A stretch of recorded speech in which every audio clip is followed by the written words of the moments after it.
Hello, my name's Brian. I'm here to tell you about something that happened to me a few weeks ago. But first, a question. Isn't it truly amazing that your life can be turned upside down in just 1/10 of a second? It can. And soon, you'll find out why. Let's not bore you with a lot of details about my life. I'll cut to the chase. I was born in New York 23 years ago, and growing up, I was always somewhat of a child prodigy.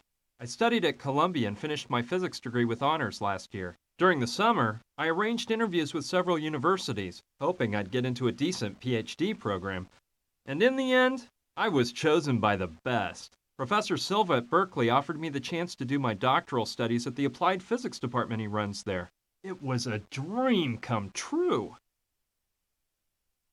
I packed my bags and got ready to move to California. I was ready to drive from coast to coast without stopping.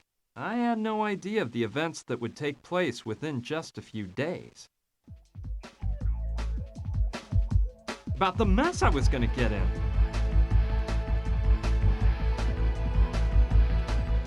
Strange people about to cross my path. The hundreds of dangers lurking behind every corner. Yes, it was quite an adventure. But let's go back to the beginning. As I told you, my old car and I were ready to go to California. I decided to take off at night and get a few miles behind me before dawn. I said goodbye to my parents, my sister, and my dog, and I got behind the wheel. That's when I remembered I forgot to pick up a book I'd ordered at a bookshop downtown in Manhattan. Luckily, it was one of those bookstores that stays open 24/7, so I decided to grab the book on the way. I could have asked them to mail it to me once I got to California, but no, I decided to go into Manhattan and get it myself. That one detour changed my life forever.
Oh my God! Stay away.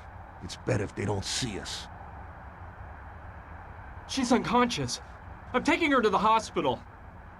We'll take care of her at the hospital. Maybe that moron did the dirty work for us and she's already dead. Maybe, but we'd better make sure.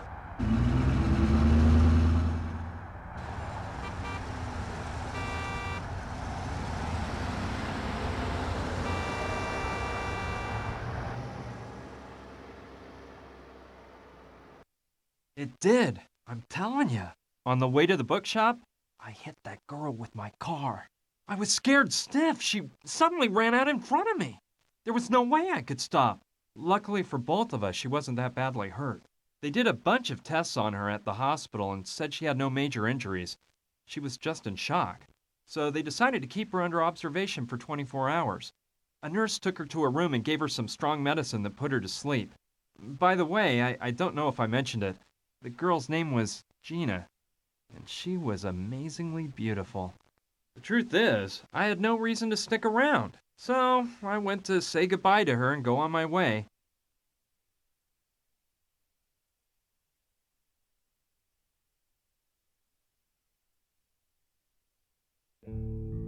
Please, don't leave. They want to kill me. There, calm down. It's all over now. I hit you with my car, but you're fine. You're in a hospital recovering from... No, I'm telling you, they want me dead. I've got to get out of here. Who were they? Please, calm down and tell me why you think they want to murder you. Something awful happened tonight, and I witnessed the whole thing. Look, I'm a singer. I work at the Pink Iguana, a trendy place with live shows. This evening, when I finished my act, my dad was waiting for me. He works for a secret government agency. He told me he needed to tell me something. He said it was an emergency.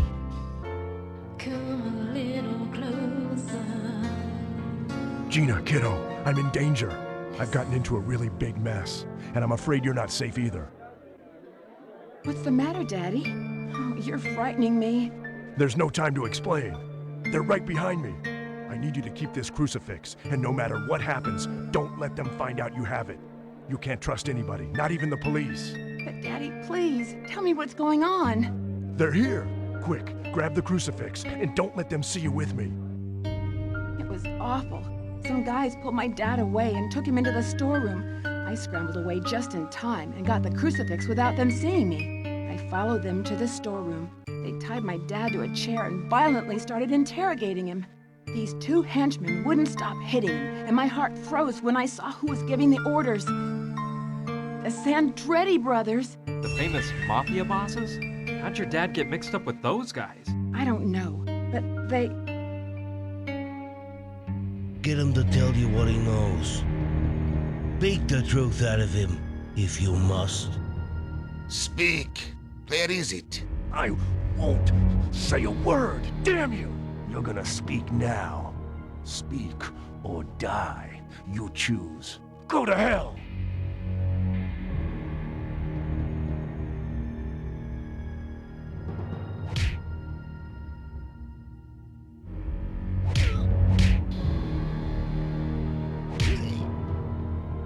It seems our friend doesn't want to cooperate. What a shame. So, we got a tough boy on our hands. You're not easily convinced, huh? Boys, maybe you're being too soft on our little hero. Did you hear that? The boss says we're being softies. Hi-ya! What are you doing? Didn't you hear his neck crack?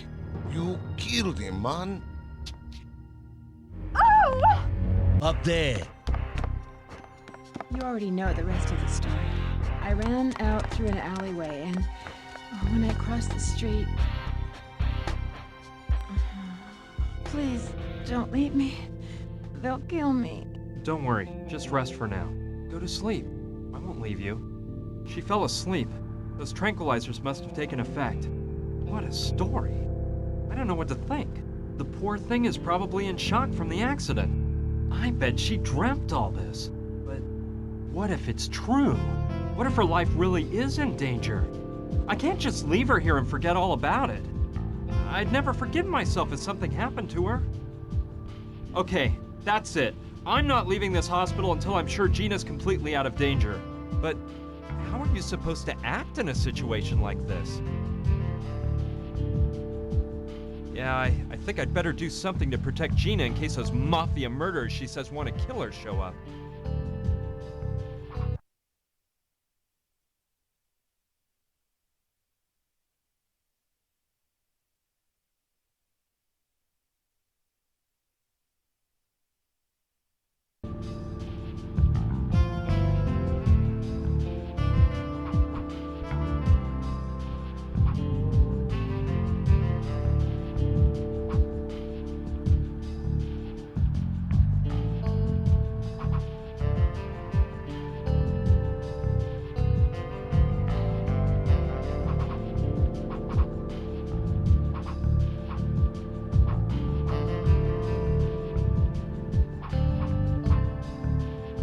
Those are the same kind of sleeping pills Gina took.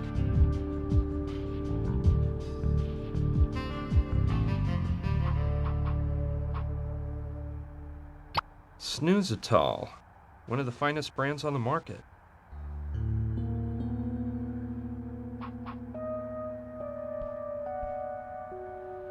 It's cracked. Gina must have broken it when she took that sleeping pill.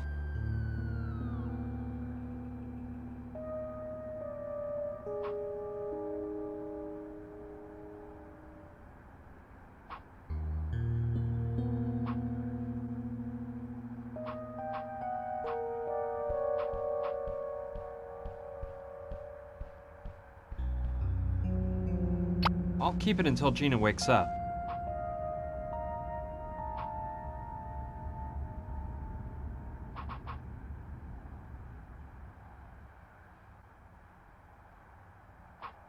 Let's see.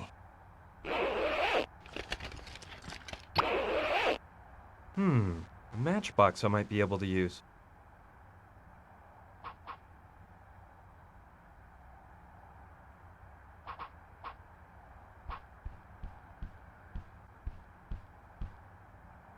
It contains a description of her injuries and the name of her doctor.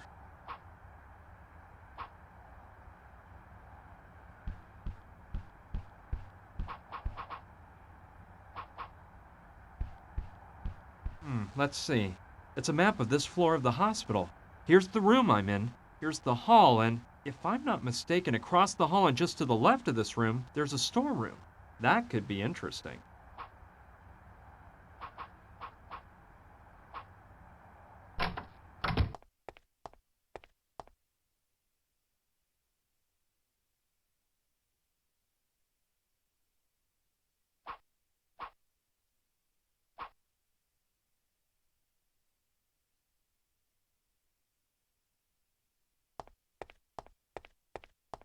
It's a bottle of alcohol.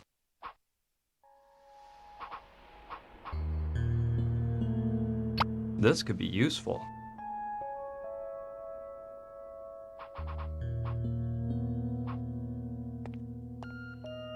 Someone threw away a marking pen. It might still work.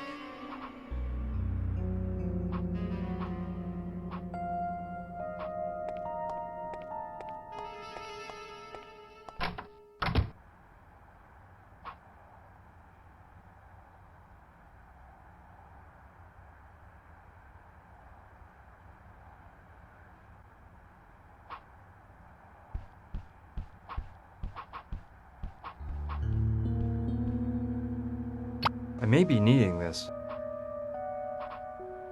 I hope they don't put another patient in this bed tonight.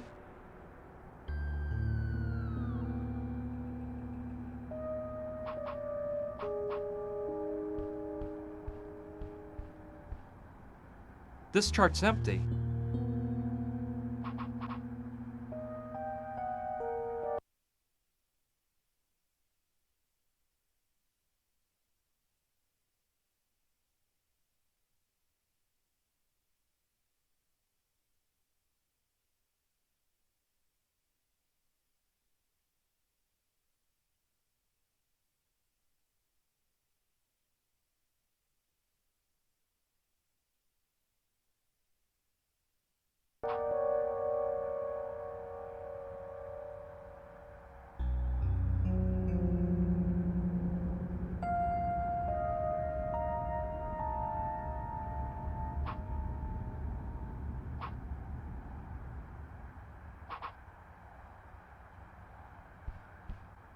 The city is so peaceful at this time of night.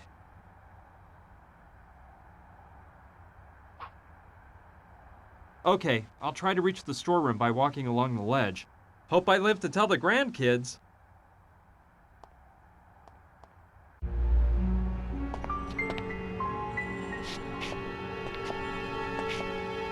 Yikes! I better not look down.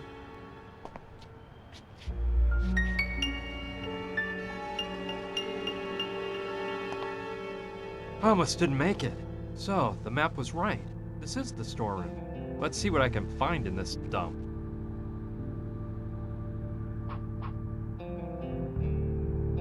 It's full of files, papers, and other hospital records.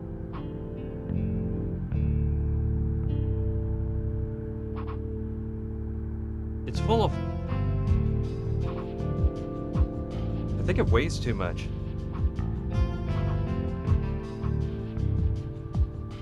It's a medical information card that's put into the charts by the beds.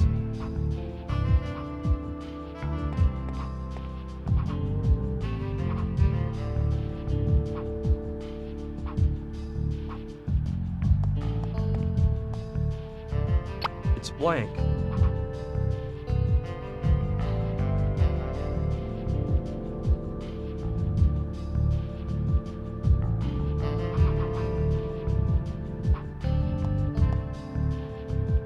I may be needing this.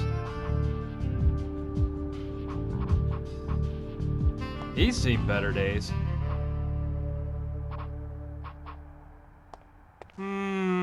Okay. But I think I'll just take his head with me. His head's got a hole in one side so you can examine his brain.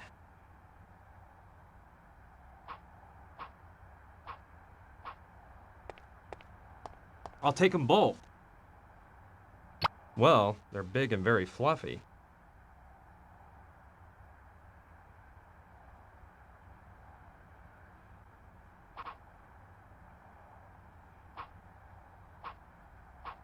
They contain all sorts of medical equipment.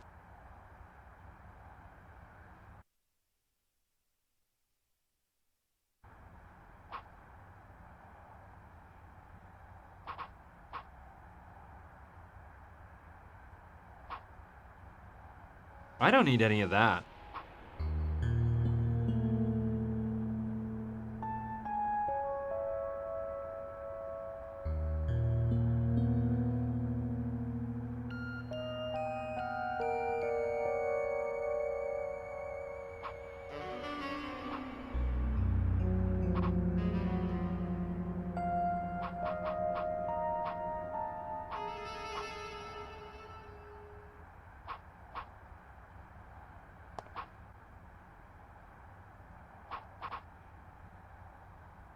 They contain all sorts of medical equipment.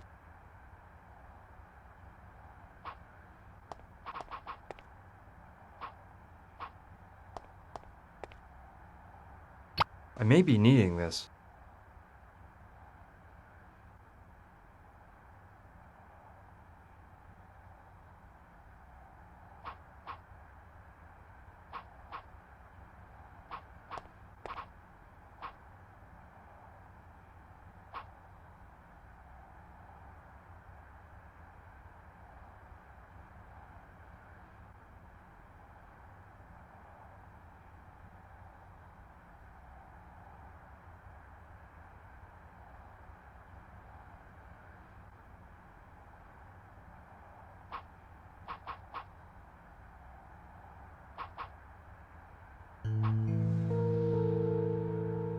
They contain all sorts of medical...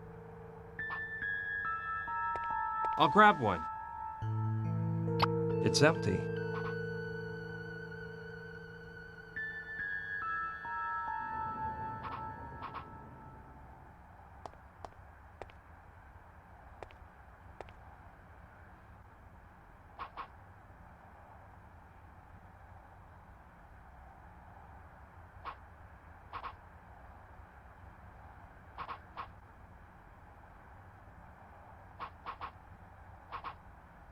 Let's see. Yes, this wig is just what I was looking for.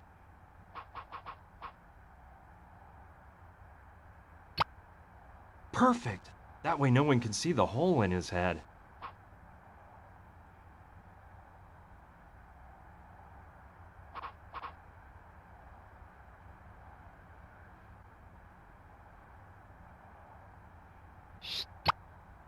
Now the syringe is full of alcohol.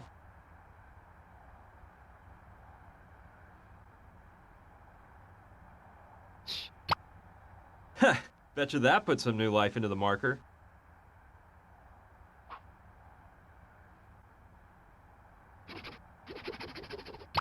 Good. You can't tell the difference between this and a real chart.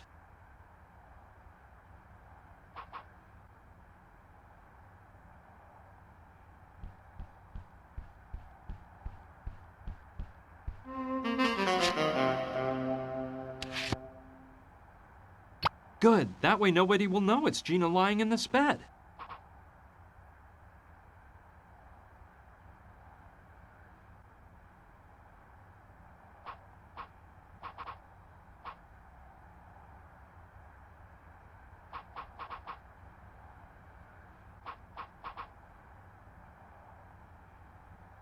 Okay, if I use the pillows to look like the body, the head with the wig and a sheet to cover it all up a bit, I can make it look like a woman is sleeping here.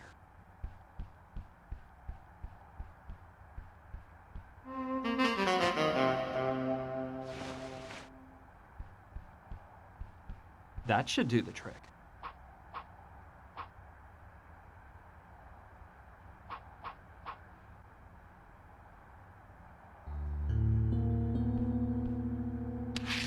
Perfect. That way they'll think it's Gina who's in the bed.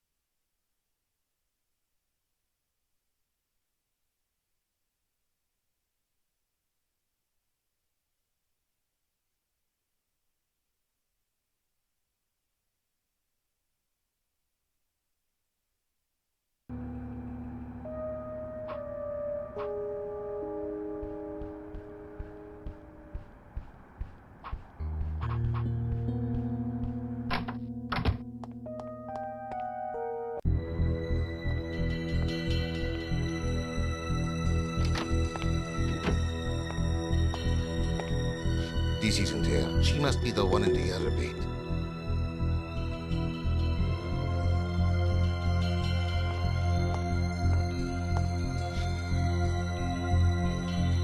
Yes, say goodbye to the world, you little tramp.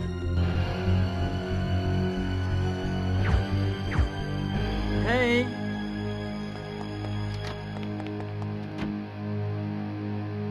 Gina! Hey, hey, hey, hey! Phew, she's just asleep. But those tranquilizers must have been made for elephants. Well, the important thing is, the trick worked and they shot the dummy in the other bed. So everything Gina told me was true. They actually do want to knock her off. It wasn't just her imagination. Okay, let's calm down, Brian. Right now, they think she's dead, which will buy us a bit of time. But we can't waste a minute. I gotta wake Gina up and get her out of this place before they find out she's alive and well. Gina! Gina, wake up! It won't work. You can't get her to wake up like that.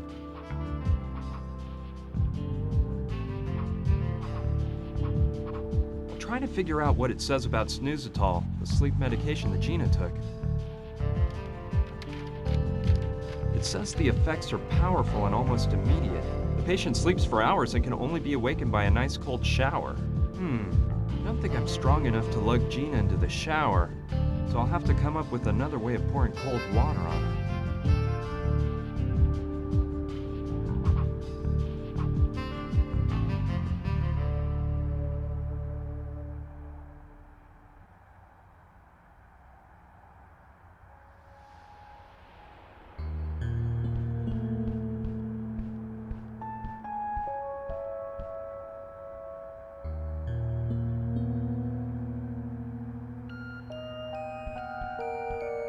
good idea. I could use it as a flamethrower and make the sprinkler go off. The water would finally wake Gina up. Let's get to work. But careful, Brian, don't broil your hand off.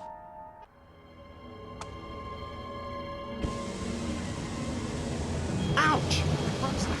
Ow! Ah! Now you wake up! Hurry, we've got to exit. Stage left at once! But what's going on? This water, the smoke, fire! I'll tell you later. Let me grab your stuff. You can change in the car. Come on, let's get to the parking lot.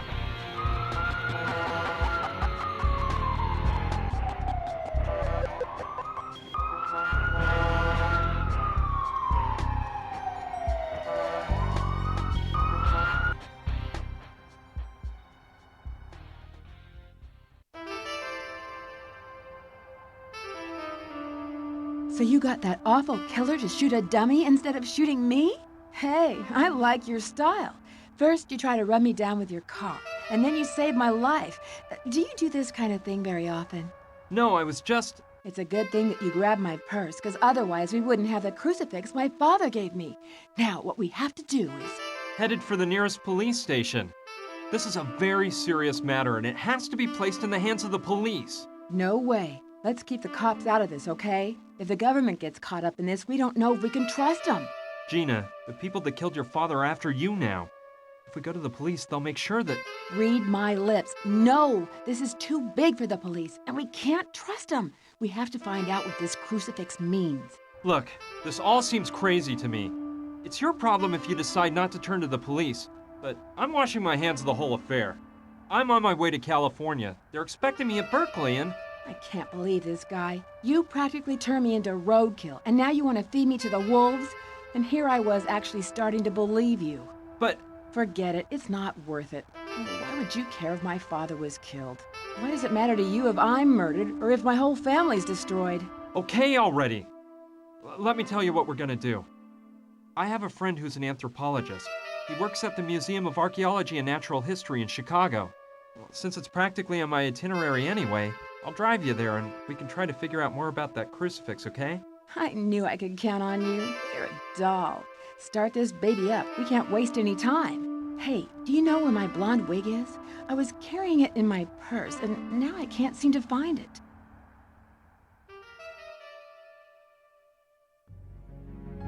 Have you confirmed that? Yes, Don Roberto. Gustav is at the hospital right now. He's checked up on it. I can't see how that girl escaped.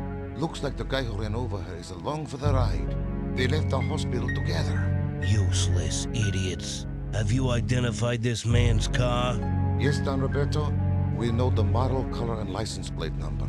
At least you've done something, Theodore. Meet with Gustav and be prepared. As soon as we locate the vehicle, you're gonna go after them. Whatever you say, Don Roberto. I assure you, we won't let them ditch us again. I hope not. Don't worry, Roberto. Those two couldn't have gotten very far. Carlo, you know I'm thinking something here. I'm almost glad that girl's still alive. What do you mean? That girl witnessed what happened, and if she talks, we're in big trouble. I know that, but it's obvious she hasn't gone to the police. I wonder why. I don't know. Maybe she's there right now. I'll bet you $1 she won't stew on us. You know why? 'Cause she knows something. I think our men spoke with her before that animal Gustav broke his neck. Besides, why else would she have been in the storeroom? Yeah, you may be right, brother. In which case, we gotta make her spill the beans. See what she knows. You're right, Carlo. We'll do that. Now we gotta get out the warning to all our boys out there. Make sure everyone's on the lookout for that car.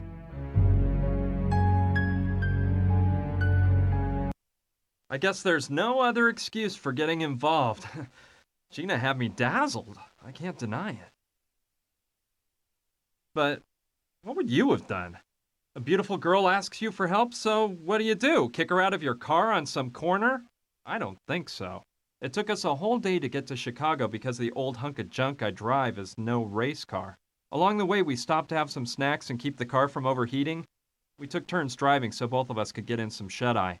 We got to the museum pretty late, but my friend Clive knew we were on the way, so he waited up for us.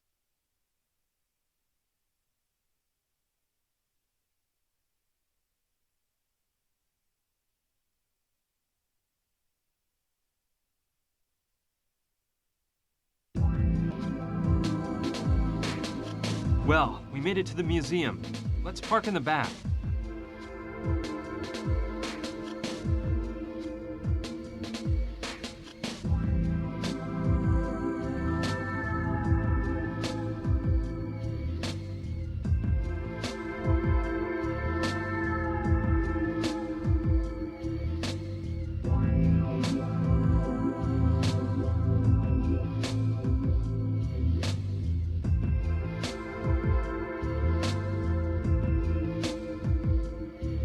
Ricky? Hey, it's Bunchkin Bob here. I'm calling from Chicago, and guess what? I just saw that car you're looking for. I swear I haven't had a drink, and I'm sure it's the same car. Yeah, a dopey-looking guy with some gal. They went into the Museum of Archaeology and Natural History. Sure thing, I'll tail them. So, you're trying to find out the precise origin of this crucifix. It must be quite important for you to have come all the way here at this time of night. It really is, Clive, but there's no time to explain. What can you tell us about the crucifix? I can assure you it's a matter of life and death. Well, all right. Let's see. Quite a while ago, the museum trustees acquired the latest three-dimensional scanner for the museum's analysis laboratory. It's capable of analyzing the composition of any object, dating it, and performing a morphological study in order to catalog it. It has the most thorough art and archaeology database that exists in the whole world. We could most certainly use the scanner to delve into the origin of the crucifix. Well, what are we waiting for? Let's go straight to the lab now. Just one moment. Not so fast.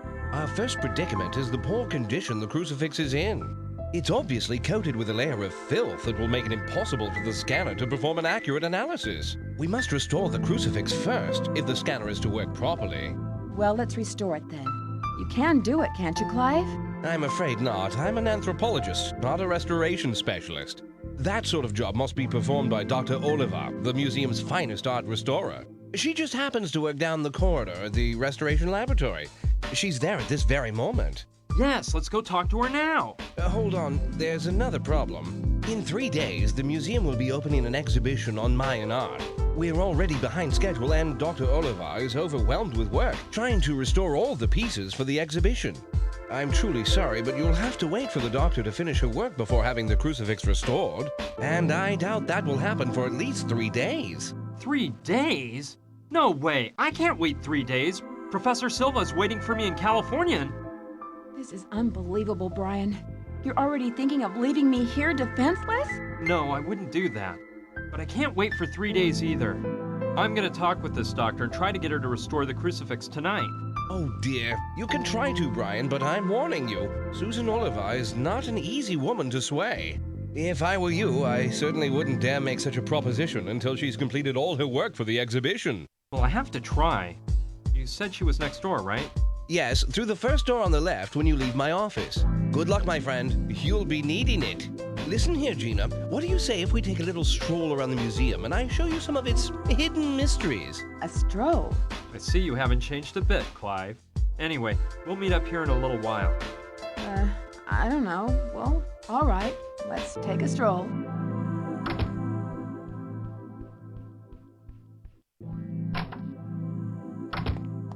Hello? Dr. Oliva? Yes, who are you? Pleased to meet you, Doctor. My name's Brian Basco. I brought you an object to be restored. It's a crucifix which... Listen, boy, this wretched son of a Tsitsa has taken me 2 weeks of work to finish. And all of the numbered objects on these shelves here have to be restored by the time the Mayan art exhibition opens in 36 hours. But this is an emergency, Doctor. There are lives at stake. My life will be at stake if the items on those shelves aren't ready for the exhibition, all right?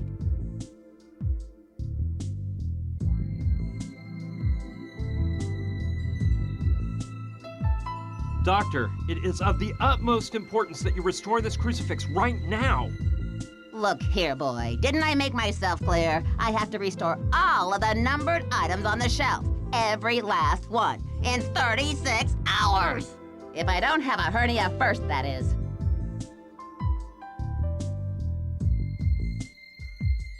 What is the son of Uxitsa? It's the most important piece on display at the Mayan exhibition. A stone mask with a large ruby set in the forehead. It was recently found at a temple in Piedras Negras in Honduras. I've been working to restore it and leave it in perfect condition for 2 weeks. I have no doubt that it will be the centerpiece of the exhibition.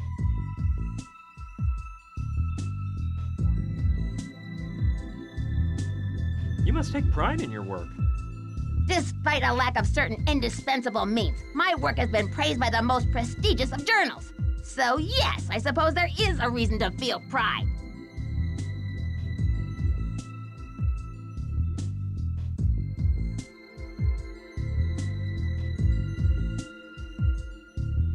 Are you a specialist in the art of the Maya?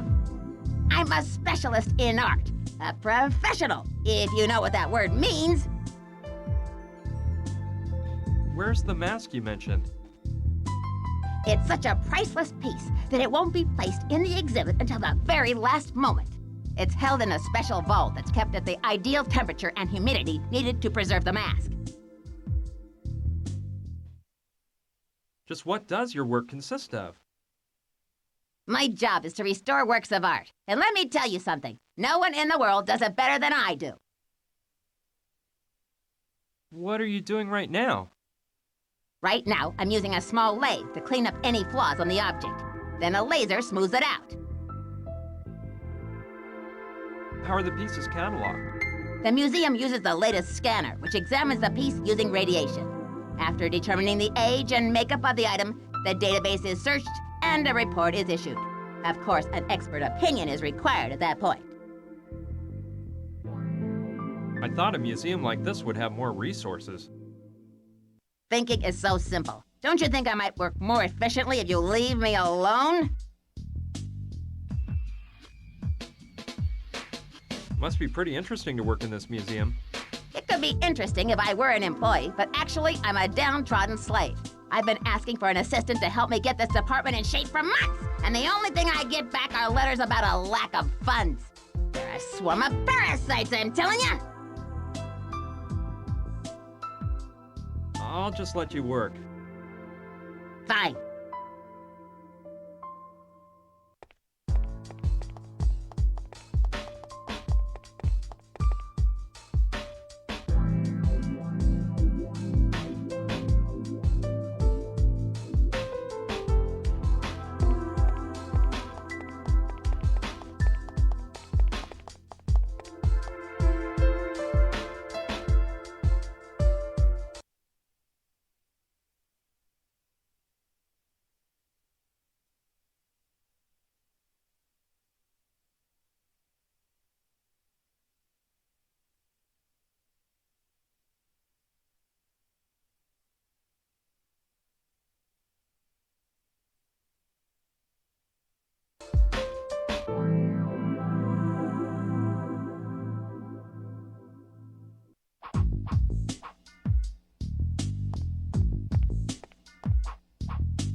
It looks like some sort of talcum powder container. I may be needing this.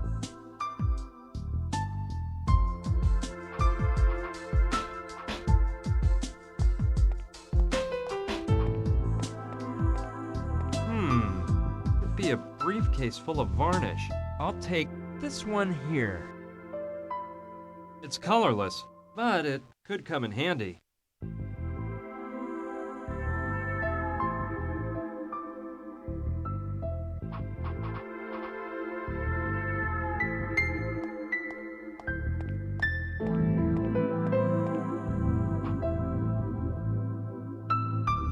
Some of the objects have a numbered sticker under them. The number must show what order they're supposed to be restored in. I don't think any of these things will help me at all.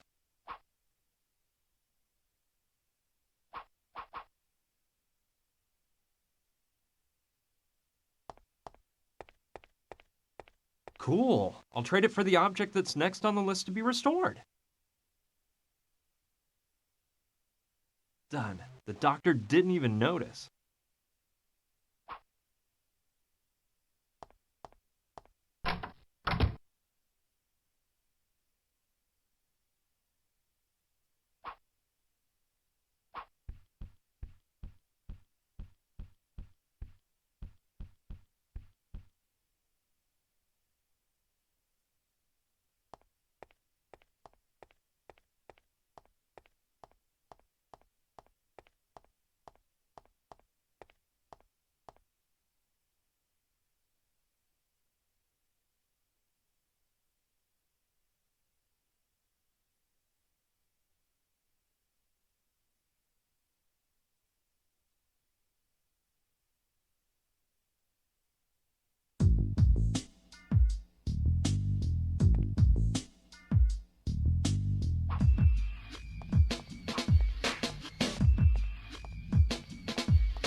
Hello?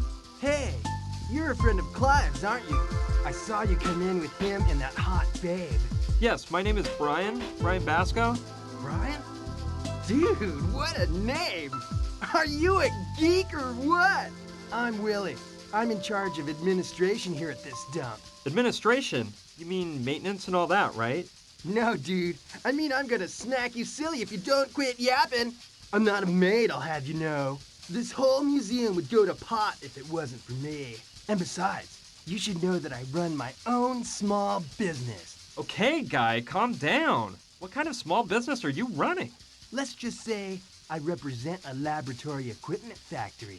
Here, take one of my cards in case you need any of our fine products. William P. Dustin, laboratory equipment. There's a phone number on it. Thanks, I'll keep it in mind. About that business of yours? Hello? Hey, Mr. Potter! Yeah, you know, it's always a pleasure to do business with you. What do you need this time? 100x eyepiece for an optical microscope? I'll have to see if they're in stock, but I probably can. Let me check with the warehouse, okay? Call me back in 10 minutes. Sure. We'll discuss price later. Same to you, Mr. Potter. See ya. Hey, dude, let's drop the small talk. I got other affairs going on. Well, you know how it is. Business is business. Okay, goodbye.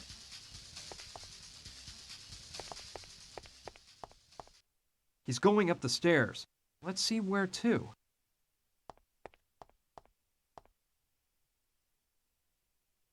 Look at him jive along.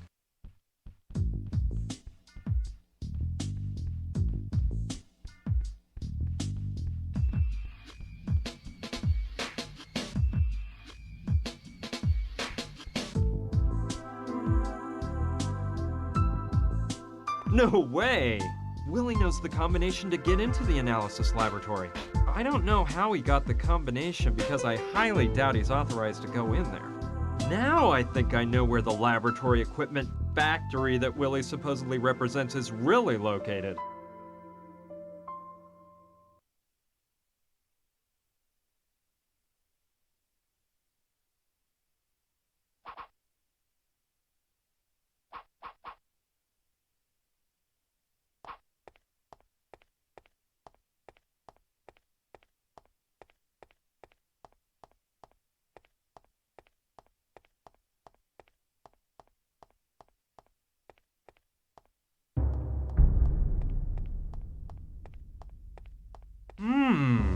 I don't know much about art, but this all looks amazing.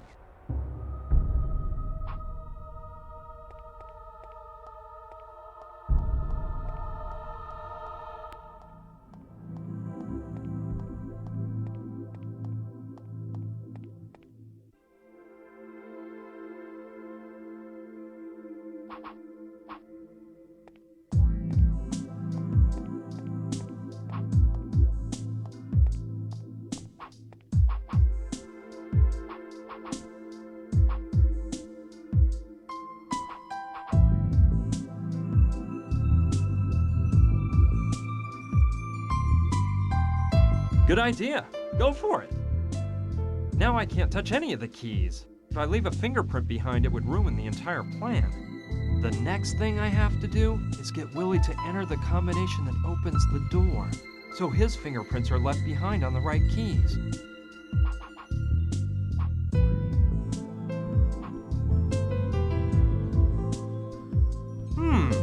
Good idea. I'll call Willie and try to get him to enter the analysis laboratory. That way, I can try to find out the access code. I hope the number on that business card he gave me is his real phone number. Hello? Mr. Dustin? Yeah, that's me. What can I do for you? Well, my name is Frank Steiger. I'm a friend of Mr. Potter's. He told me you could furnish me with some products that I need. Sure. It's a pleasure to do business with a friend of Mr. Potter's.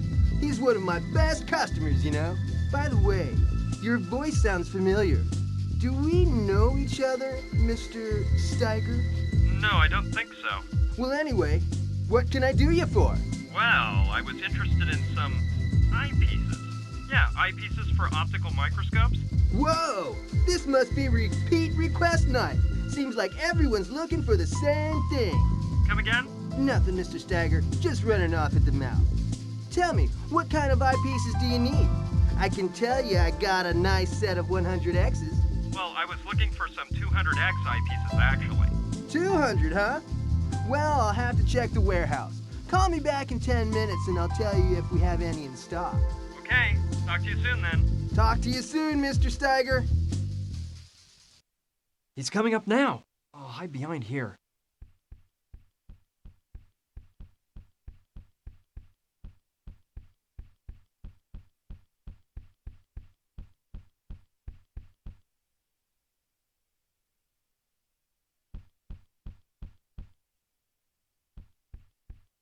I should wait for Willie to leave the lab before going in there myself. It'd be embarrassing for the two of us to run into each other.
Perfect.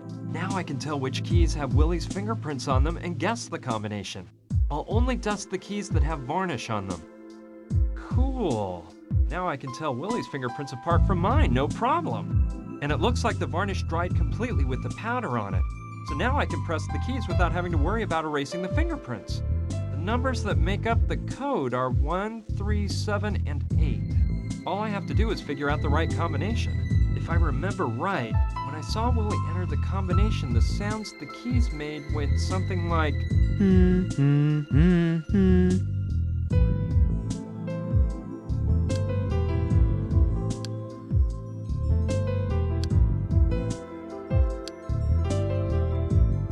Yeah, that's it. 8137. I won't forget that combination.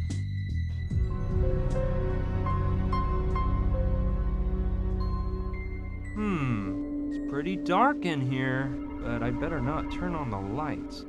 I don't want anyone to find me here.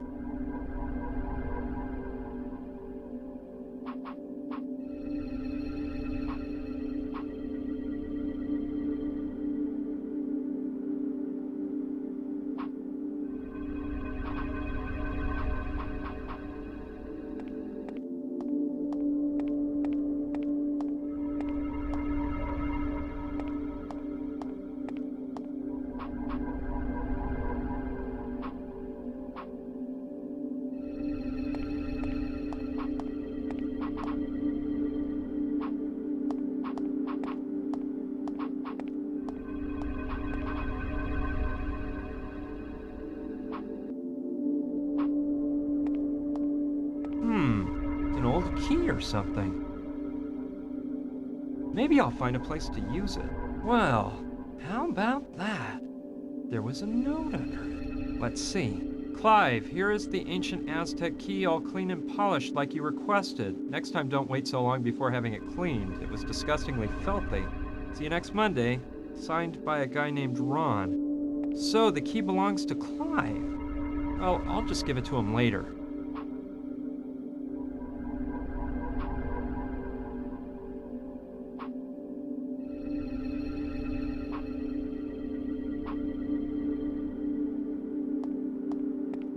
Let's take a peek. I know it can't be opened manually. I think you have to push that button over there to open it.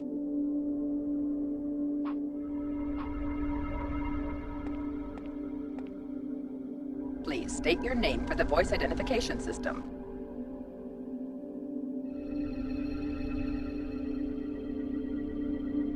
Susan Oliva. Name invalid. Access denied. I don't think I'll get it to open that way.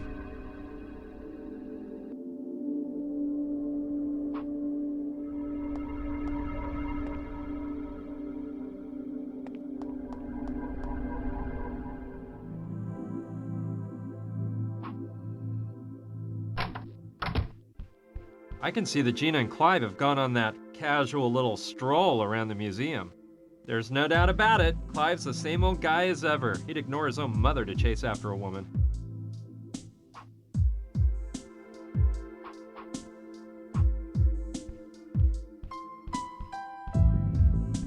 Let's see. This is a 2-volume treatise on anthropology. I was never very interested in this subject, but I may need the books to find my way around the museum. Hey, look what was hidden under the books on the table. It's an X-shaped crack.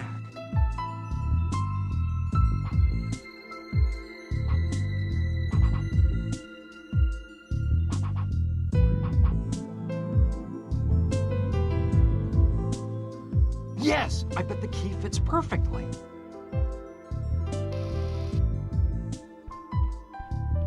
Aha! Look what we have here. A hidden safe. No way! I can't take Clive's private documents. No, I'd never steal money from anyone, especially not a good friend.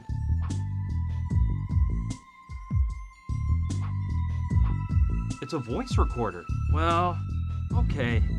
I'll just borrow it from Clive for a while. Then I'll give it back to him.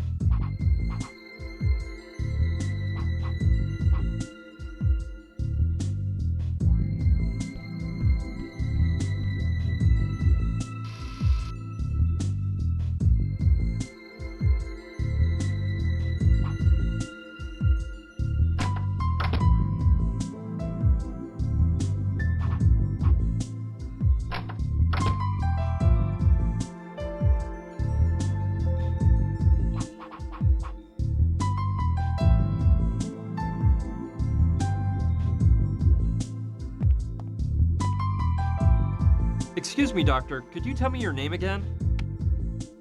Dr. Susan Oliva. It's marked clearly on the door.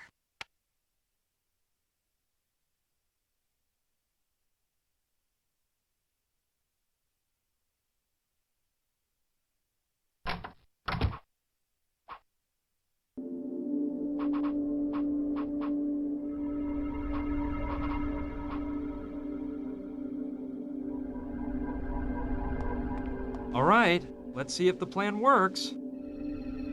Please state your name for the voice identification system. Dr. Susan. Name invalid. Access denied. What in the world? Oh, the battery went dead right when I needed it. I'll take the battery out of the tape recorder. Gotta find a battery with some power.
looks like the ones used for wine tasting.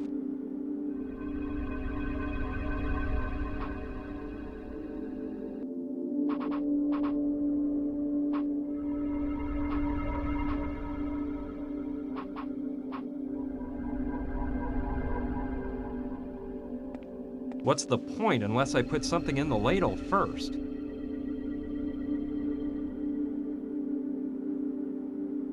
Let's see if it fits. Perfect! Fits like a glove. Well, this is a good opportunity to check whether you can restore some of a dead battery's energy by lowering its temperature.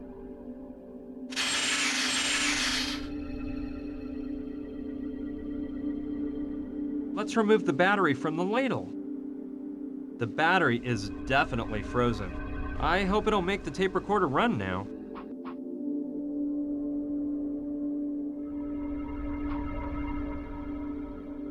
Voila! I hope the recorder will work now.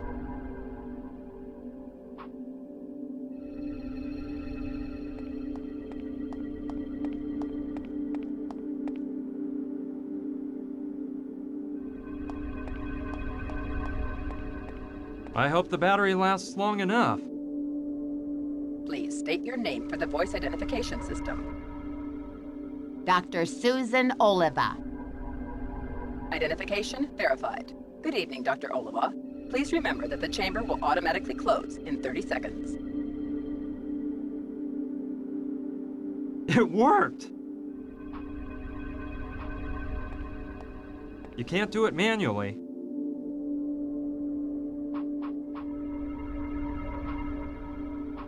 You can't do...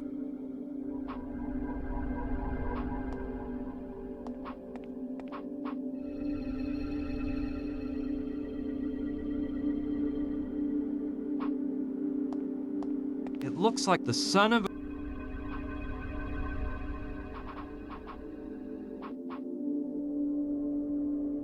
I don't think that's a... I don't see any reason for doing that.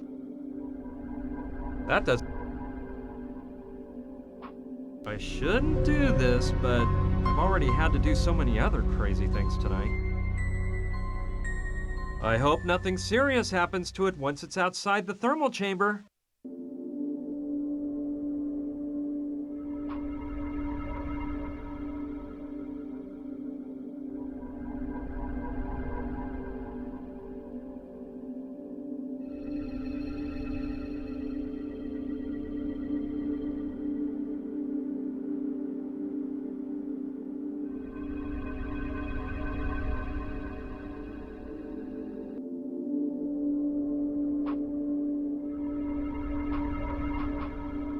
Good idea.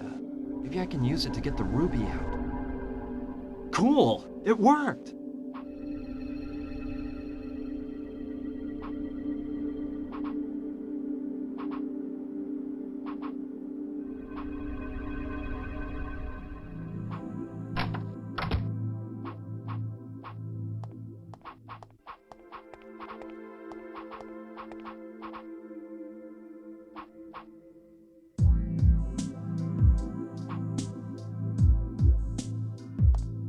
Let's see if I can put this one in place of the one that's already there.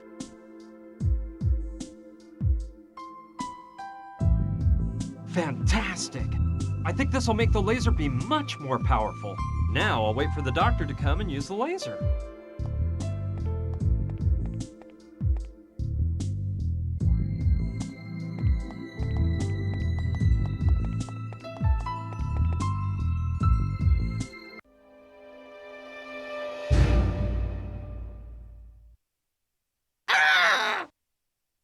It worked! My heart goes out to the good doctor, but there was nothing else I could do. I need an iced mocha, now!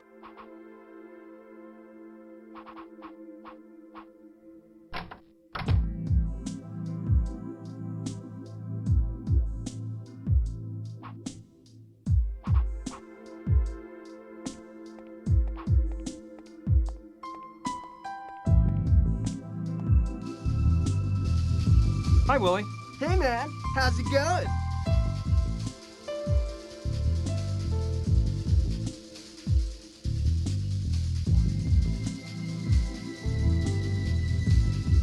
About that business of yours? Yeah? What about it?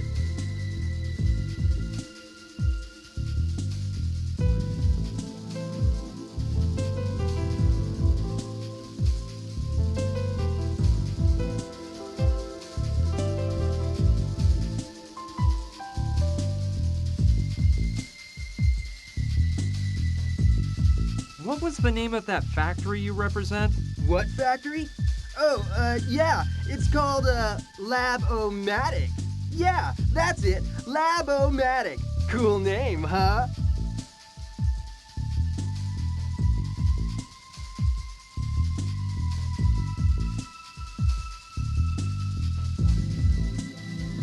Well, how do you find time to do your work here at the museum and hold this position as a representative? I'm glad you asked me that. Look, there's one word that sums up my whole mess of a life. Professionalism. Get it, guy? That's just the way it has to be. I'm telling you, I'm a professional, and I know how to deal with all the little tasks life has given me without neglecting any of them. I'm a professional, man. A professional! Look, I'm not sure yet, but I might be needing a specific lab tool. Could you get it for me? Sure thing. I'll get you the goods cheap, but always high quality stuff, of course. When you know what you want, just let me know. I'll ask the guys down at the factory to see if we got the goods. If so, you'll have it here in a flash. But we only take cash.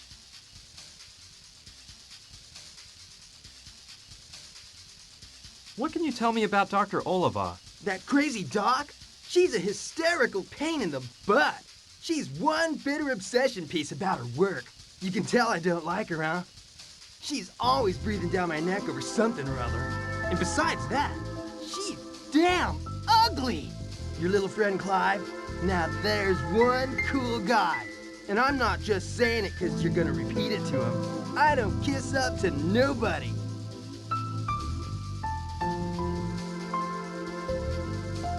This Mayan art exhibition is a pretty big deal, isn't it? Hell yeah, totally, dude.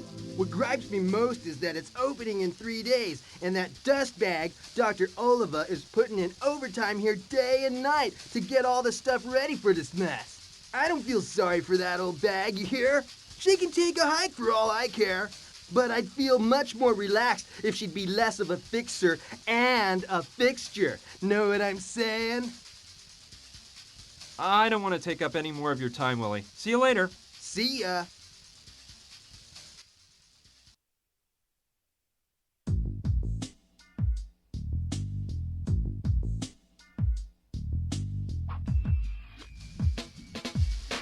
Hi, Willie. Hey, man. How's it going? What can you tell? That crazy doc? She's a hysterical pain in the butt. She's one bitter obsession piece about her work. You can tell I don't like her, huh? She's always breathing down my neck over something or other. And besides that, she's damn ugly. Your little friend Clive? Now there's one cool guy. And I'm not just saying it because you're gonna repeat it to him. I don't kiss up to nobody. This Mayan art exhibition is a pretty big deal, isn't it? Hell yeah, totally, dude. What gripes me most is that it's opening in 3 days, and that dustbag, Dr. Oliva, is putting in overtime here day and night to get all the stuff ready for this mess. I don't feel sorry for that old bag, you hear? She can take a hike for all I care. But I'd feel much more relaxed if she'd be less of a fixer and a fixture. Know what I'm saying?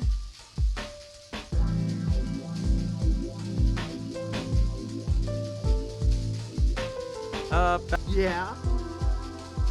I don't... See?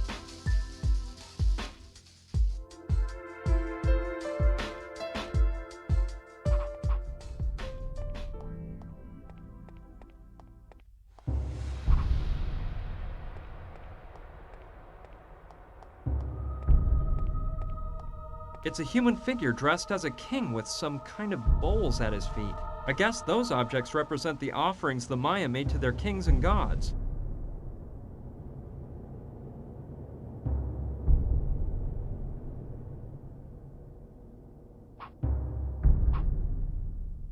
They look like bowls and pitchers. I don't think I'll be needing... Looks like they hold seeds and stuff like that.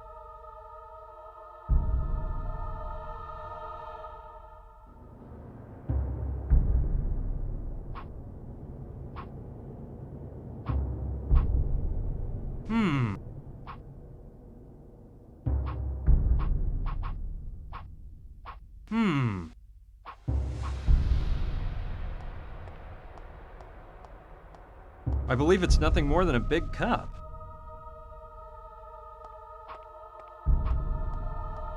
I'd say it...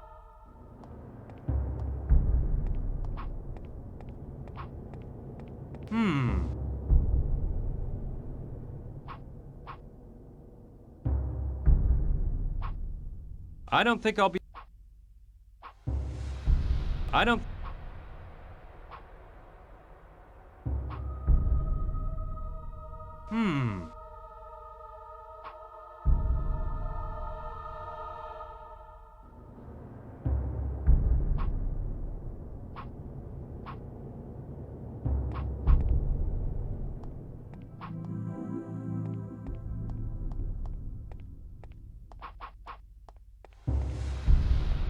I guess it's some Mayan god.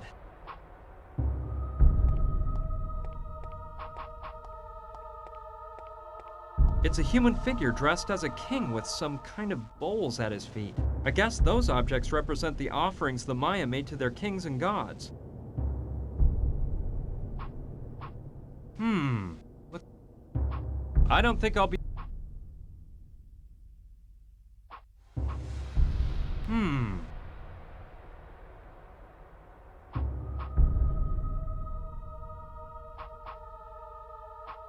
It's impossible.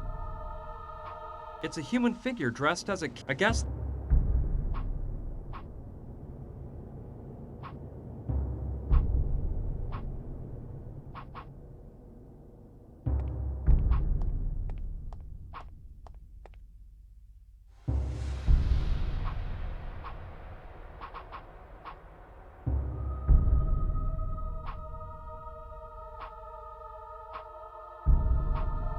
I better not. Besides, I can't... Just amazing. They've even...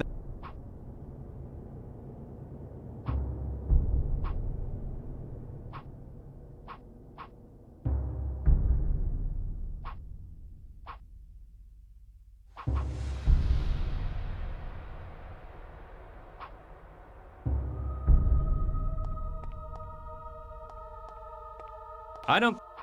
I guess... I don't think I'll be needing...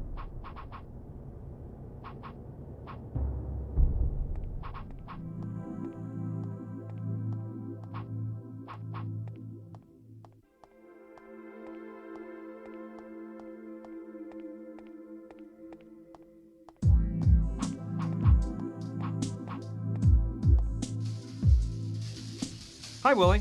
Hey, man. How's it going? What can you tell me? That crazy. You can tell it. And besides, your little friend Clive. About... Yeah. What was the... What factor? Yeah. Well, how do you... Look, get it, guy? I'm a professional, and I know how to deal with all the little tasks life has... Look, I'm not sure yet. Sure thing. When you know what you... But we only take... This Mayan... Hell yeah! We're Greg. I don't... See ya.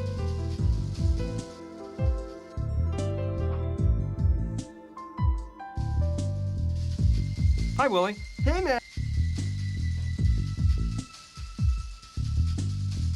What can you That you can tell. And besides, your little... See?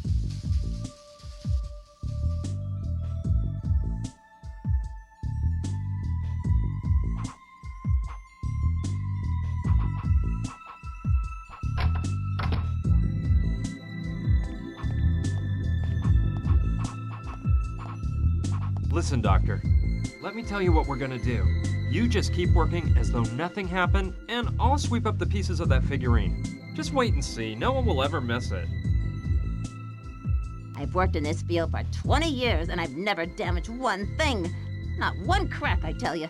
Not a scrape. Nothing. Until today, that is.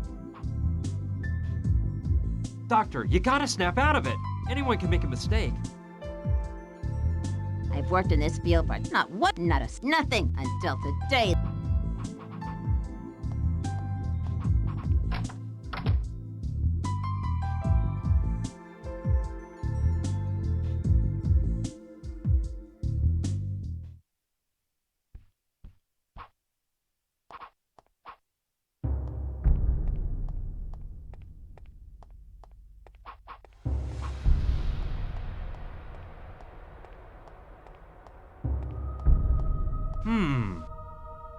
I don't think...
Impossible! It's out of coffee!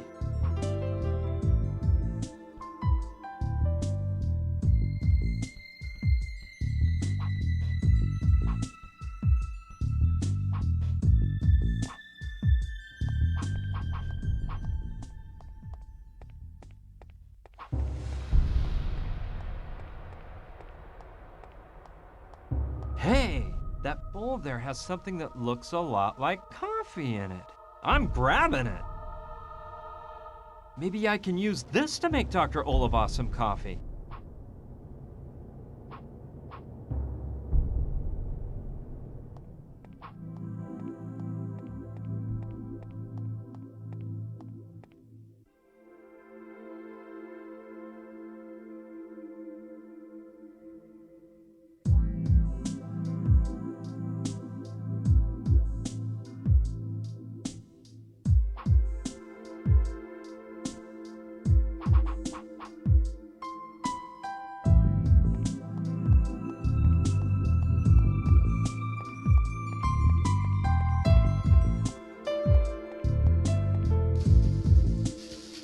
Willie, here's some coffee so you can refill the machine upstairs.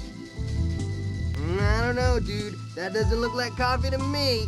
Anyway, those are coffee beans, and that stupid machine ain't gonna work with nothing but coffee that's all ground up, man.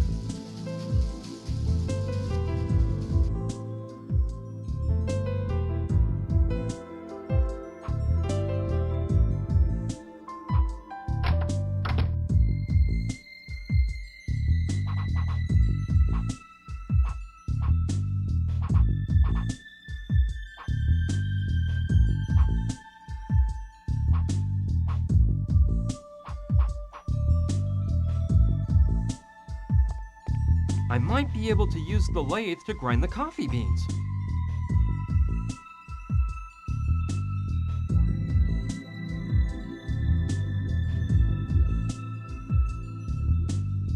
It worked like magic! Now this coffee-like stuff has been ground.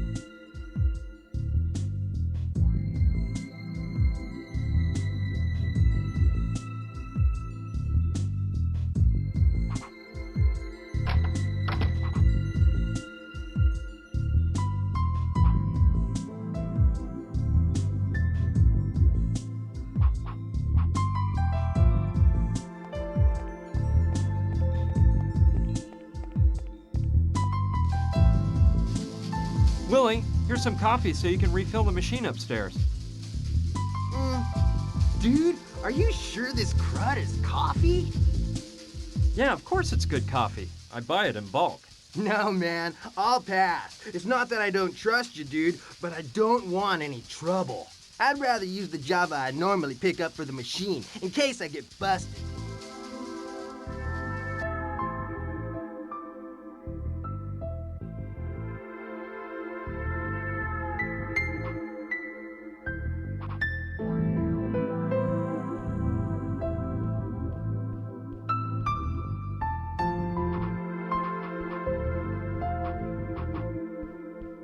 There's something inside.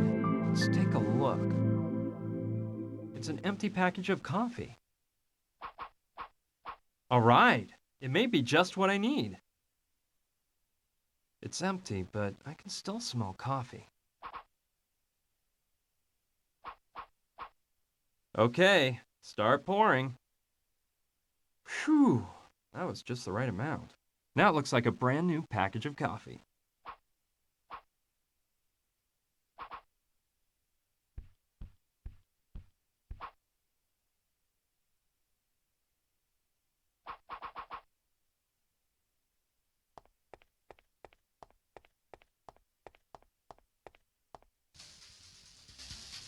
Willie, here's some coffee so you can refill the machine upstairs.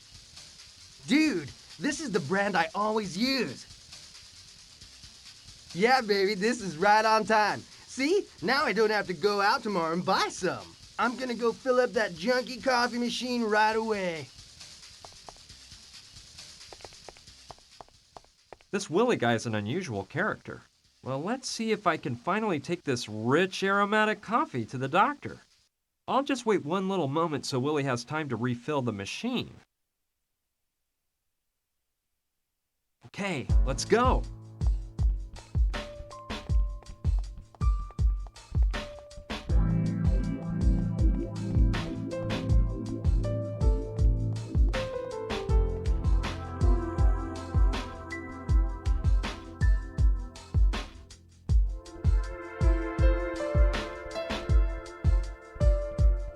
It's working now. The red light is off. Okay, I'll just get one.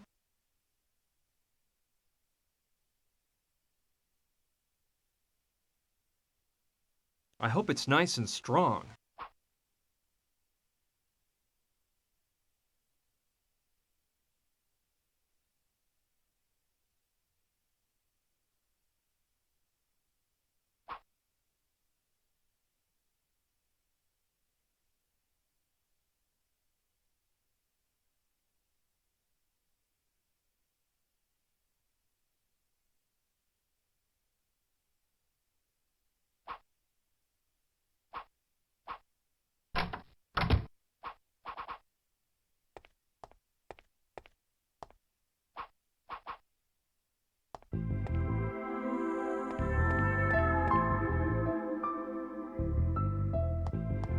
Here, doctor, have some coffee. It'll make you feel better. Now, that's better, isn't it? Come on, you can start working again now that you've calmed down. We wouldn't want the Mayan exhibition to be canceled because you didn't finish your work, would we now? Of course not. I'll get to work immediately, and no one's gonna stop me this time, not even the feds.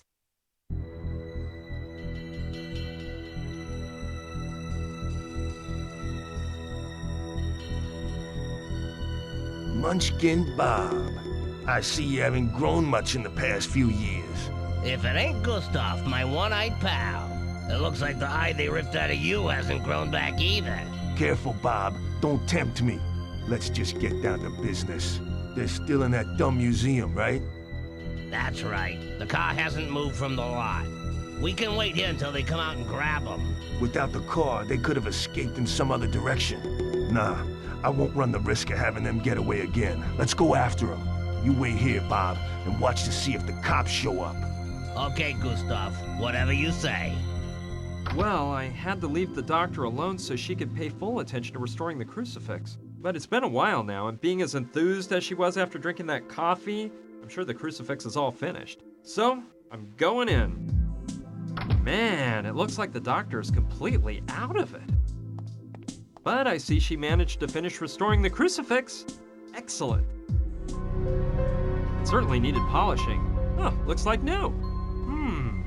This is interesting. Now I'm sure we can find out where it came from and what it's for.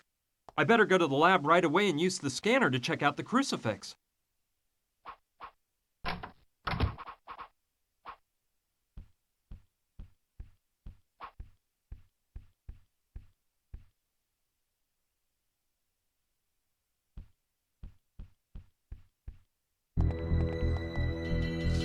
Dude, what a weird night.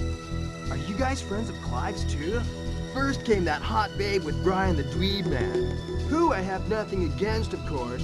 He may be a nerd, but he's a nice guy. And now you guys, man. By the way, what are those get-ups you're wearing, man?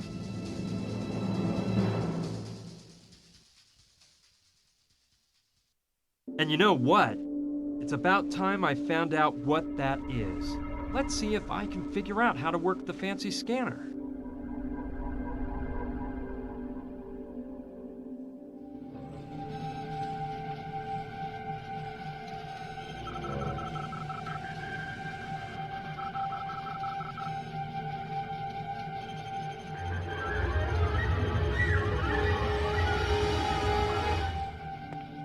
So, the crucifix is of Hopi origin. The Hopi are a Native American tribe that lives in Arizona. Great. That is an important piece of information, but I'm starting to understand this whole story less and less. The materials that the crucifix is made of aren't valuable at all.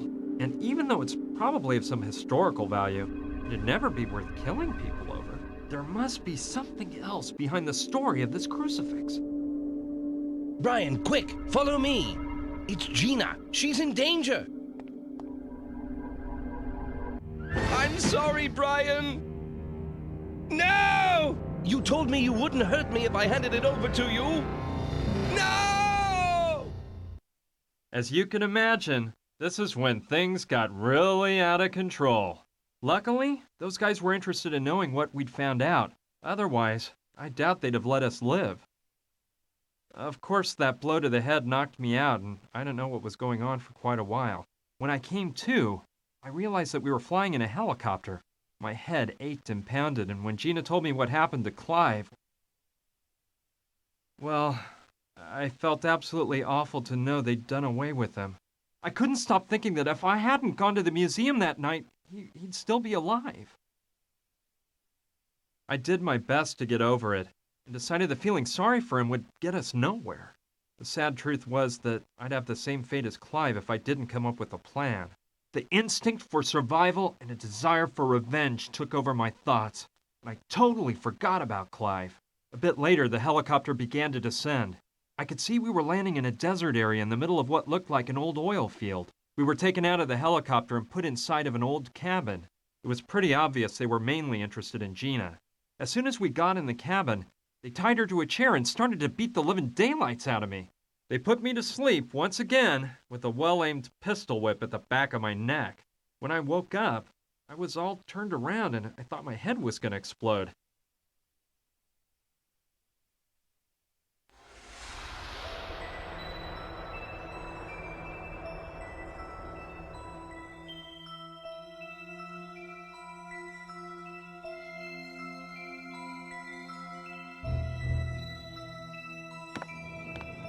Ouch! Oh, my aching head. Those wretched thugs smacked me up good. I swear these insane murderers are gonna pay for this. On top of it all, they stole everything I had on me. My wallet, my car keys, my piece of amber. Everything. I'll try to get my stuff back. But the first thing I've got to do is find out what they've done with Gina and try to get out of this huge mess in one piece.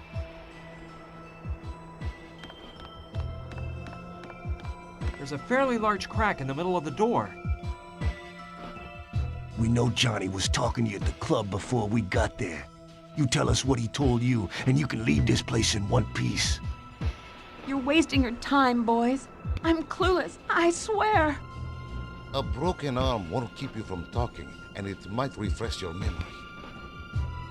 Leave me alone. You're just a bunch of filthy murderers. I have to help Gina. Those animals are capable of doing anything.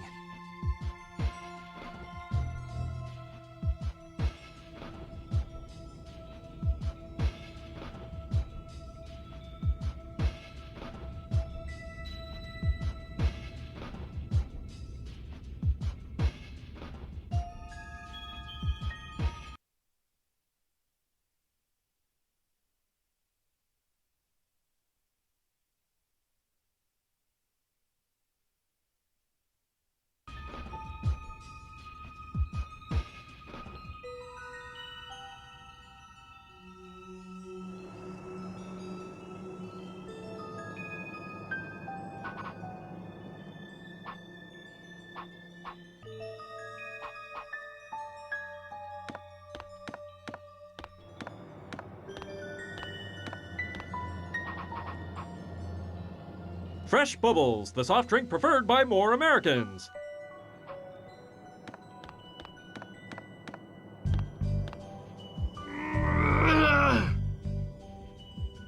It weighs a ton. There's no way I can get it to move if it's full.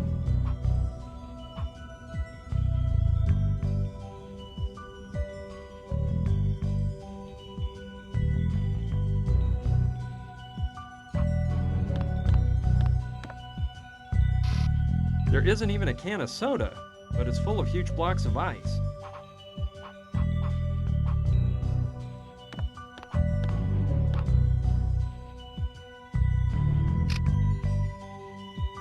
Done that. Now it'll start to defrost.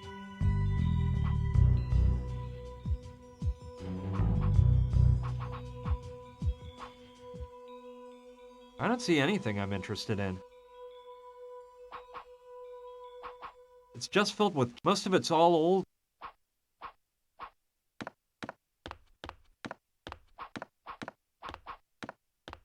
An all-purpose cleanser. I'll take it with me, but there's no way I'm cleaning this pigsty up.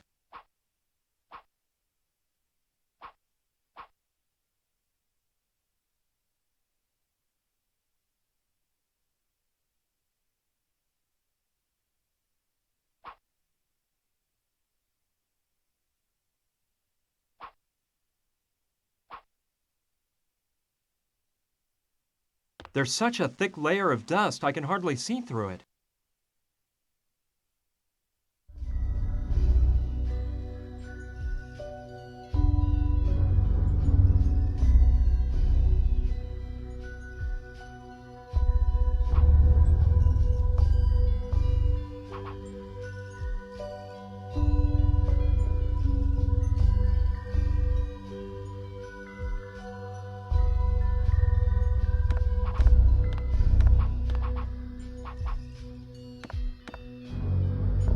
This might come in handy.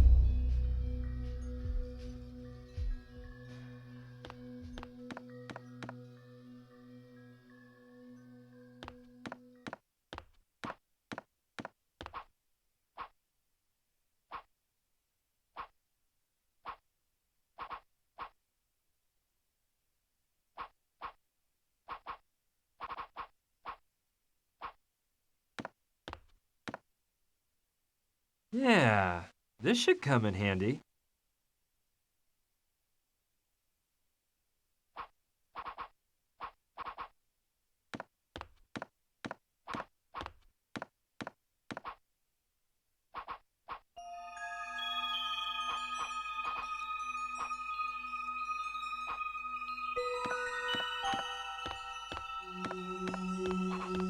It's a chamois.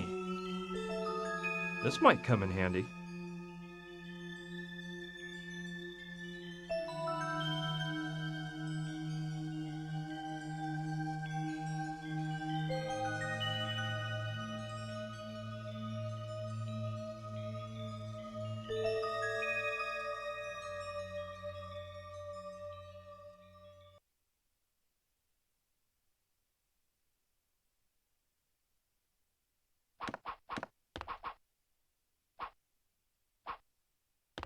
I think it's one of the pegs from the coat rack on the wall. This could be useful.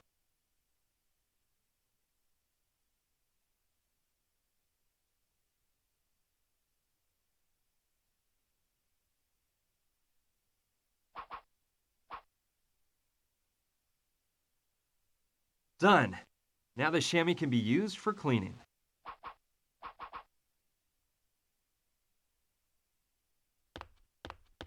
Okay, that way I can get the sun to come in through the window. Let's wipe it clean.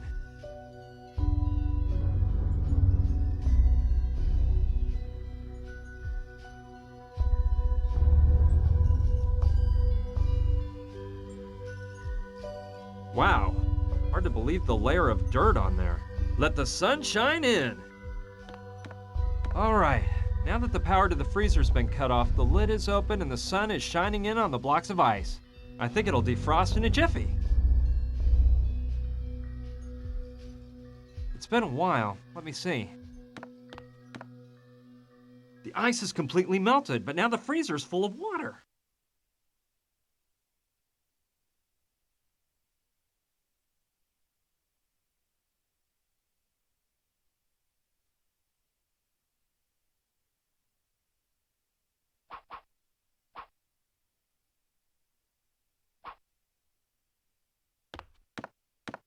Yeah, that's how I'll empty the water out of the freezer.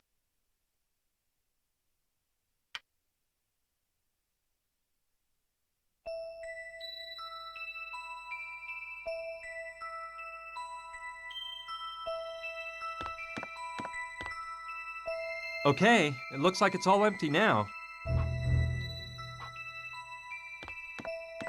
Okay, here we go. I think I can move it now that it's empty.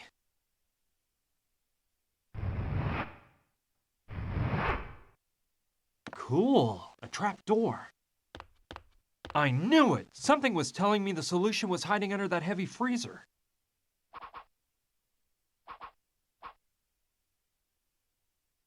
Yes, I'll try to pry the padlock off. Done! Now I can get the heck out of this wretched cabin.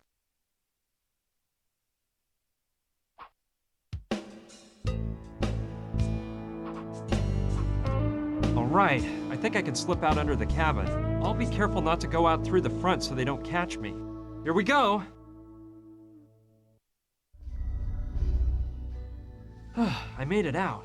I'll hide behind those rocks and think about what to do next.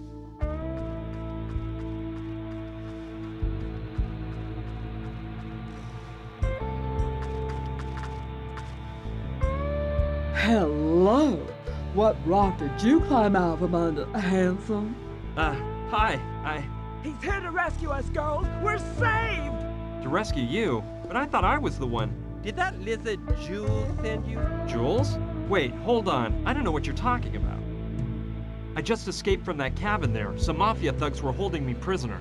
Me and my, a friend of mine. You've got to help me set her free. Her life is in danger. I was just in that cabin a while ago. We saw a chopper fly in, and I went there to ask for help. But some guy with an eye patch told me to do an about-face and never come back there if I didn't want to become buzzard food. Listen, cutie, we're in a jam here too. We are artistes on a nationwide tour, and our bus broke down a week ago.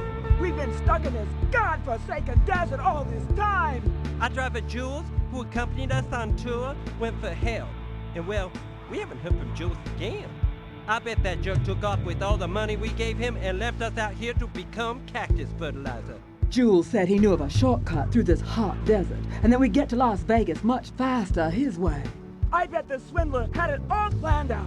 I bet he broke the bus himself to steal our money and leave us here with the rattlesnakes. Well, I see you're not doing much better than me.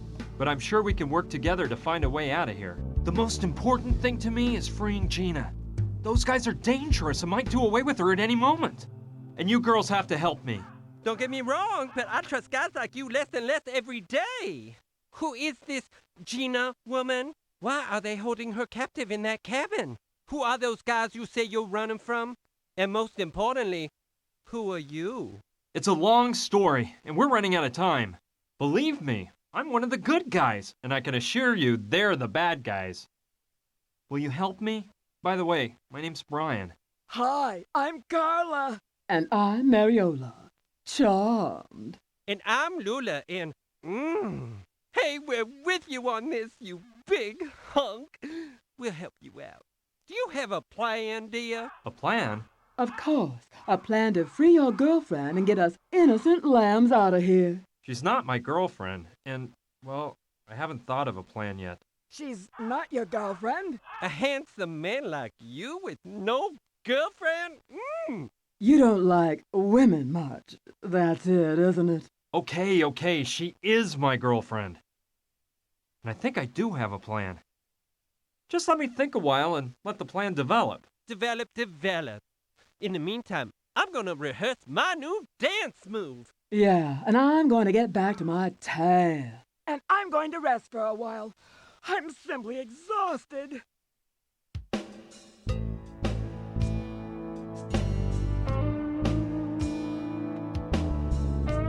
Got it. Hey! Don't you want to hear my plan? Why don't you just wait until you got everything ready?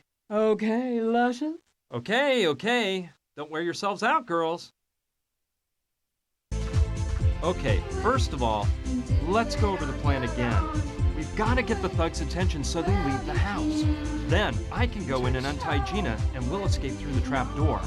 When those thugs go back inside the house and realize Gina and I are gone, we'll implement part 2 of the plan. Somehow locking the bad guys inside the cabin so they can't come after us. Last of all, part 3 is finding a getaway vehicle. We seem to be in the middle of a desert, so going on foot is out. I can't waste a single moment. Gina's life is in jeopardy. Let's get down to work.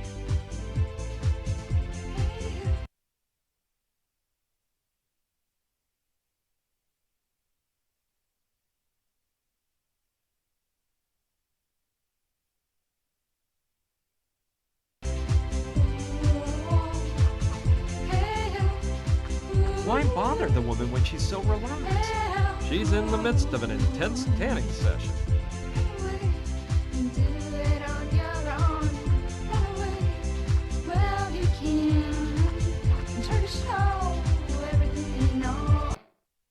Wow! What a sweet setup they've got here. Very chic. I like it. I see Carla's lying down and back.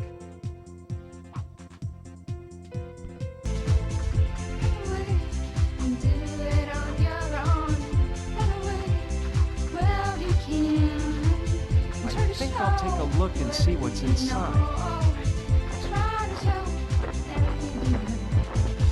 A basketball! It's deflated and needs some stitching, but it might be of use.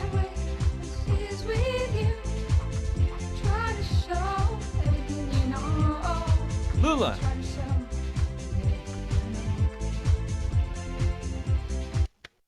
Hey, you know, your face sure looks familiar. I'm certain I've seen you somewhere before. I don't think so. Unless you see me in one of our shows. But frankly, big boy, you don't seem like the type of guy that goes to the places where we usually act. Yeah, you're right. I must be mixing you up with someone else, but, I'd swear. Oh, whatever. Forget it. I don't want to interrupt your rehearsals anymore. Okay.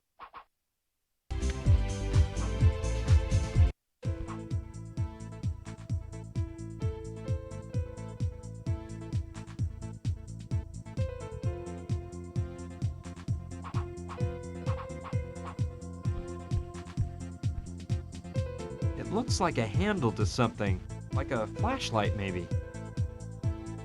It wasn't a flashlight after all. It's a handheld vacuum. I know I can use this.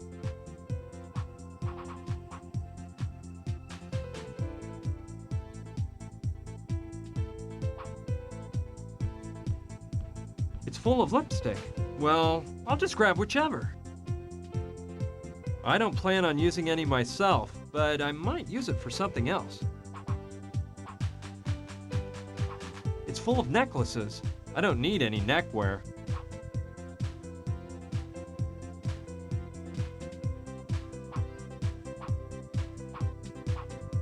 It's okay. I'm sure the girls have plenty. Maybe I'll show how thoughtful I am by giving them to Gina as a present.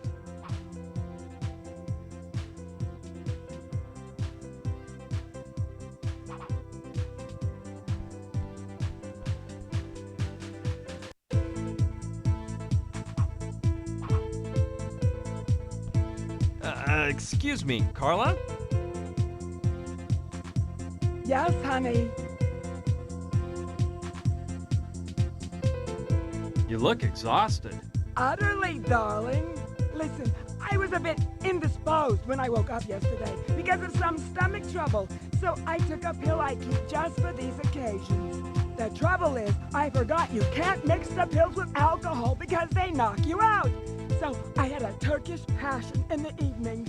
I invented that nectar-like delight, by the way. Ooh, sister, you can't imagine what happened. It's like I was frozen in space. My graceful body seemed to weigh a ton. Just horrid. I'm feeling a tad better today, but I'm still a bit peaked. I need to get some beauty sleep. Are you gastrically challenged? Well, look, they're just momentary bouts of pain. You know, once in a while, you overburden your system and things go out of whack. I just happen to have a bit of heartburn. You wouldn't let me try one of those pills you take, would you? Darn, I just ran out. When I went to take one yesterday, there were only 2 left in the bottle. I took one and dropped the other one, which fell through that grating on the floor. And you say that if you mix those pills with alcohol, it knocks you out cold?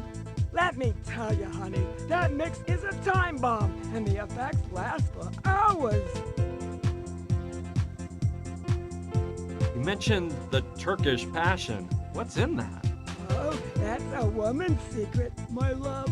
My delectable blends are renowned. That Turkish passion is one of my personal favorites.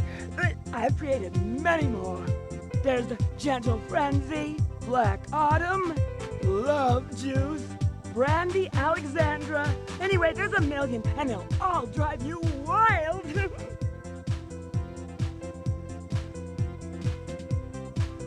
Can you think of any way to set my friend Gina free and get us all out of here? Listen, sweetie pie, I'm in no condition to be thinking. But besides brawn, you seem to have brains, so I'm sure you'll dream something up. What I can tell you is not to trust that Gina girl much. She's got more lizard in her than my nicest purse. Have you been together for long? Lula, Mariola, and you? Mariola and I have been together for over 15 years. Back then, our stage name was Hernandez and Fernandez. Times were crazy, and our show was just divine. About 5 years back, we met Lula and created the Divas. Since then, we've acted as a threesome on the best stages this country has to offer. We've been a huge success. I'll let you get... Toodaloo!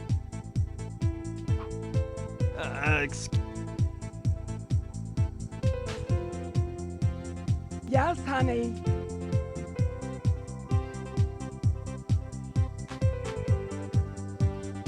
Have you been to... Mariola and back then, about... I'll let you get some rest, Carla. See ya.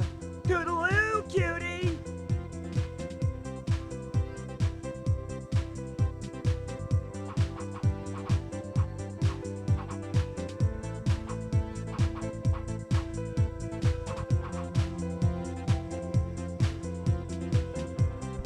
Good idea.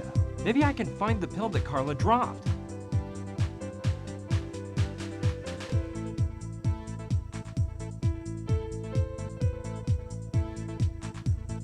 I'll open up the vacuum cleaner bag and see if Lady Luck is on my side.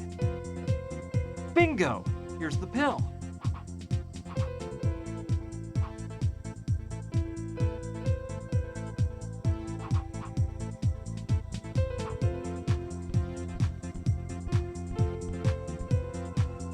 It looks like shoe repair thread, and there's a needle next to it. I'll take the needle too. Maybe I can use it somewhere.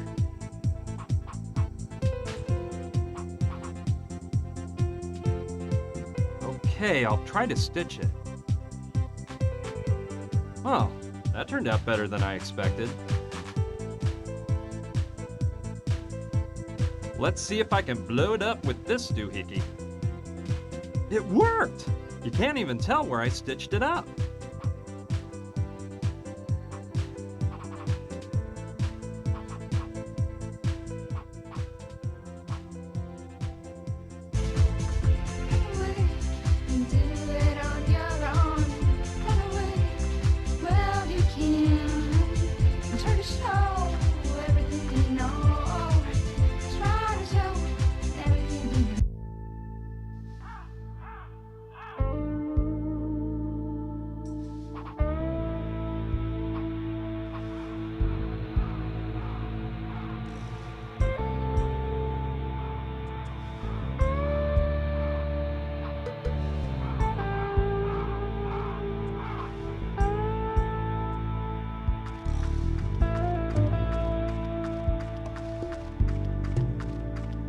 There's someone over there. I'm afraid he's not one of the good guys. He looks like a buff type of guy that might shoot you in the back. He must be guarding that barn or something. I can't let him see me. good beer, I tell you. I'll take a peek through that crack there. Inside is the chopper they used to bring us to this desert. Of course. Now I understand why that lummox is there. They're using the barn as a hangar and he's guarding. I'll enter through the rear window.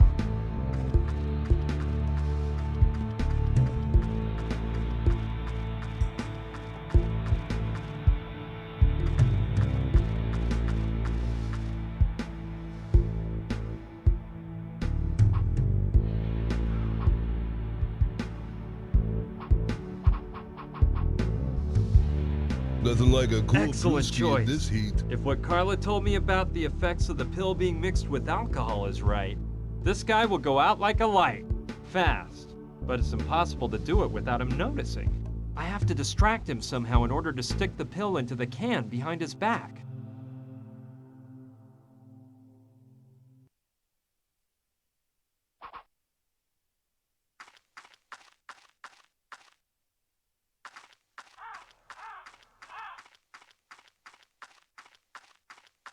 I bet no one can get as many cans in a row into the basket as me.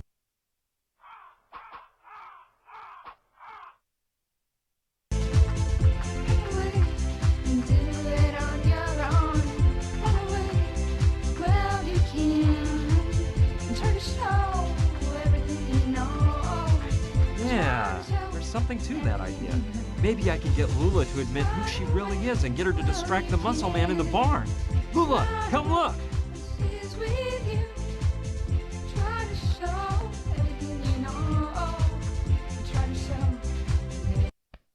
Hey, big boy, I didn't know you liked sports. Hmm? Where did you get that basketball? Throw it to Lula.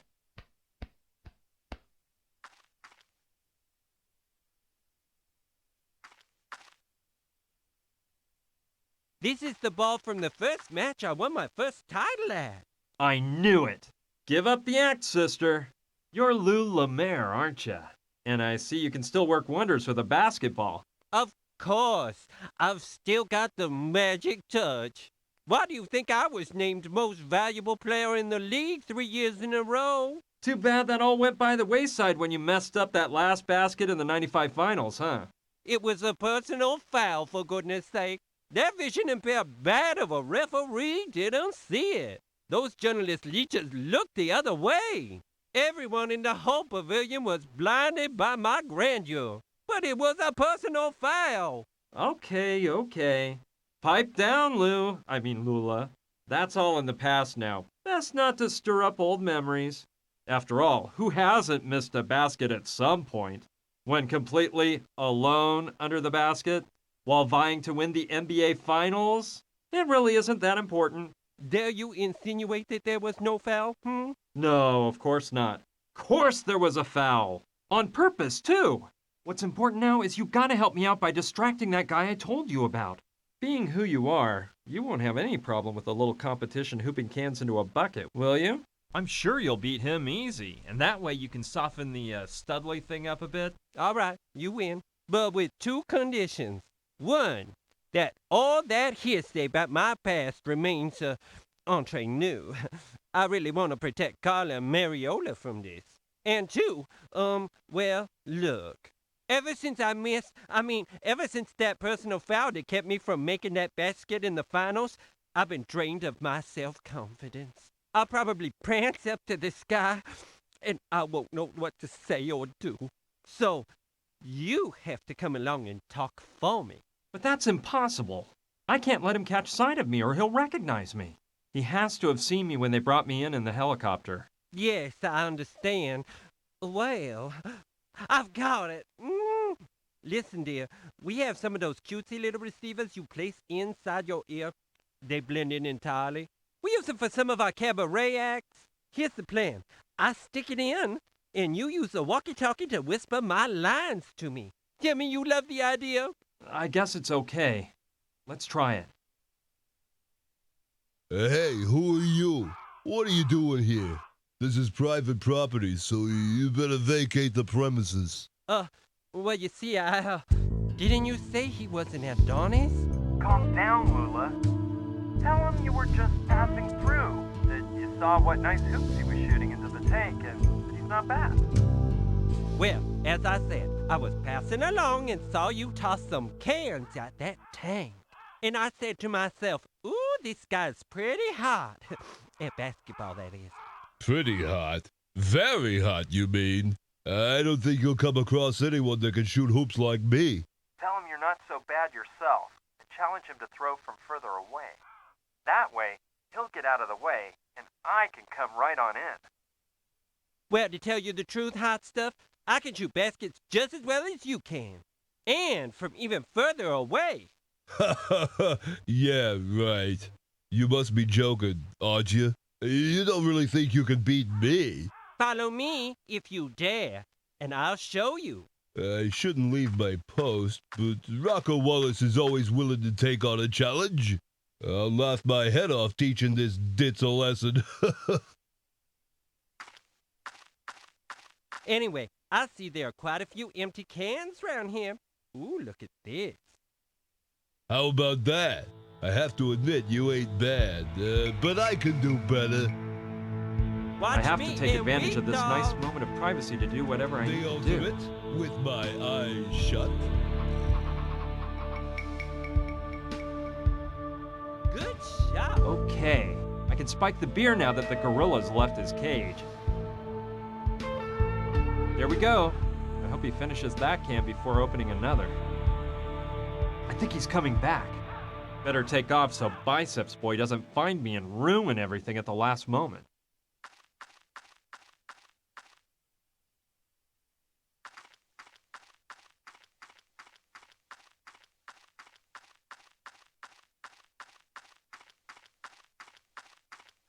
Cross your fingers.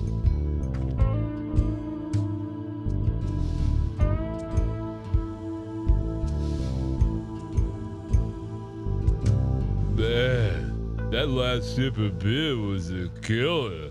I think I'm losing it. I better have another drink.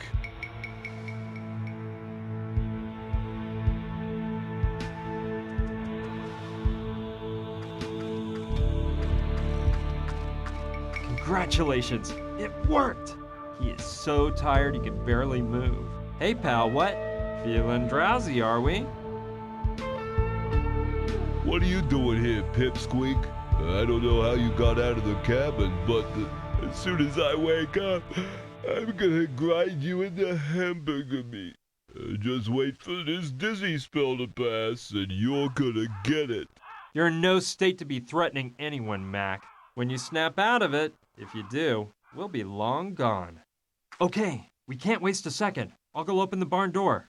That chopper will get us all out of this dust bowl.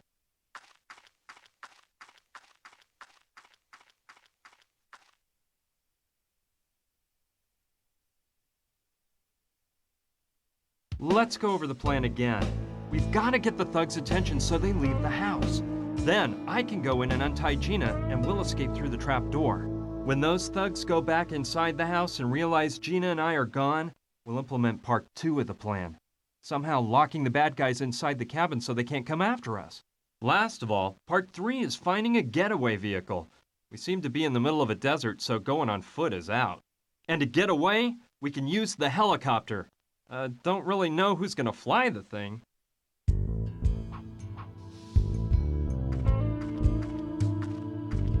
Beer never had this effect on me before.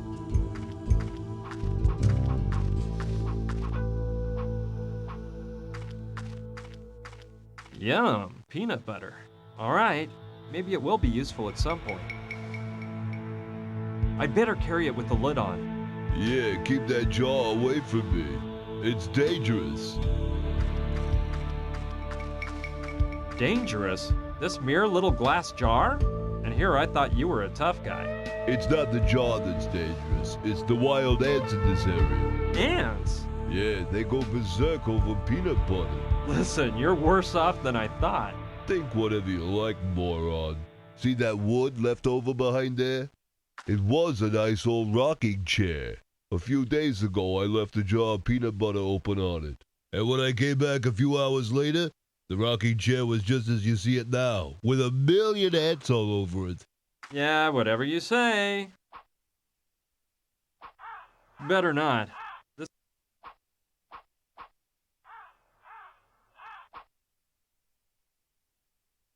Beer never had this effect on me before. It reminds me of one my dad used to have in the backyard. As a kid, I'd entertain myself by banging on it with a baseball bat.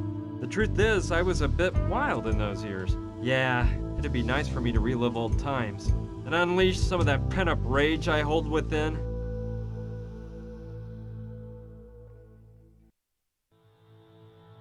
It's very therapeutic, I assure you.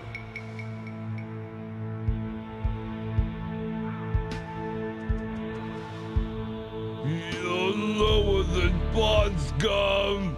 If I find out you had something to do with the way I'm feeling, get ready to suffer. It's one of the footrests from the motorcycle. It fell off when I hit it with the crowbar. I may be needing this. You're lower than Bond scum.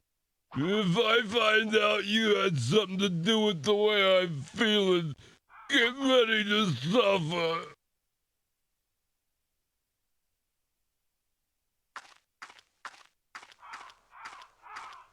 You better head straight for the cabin before Gustav and Fyodor realize you ran away, weakling.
Yeah, I think they'll fit together somehow.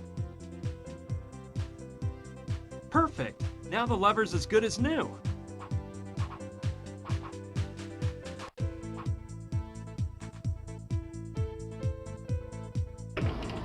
It works! The door closed.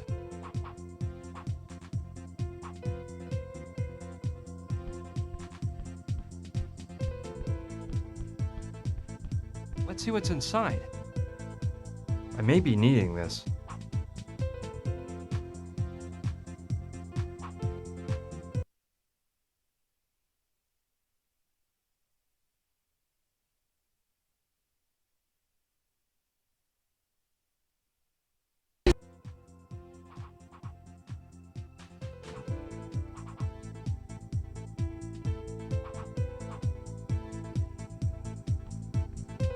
Let's see if I'm lucky. And this key is the one to the fridge. Well, let's see what we've got here. I'll grab the butter. Looks like Carla didn't even notice, but I locked the door again just in case.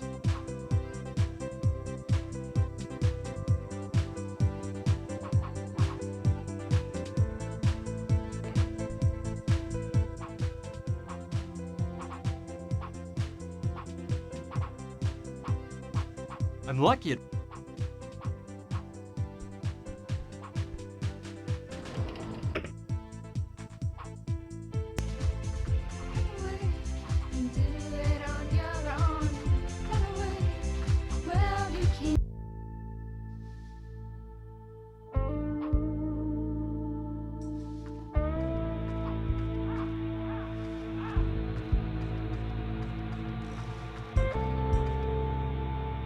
All right, I might use it for something.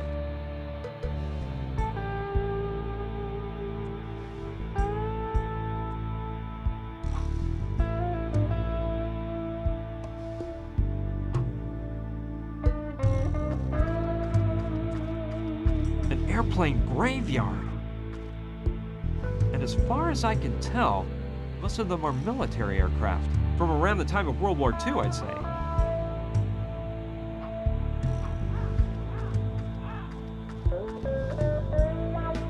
It's a bit old, but it might save me from any other punches.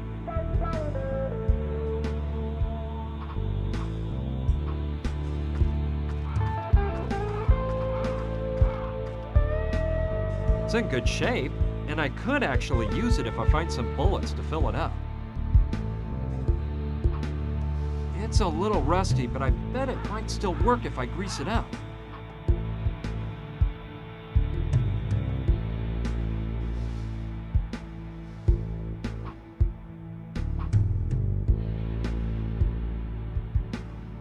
It's all blocked up by the rust and years of disuse. I'd have to grease it up really well in order to use it.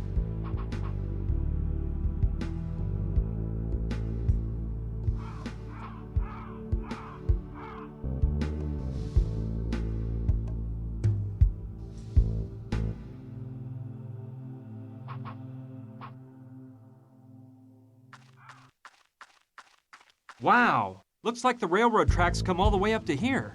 Although, judging by the look of that train car, the tracks must be from the 1800s.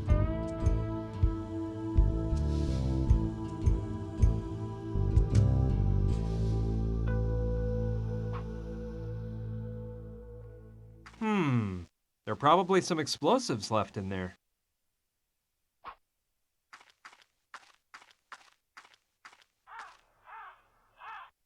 Man, it is really stuck.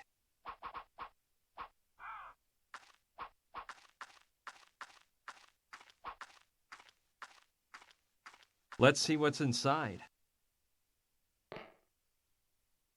Yuck! Ugh! It doesn't smell very good in here.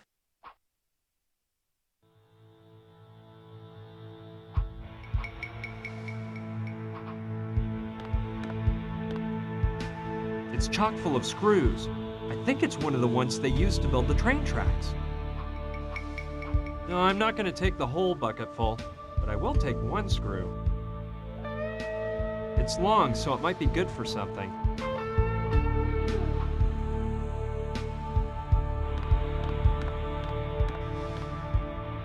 One is closed and the others are empty. I don't know. They must have tar or something like that inside.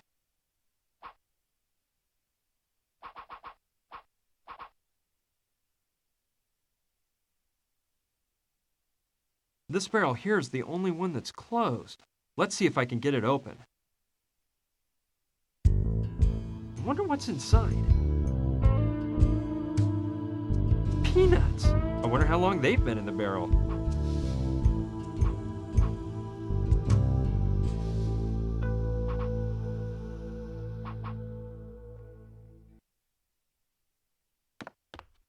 XXX. No doubt about it, it's a barrel of gunpowder.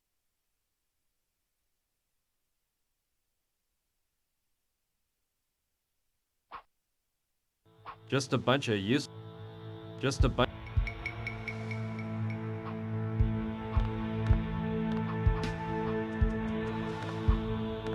It's too heavy. I'd be happy just to get a handful of that gunpowder out, but the barrel's closed up tight.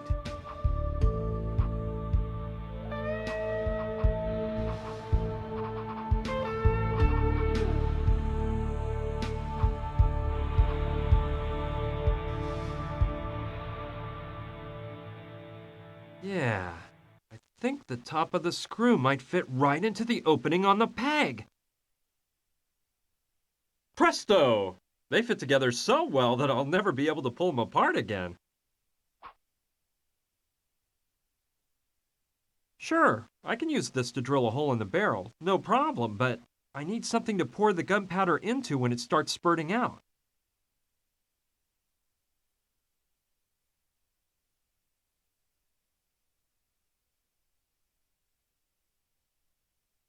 Aha! I'll place the bucket at the bottom of the barrel so the gunpowder falls in when I screw the hole into the barrel.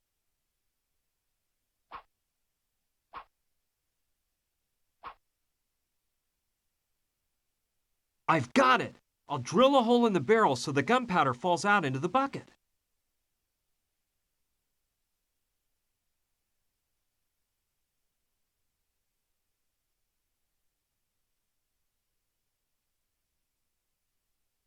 Sweet! Now the bucket's full of gunpowder.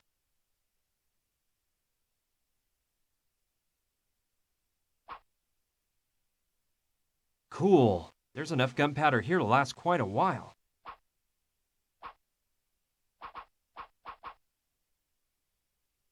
I like that idea. Turning harmless lipstick into a high-caliber bullet. Yeah! Here we go. I'll dab a little gunpowder on the base. Ready. No need to put any more gunpowder on it. Let's see how well it fits. Perfect! Now let's see if I can make some more bullets to finish filling up the belt.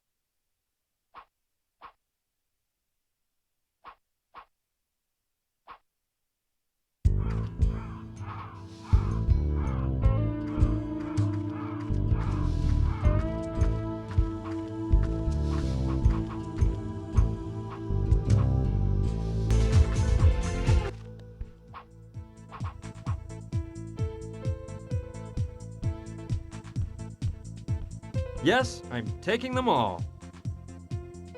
With all these, I can make a bunch of bullets.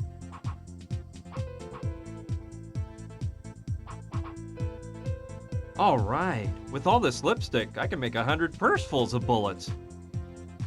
Ready. There was just enough gunpowder to fill up all the lipstick holders. All right, I'll fill up the bullet belt. They just slide in. Huh, what a coincidence. There's exactly the same number of bullets as empty slots.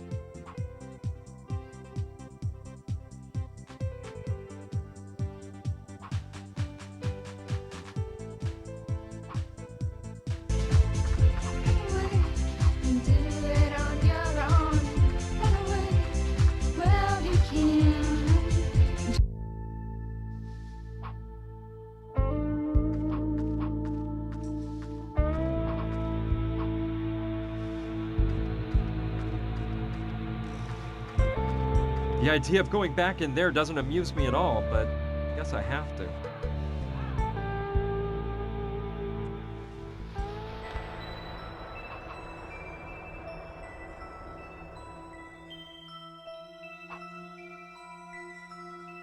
I don't want it to break.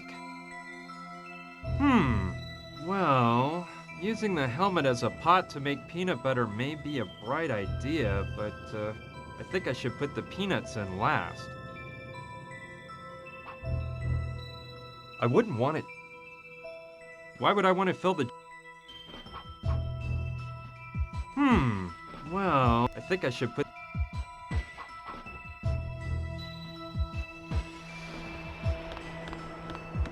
You want to put it in the sun, heat it up, and then stick it on your head? No, thank you.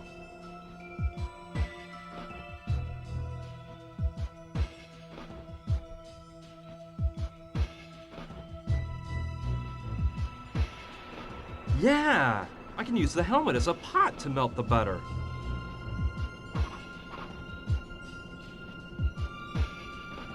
Okay, I'll put the peanuts in. Great, now all I have to do is heat it up so everything melts together nice and smooth. And ta-da! I'll have whipped up a lovely batch of peanut butter. Good thinking! With the sun beating down on the freezer lid, it must be hot enough to fry an egg. Perfect for making that tasty peanut butter. Let's leave it on the burner a bit longer so that it melts into a smooth cream. I can use the spatula from the jar of real peanut butter to stir the mixture.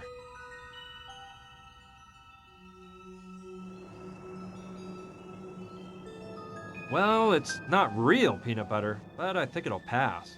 And the color is certainly just like the real thing.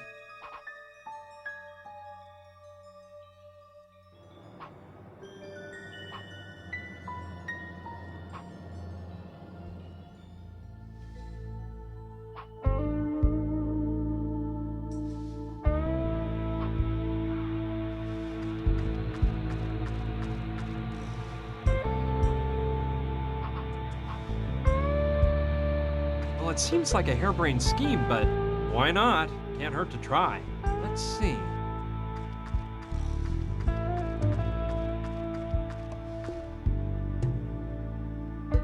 Let's see if those ants show any sign of life.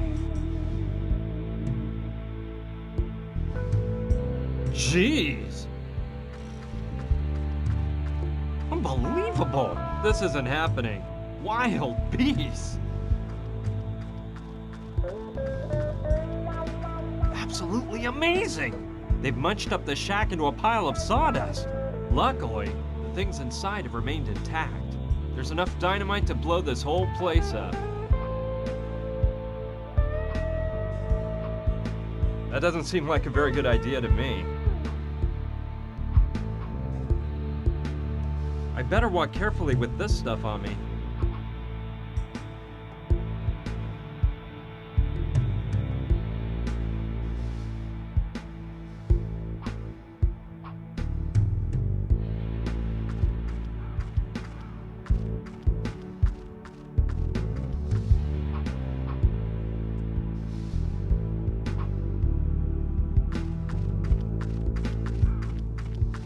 Wow, an oil well. It seems pretty old. I bet it's been running for years.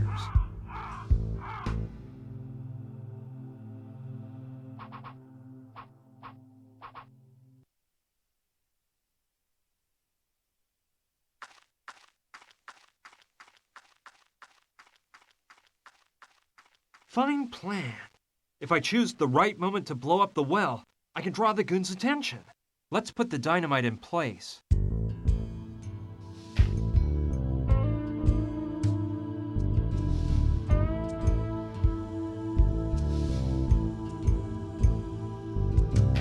The detonator goes behind this rock, which is perfect for protecting me from the blast. Let's go over the plan again. We've got to get the thugs' attention so they leave the house. Then I can go in and untie Gina, and we'll escape through the trap door. When those thugs go back inside the house and realize Gina and I are gone, we'll implement part 2 of the plan. Somehow locking the bad guys inside the cabin so they can't come after us. Last of all, part 3 is finding a getaway vehicle. We seem to be in the middle of a desert, so going on foot is out. We'll grab their attention by blowing up the oil well at just the right time.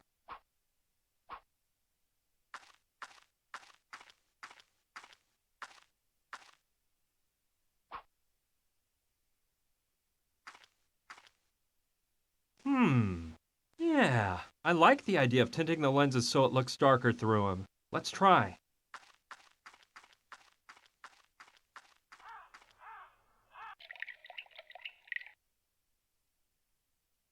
Done.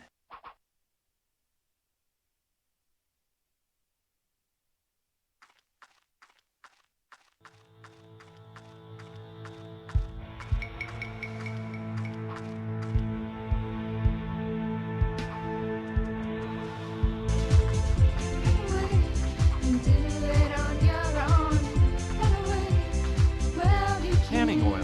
Mariola, do you mind if I borrow your tanning oil? Sorry, sugar, that's my life's blood. I still haven't acquired that bronze tone that turns macho men into love machines.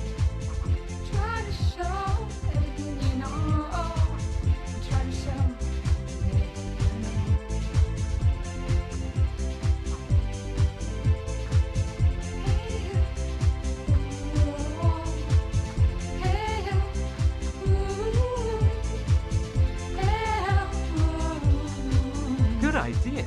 That way Mariola will think she has a darker tan. Careful, she better not notice. Perfect.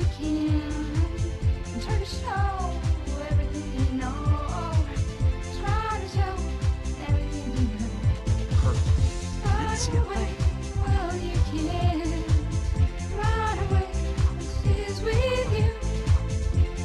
Mariola, do you mind if I borrow your tanning oil?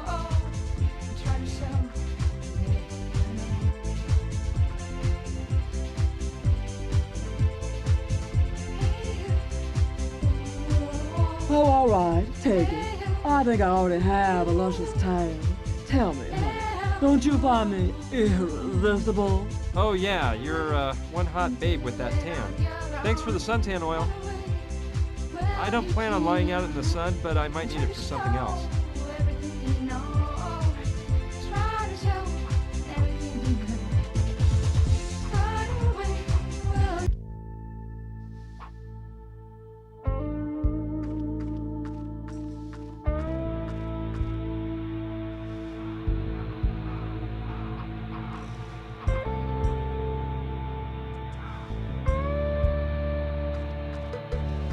It's not the best kind of oil to grease it up with, but it should work.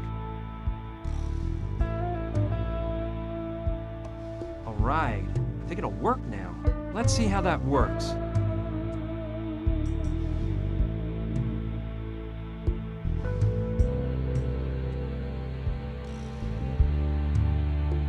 Perfect. The cabin is within shooting range.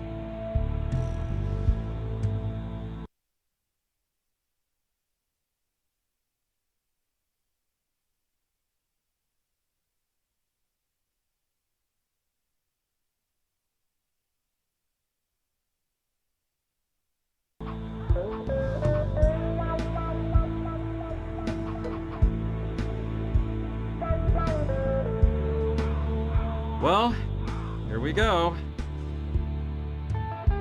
A-okay. Now the machine gun is ready for firing whenever I might need it. Let's go over the plan again. We've got to get the thugs' attention so they leave the house. Then I can go in and untie Gina and we'll escape through the trap door.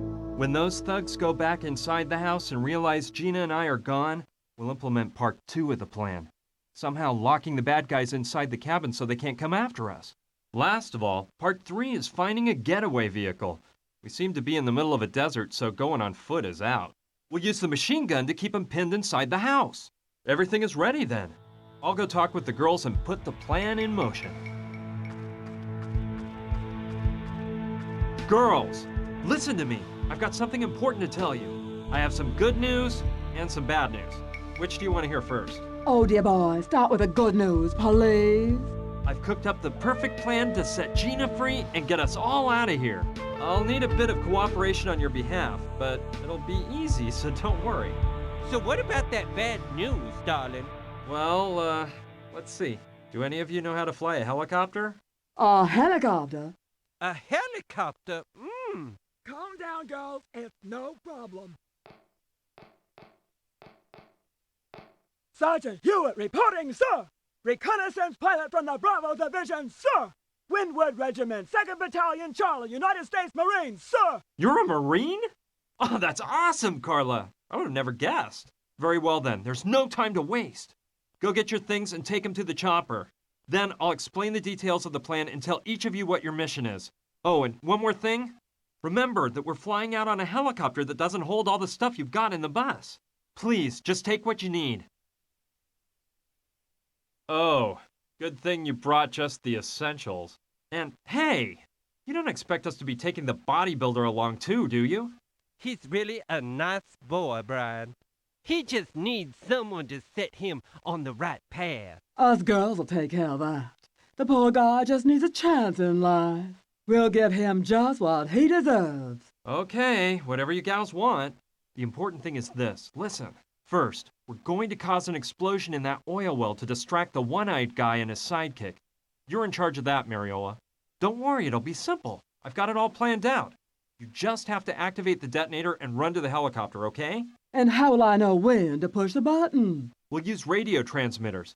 You'll each be wearing one, and I'll give you instructions over the walkie-talkie. Lula, are there enough transmitters?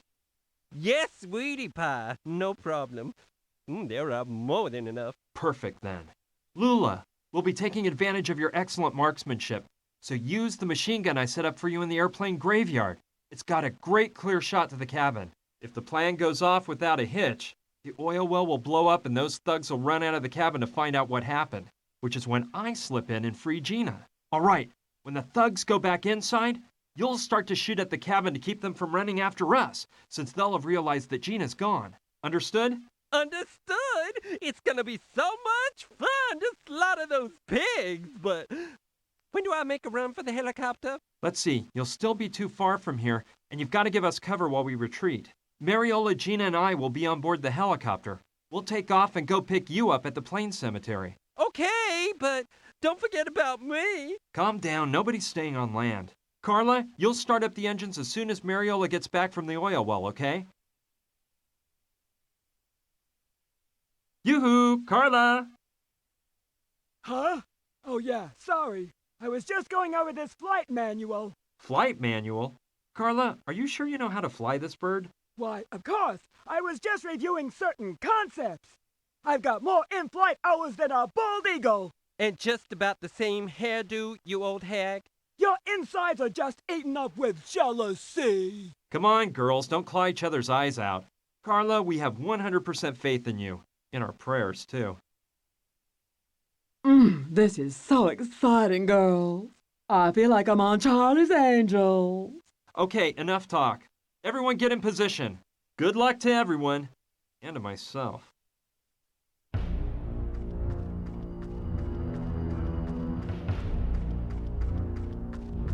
Okay, let's make sure everything's set up. Hey, Mariola, are you in position? Oh, yes, of course. Ready? Okay, wait for my signal. Lula, are you ready? Ready when you are, and mad about going into combat. Perfect. Just stay alert. Carla, all set? In position, sir. Sergeant Hewitt, prepared for takeoff. Very good. You pay attention, too. A-okay. It's time. Let the party begin. Mariola, blow up that well. What in the world was that? Oh man, they blew up the well. I don't like this one bit. We gotta call the Sandrettis. The girl's gone.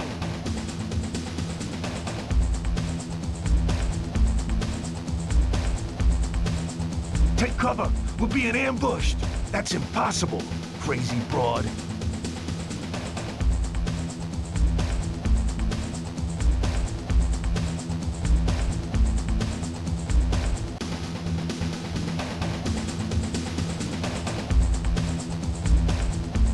Fast, Lula! Climb on board!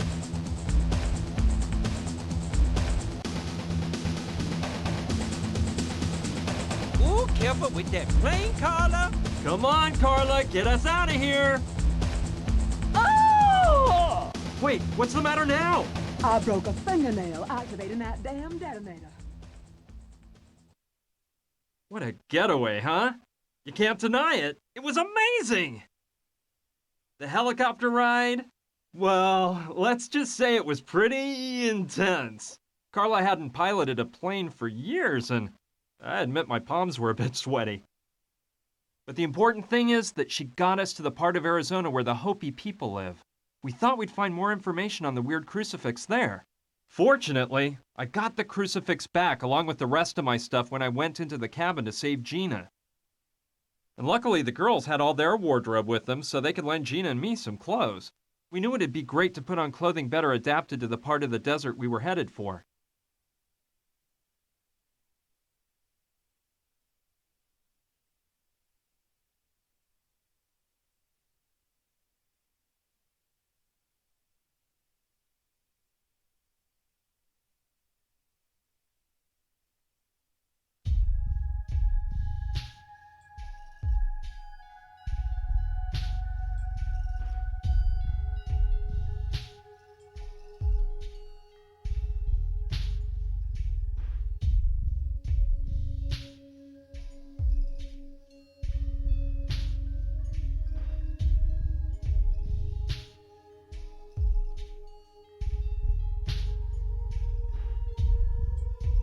Be careful, you guys. You gals, too. And thanks for everything. I can't stand goodbyes. I always cry like a baby. I promise, we'll go see your show as soon as we have time. You better stick to that promise if you don't want to piss off a Marine, cutie. Goodbye. Goodbye. See you soon. Goodbye, girls. I'll never forget you. We won't forget you either. Bye.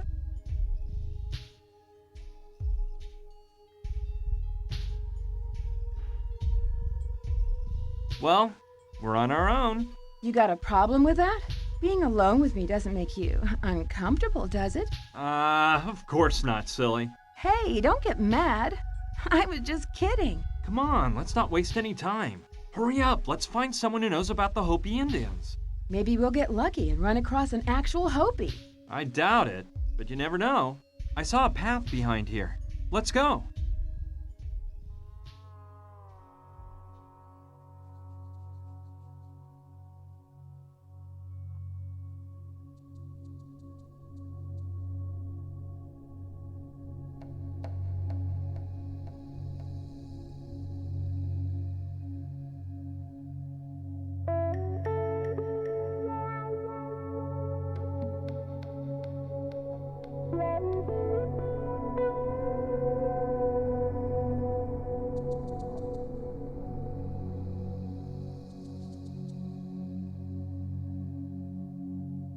Wait, my bootlace came untied.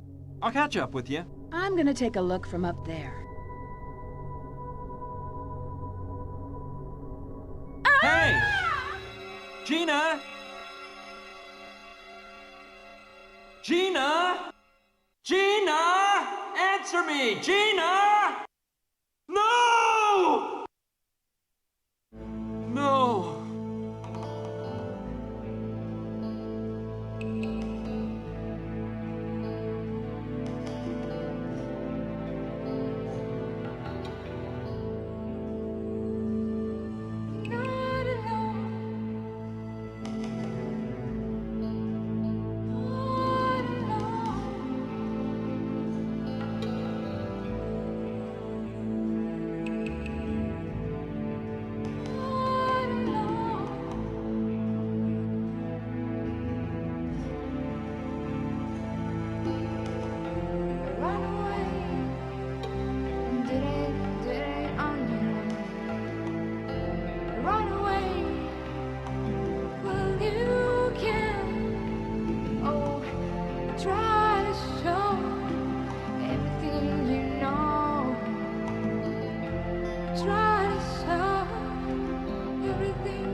Feeling sorry is not the answer. Hey!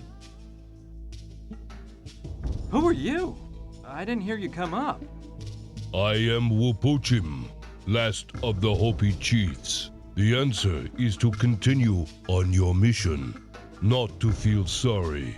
How do you know all this? I don't understand how you... Hey, wait a minute. Did you say Hopi? I did, of course. That's incredible. I'm here to find out the meaning of a crucifix of Hopi origin. Show me the object. This is it. My young friend, this is not a crucifix. It is a sacred key. A key? But it's not shaped like a key. The way you are holding it in your hand. Press strongly on the upper part with your thumb. Oh. Well, it sure looks like a key now. And what is it this sacred key opens? It is the key to the sacred Hopi crypt. The sacred crypt? Where is this crypt? Right across from our village, on the highest peak, on the other side of the Great Canyon, where Istarok places his first ray at dawn. Oh, and could you tell me how to get to the Hopi village? The sacred key went to you, so your destiny is to reach the sacred crypt. What path to follow? The path of knowledge, no doubt. Well, I think there's something I should tell you. You see, the truth is that this key is not mine. Hey!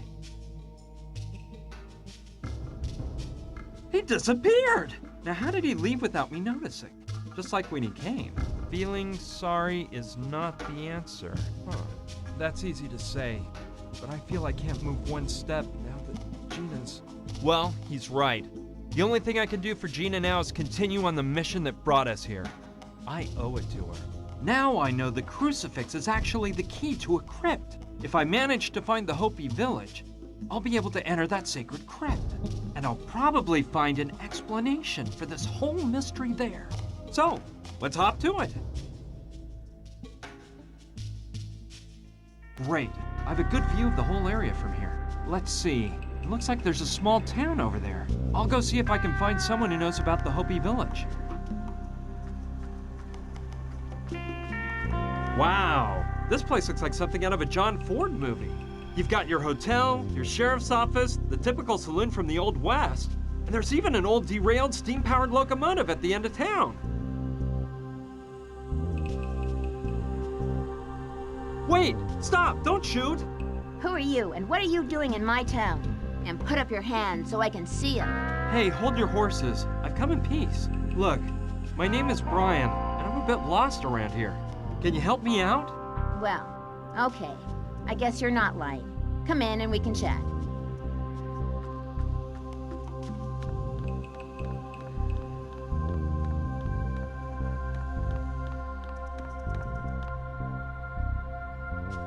So, you say you're lost, huh? Well, maybe you can tell me how you got here then. Well, the truth is, I'm not totally lost. I'm trying to find a Hopi village that used to be inhabited somewhere in this region. I came into this town hoping to find information on its exact location. The Hopi village. Are you an archaeologist or something like that? No, I know nothing about archaeology. I need to find it for another reason. You don't look like an archaeologist, to tell you the truth. Though I suppose they don't all carry whips and wear hats. Oh, give it a rest, please. Do you know where that Hopi village is or not? This may sound strange, but the history of this town, Douglasville, is very closely related to the history of that Hopi village. Really? In what way? Please explain. Well, it's kind of a long story.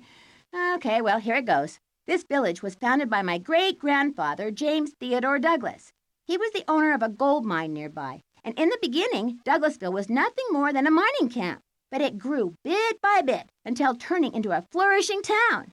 Everyone was prosperous thanks to the huge profits of the mine, and my great-grandfather even got the railroad to run through Douglasville. However, something happened that tragically changed the town's fate. The mine and the mine shafts just kept growing and growing until one of them, the one with the largest vein of gold, bumped into something totally unexpected. The Hopi village! Really? So what happened? The inevitable. The Indians weren't willing to let white men ravage their lands.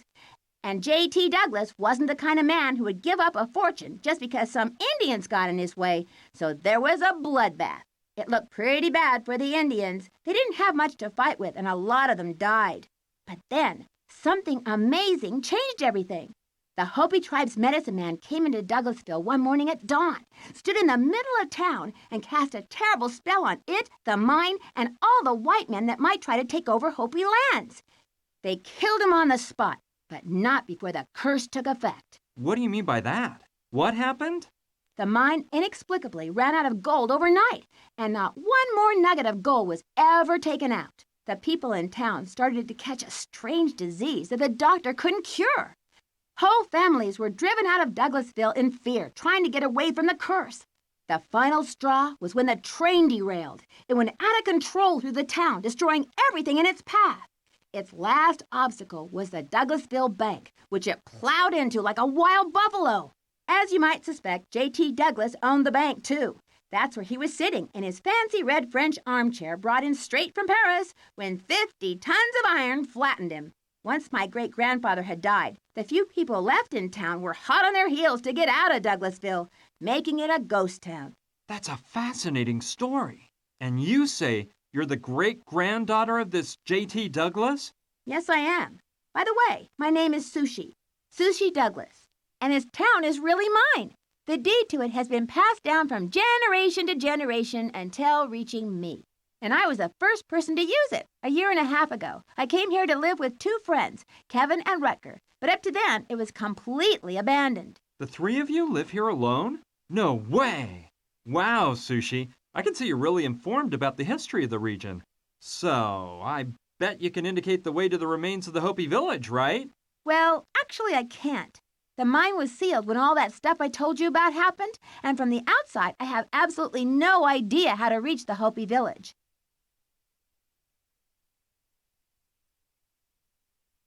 So, do you think I could get to the Hopi village by going through the mine? If you knew the directions to follow through the mine shafts, you surely could. Do you know your way through the mine shafts to reach the Hopi village? Me?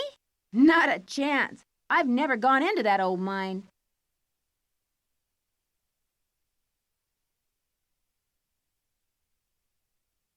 I thought you might have an old map of the mine. No, I don't have any maps of it. Let me think. I guess that if a map exists, it would be in the town bank. Probably inside the safe.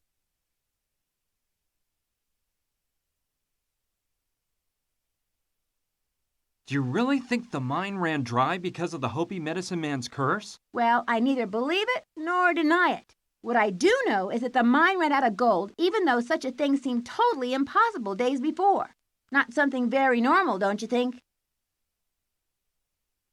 Could you tell me the... Again? Well, this village was So what happened? What? The people as you want. Why did Kevin, Rucker, and you come live out here? It was my idea. I felt the need for total isolation so I could devote myself to my greatest passion. They had similar concerns. So here we are. So, what's your passion? Computers and the whole world of technology surrounding them. I'm pretty good at it, you know? I'm going to continue on my search. Thanks for all your help, Sushi. See you later. See ya, and good luck.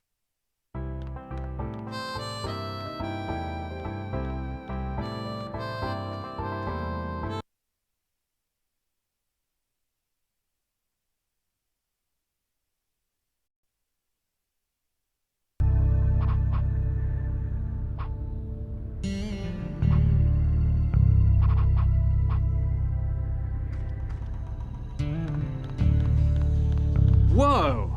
The bank sure is a mess.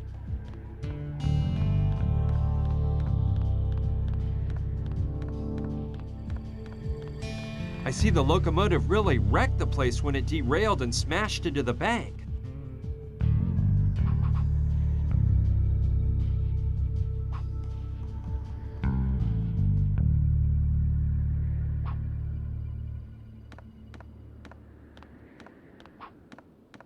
This is really run down.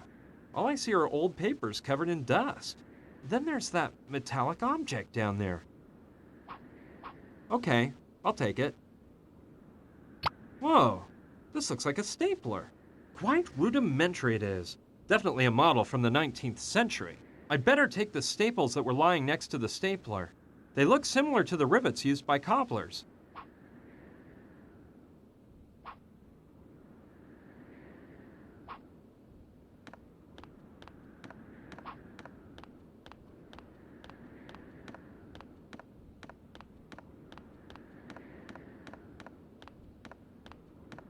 I bet this was J.T. Douglas's desk.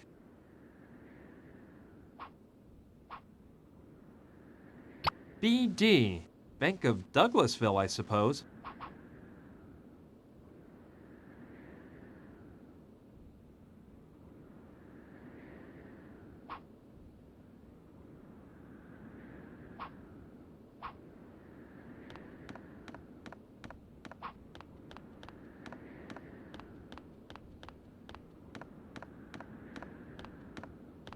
A big piece of the floor is missing. A blunt object must have fallen down and made that hole.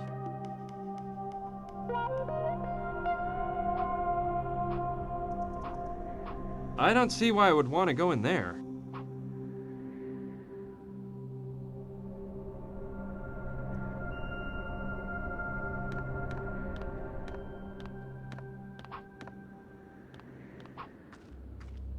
Let's see. Way at the end, I see a cell and... I can't believe my eyes. There's...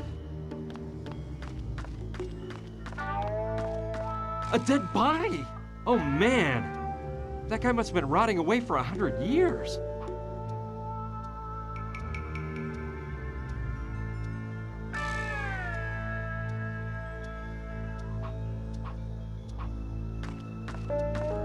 All right. I don't think anyone will need them to light up the stove. 5 nice logs. Might come in handy.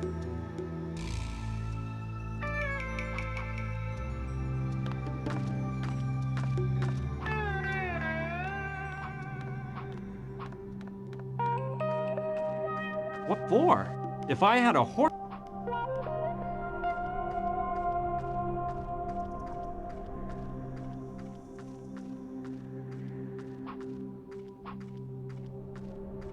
This must have been a supply wagon, because it has some sort of strap attached to an iron ring at the edge. And there are more similar rings at each end of the wagon on both sides. I bet the strap passed through all of those rings over the goods to keep them from moving around on those dusty, bumpy old roads. It's tied to one of the iron rings. I can't tear it off.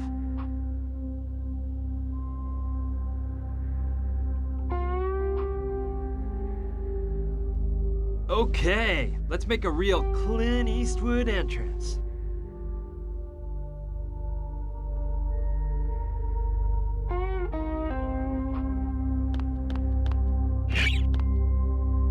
Hey, how cool. An automatic door opening system. And they say the Old West was wild and dangerous. Well, well, wow. This looks like a botanical garden.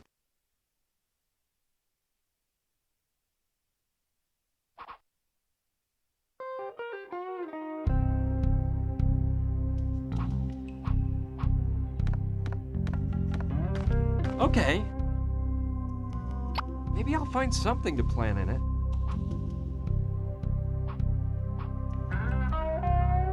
Let's see what I find here.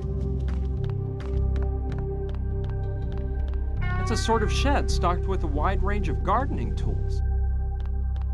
Seeds, tools, chemicals, that kind of stuff.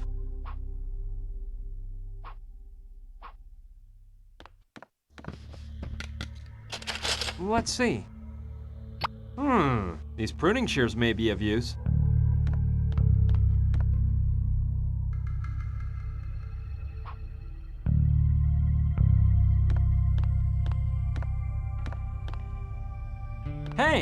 Hey, pal.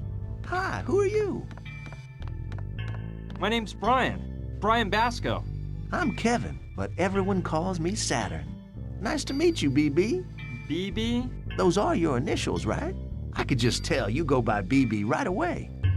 It was logical, what with your name. Well, to tell you the truth, no one's ever called. So tell me, BB, you planning on moving to these parts? Have you spoken with Sushi about this? What kind of artist are you? No, I don't plan on staying. I'm just passing through. Oh, well, that's something unusual, isn't it? I mean, not many people come around here just for the heck of it. Well, I'm trying to find the remains of a Hopi village. The old Indian village? Yeah, I've heard of it. Do you have any idea where exactly it might be located? Actually, I don't, which is odd because I'm quite familiar with the area. I often go out exploring to find raw materials for my inventions, and I've never come across the slightest sign of that Hopi village. Do you know of anyone who could tell me the story of that village? Let me think. I don't know. I think Sushi may have some documents from her great-grandfather. They might mention the Hopi village. Of course, Rutger hasn't got a clue, although you never know. And, Mama Dorita could know something. That story about Sushi owning Douglasville is true then, huh? Oh yes, the whole town belonged to her great-grandfather. Then it was passed down from generation to generation until Sushi inherited it from her father. I met Sushi on the internet through a chat room. We got along really well and became friends quite fast. When she proposed the idea of moving away to this town to live at peace with our creative spirits, well, I didn't think twice. I haven't met Rutger yet. Well, he's out of town. He told me he was going on an expedition in search of plants and roots. When you meet him, you'll see what a swell guy he is. He joined up with us to move out here so he could devote himself fully to his great passion, botanical gardening.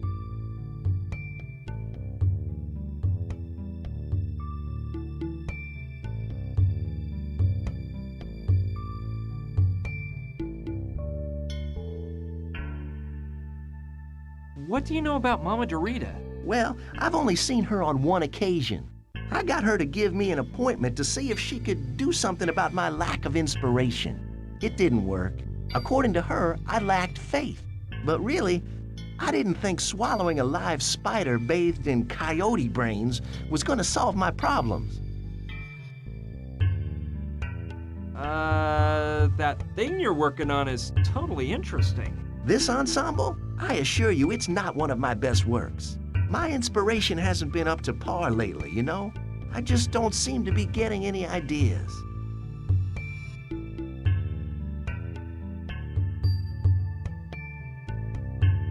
Listen, about the Hopi village I'm looking for, Yes, what is it?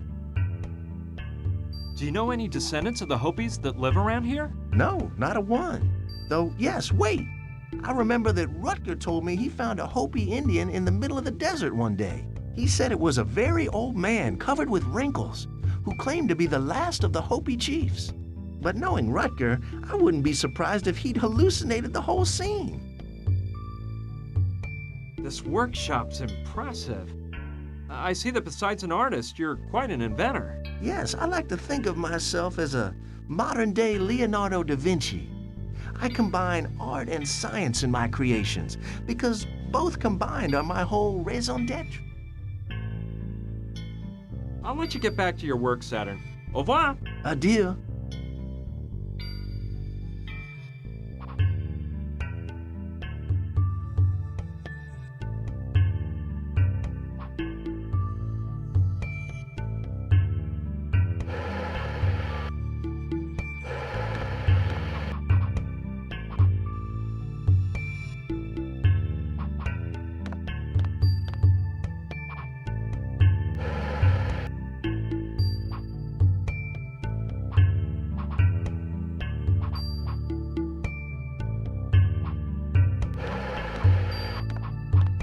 Let's see how in the world this works.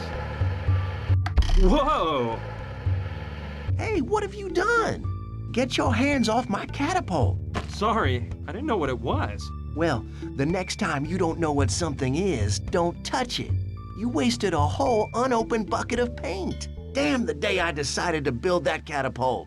Hey, chill out, dude. I won't touch anything else. I hope not.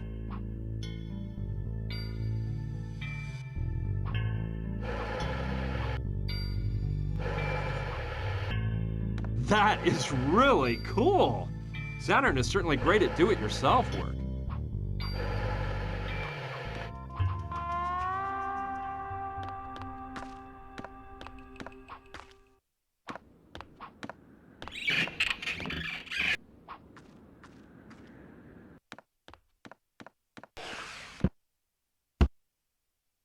Hi, Sushi. Hi, Brian. How's it going? Did you find out anything else? I'm working on it. You see, there's something I want to talk to you about. Shoot.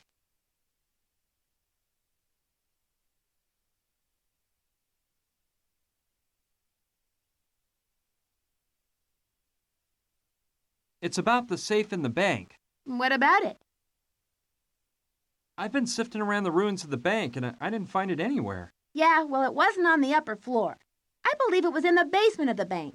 You know, to be on the safe side.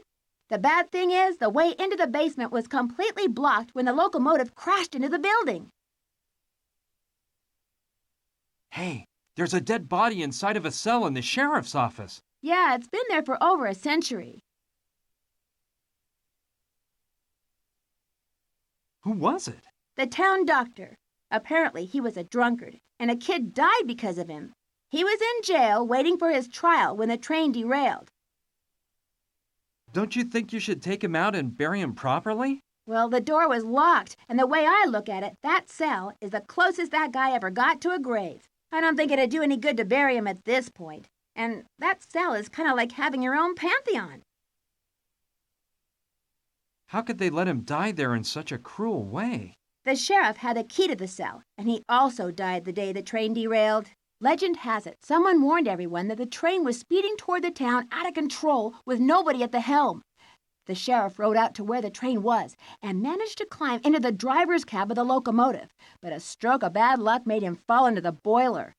The guy was burned up alive and failed to stop the train. And as I already told you, due to the derailment, everyone fled town, and nobody even thought about releasing the drunk doctor who had caused the death of a child.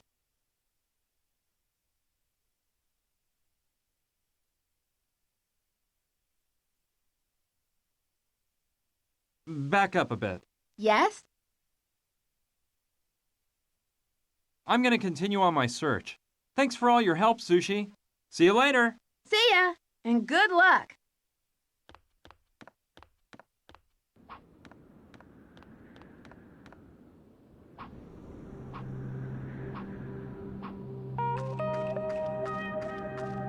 Wow! That crater is really big.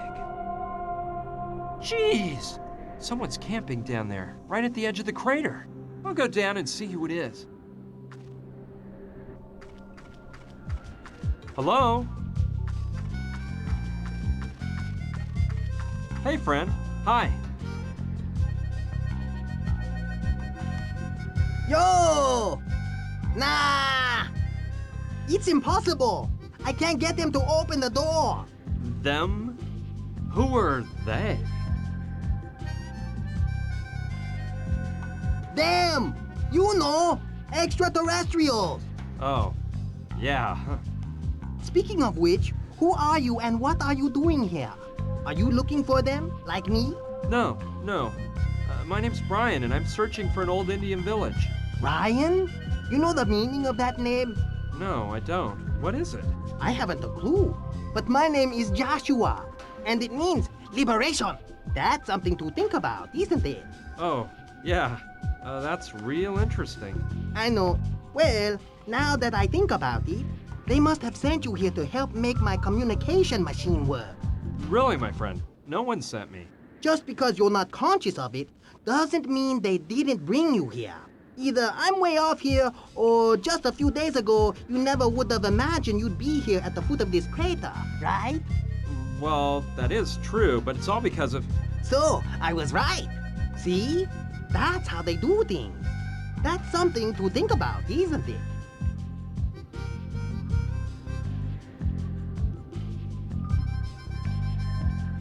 You wouldn't know where I can find the remains of that Hopi village I'm looking for, would you?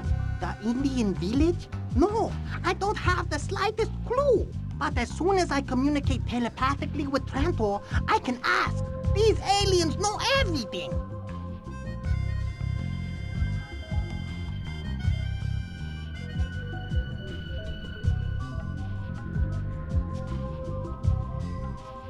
So, what brought you here? To this crater, I mean.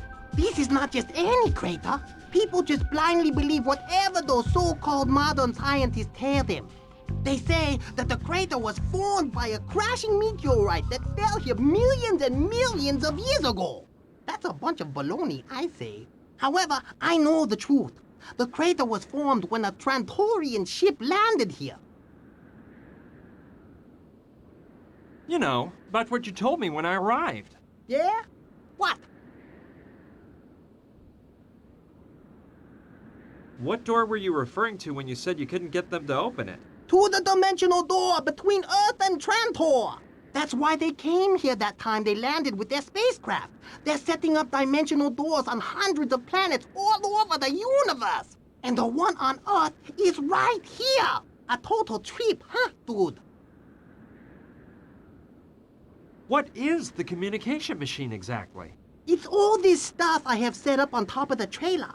I built it myself and christened it with the name Communication Machine because I plan on using it to open the dimensional door and come in physical contact with the Trantorians. Why did you tell me to help you make it run? Is it broken? Yeah, after getting here and setting everything up, I ran into some bad luck. It had hardly been running for an hour when the machine ran out of energy and stopped working. I took off the plate covering the rotor and checked out the battery that makes it spin, but I can't find what's wrong. The battery looks like it's in one piece. I just don't get it. All I can tell is that if the rotor doesn't spin, it doesn't produce energy. And without any energy, the machine is useless hunk of junk.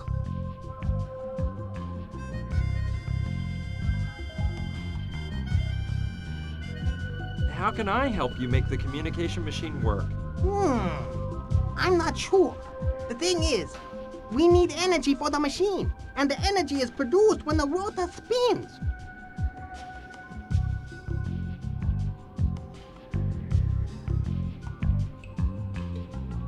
how does the machine work exactly?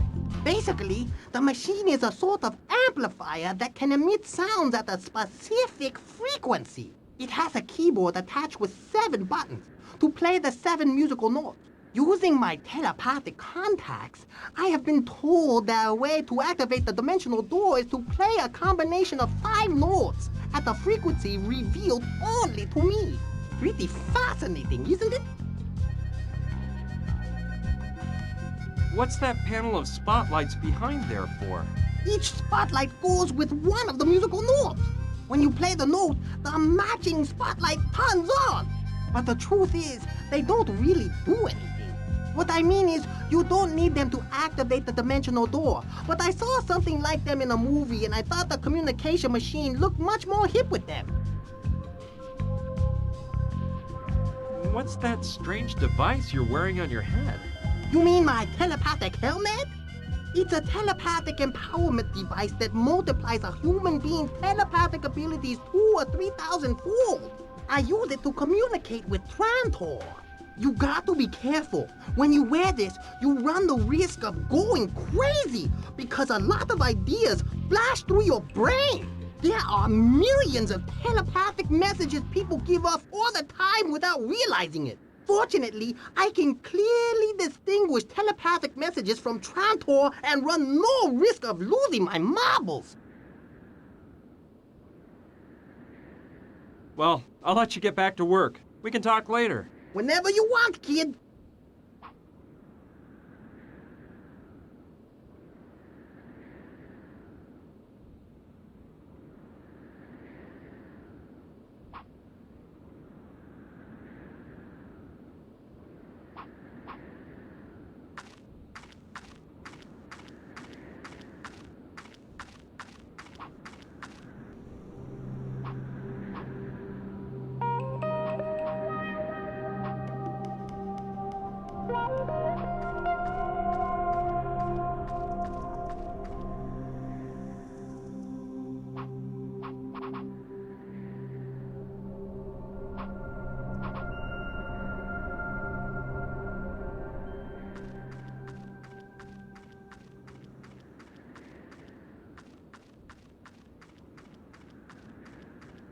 Okay, I'll cut right next to the iron ring. That way I'll get most of the whole strap. It must be 6 to 8 yards long. I'm sure it'll come in handy.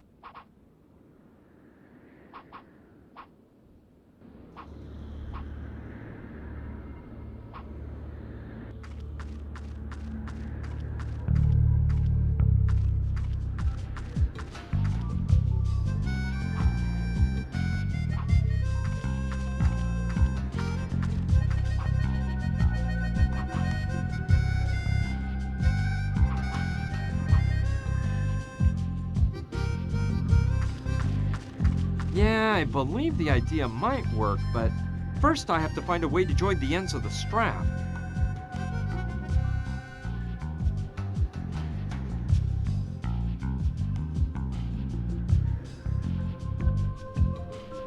Of course! I can use the stapler to join the ends of the belt together. There we go.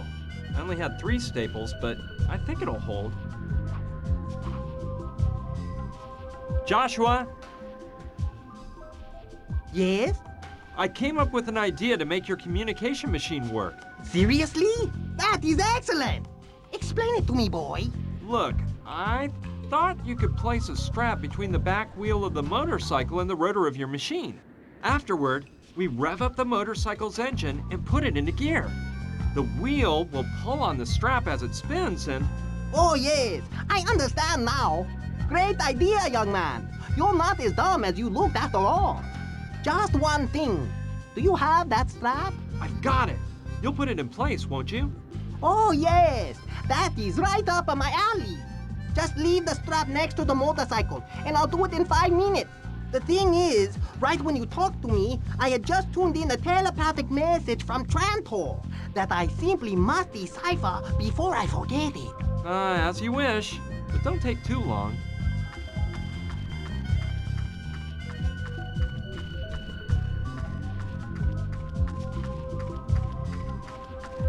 Well, let's hope he can get this show on the road. I'm dying to check whether my idea works.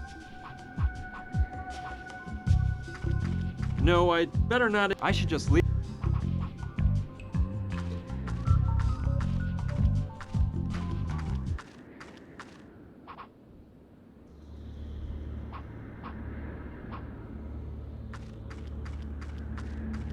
Ay!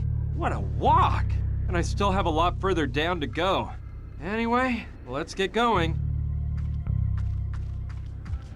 Oh man, I see Joshua hasn't put the strap in place yet. I'm gonna have to talk to him. Joshua? Yes? How come you haven't put the strap in place yet? Look, there is one small problem. Logically, I can't put in the strap without taking apart the motorcycle wheel. And I can't take apart the motorcycle wheel because I need a number 10 wrench, which I don't have. Oh, brother. Now I get it. I've been such an idiot. I shouldn't have joined the ends of the strap until I put it on the wheel. The bad thing is, I can't cut the strap again and re-staple it, since it'd be too short. What's worse, I don't have any staples left.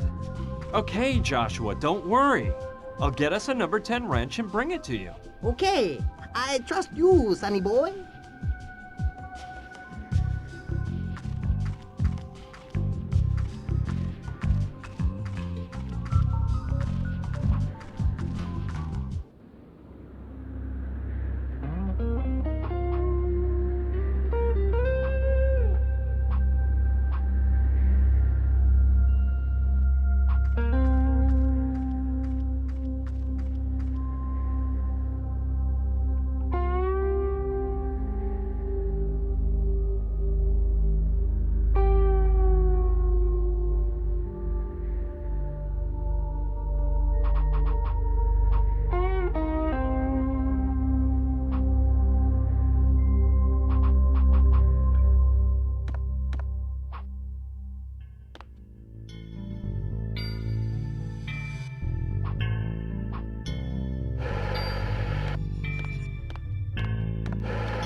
Hey, Saturn.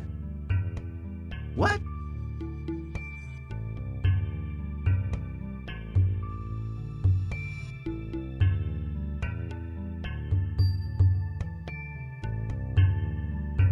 You see, If it's in my power to...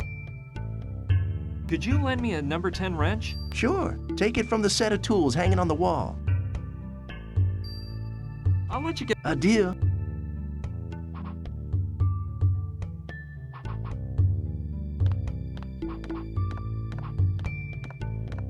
Nice set. Yes, sirree. Let's see. Here on the left are the wrenches. Shoot! Just the one I need is missing. The number 10. Hey, Saturn. What's up now, BB? The number 10 wrench is missing. Impossible. It's gotta be... Hey, wait, you're right. I used it before and left it here in my pocket. Here.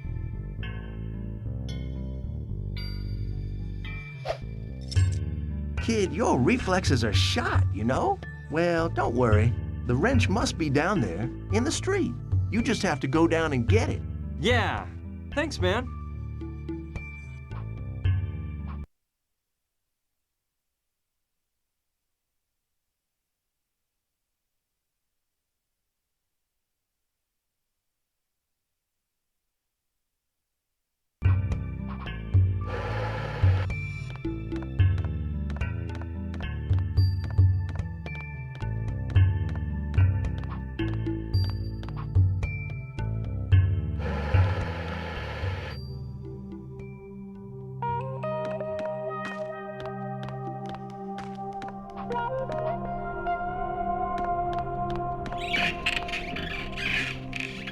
I don't see the wrench anywhere. Ugh. I'm afraid I figured out where it is. It's fallen into that disgusting trough. Okay, who's the sucker that's gonna stick his hand in there?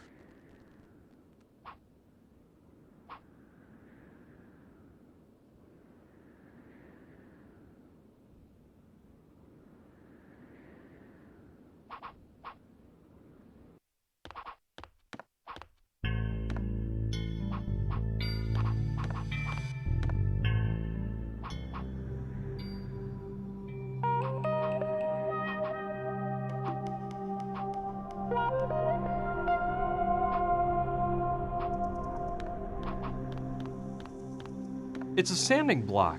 Kevin must have dropped it. All right, better not leave it lying there. I'm sure Kevin will be grateful if I return it to him.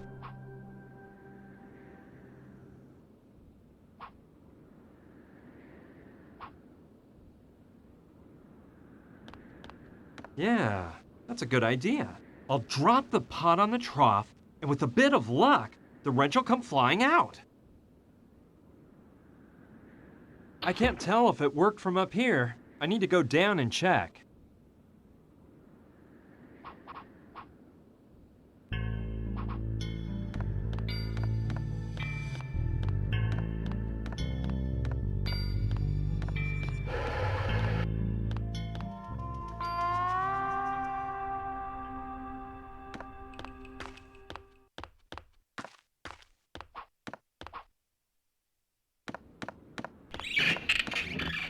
Great! There's that dumb wrench. It's finally mine! All clean and ready to take to Joshua.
Joshua? Yes? I've got the number 10 wrench. Oh, excellent! Leave it by the strap. I'll take care of it right away. But give me 5 minutes. I was just receiving a telepathic message from Trantor. Oh, all right, whatever.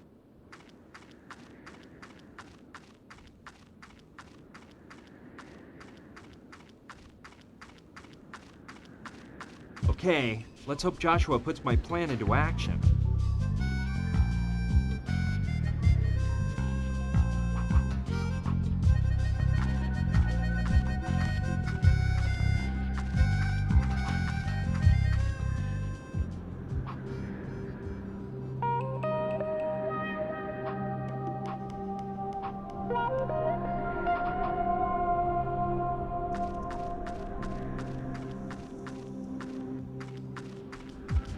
Great, now the strap is on. Joshua? Yes? I see you put that strap on. Did you see if the invention works? Sorry, kid. We're out of luck. The motorcycle doesn't have 1 drop of gas left. Just what I needed. Wait, let's not get desperate. We can find some gasoline. That's what I like to see. Initiative. I know you will get it, and with your help, I'll achieve my goal.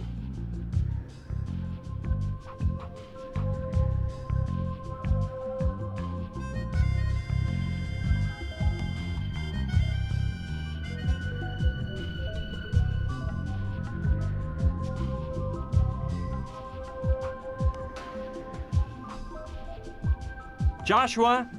Yes?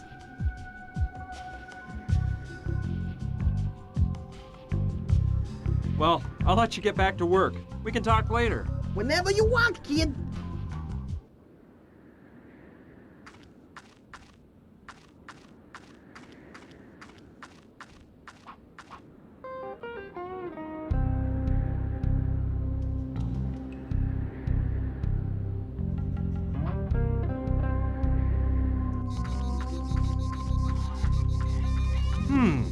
This house looks Mexican, and there's a huge guy in the doorway.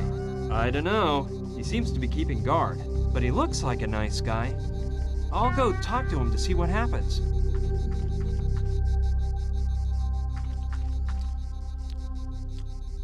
Howdy, partner. What brings you to these parts? What do you want from Mama Dorita? Mama Dorita? No, look, I'm searching for the remains of a Hopi village. I know it was around this area somewhere. By the way, my name is Brian. An Indian village? Yeah, Hopi to be exact. Well, I reckon there's an old ghost town called Douglasville, and now there's a bunch of hippies living there. No, I've been through there already. Douglasville is not the town I'm looking for. Thanks anyway, though. Well, pal, I never heard of any other abandoned villages around here. You think Mama Dorita could help me? Sorry, but I doubt it. Mama Dorita helps people with other types of problems. Other types of problems? Yeah, she's in contact with the other side. The other side? You mean she talks to dead people? Yup, she's mastered the arts of voodoo, soothsaying, and Santeria. And she's a healer, too. I'd love to meet her. Maybe she might know something about the Hopi village. No way. Mama Dorita doesn't do that kind of thing. Look for a good archaeologist, pal. Friend! What's up, kid? I'd like to see Mama Dorita. I told you that can't be. She can't help you with your problem, pal. I'm sorry. When you have other troubles, the ones Mama Dorita can fix up, don't you hesitate to come around. I see you like gum. You're always chewing some. Oh, that's not gum. It's menthol chewing tobacco. I can't resist it, you know. Helps me pass the time. What did you do before working for Mama Dorita? Well, I don't like to think about my past. All I can tell you is that I'm not real proud of some of the things I did. Luckily, Mama Dorita came into my life like a shining light and gave it all new meaning. Now my only mission is to serve Mama Dorita.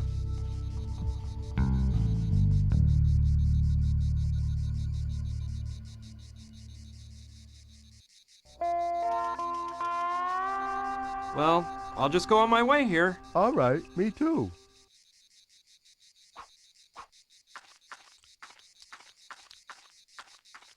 I wonder what that's for.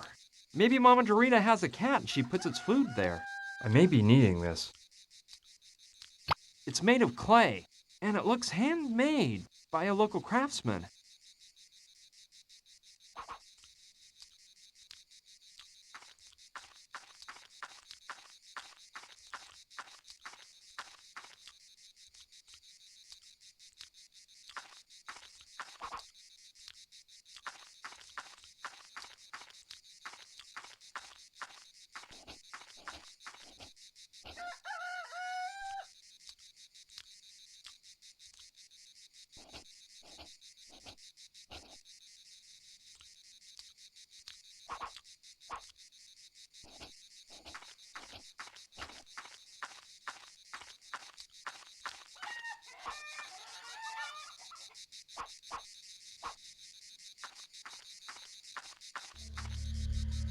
Well, well, isn't that unusual?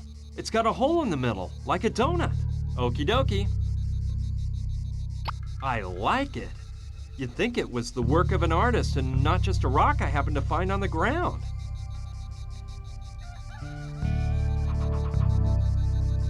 Polish the stone?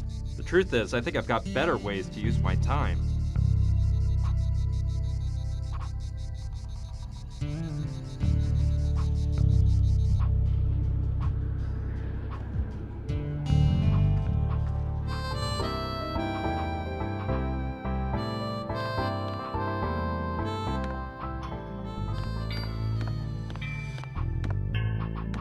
Hey, Saturn.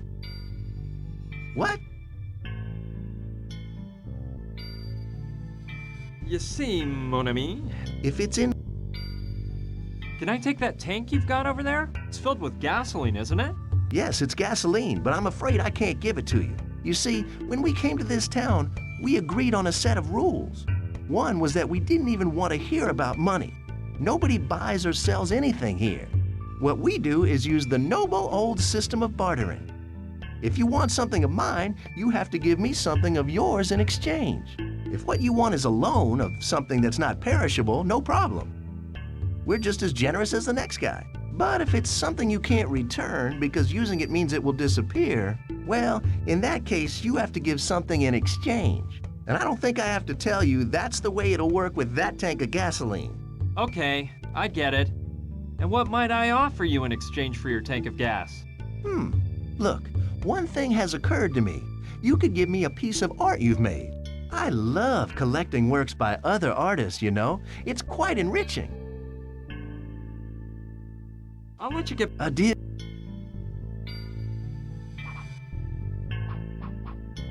Polish the stone. The truth is... All right, I don't want to give it up, but maybe I can get Saturn to exchange it for the tank of gas. Saturn! Hey, Saturn! I brought you a first-rate work of art. It's a small sculpture I've carved in stone. What does it portray? What does it portray? Well, it portrays the fragility of mankind and the savage environment that surrounds us. Oh yeah, that's what I thought. It's a lovely piece, and I hate to lose it, but I'd give it to you in exchange for the tank of gas. Well, I really understand the concept and all, and I like it, but it seems like an unfinished work, like a diamond in the rough. Work on it a bit more, and we'll talk. Whatever you say. You're the big artist. Shoot, it didn't work. Yeah, if I can polish the stone, then maybe Saturn would consider trading it for the tank of gas. It's worth trying. Well, it certainly looks a lot nicer. Let's hope Saturn thinks the same.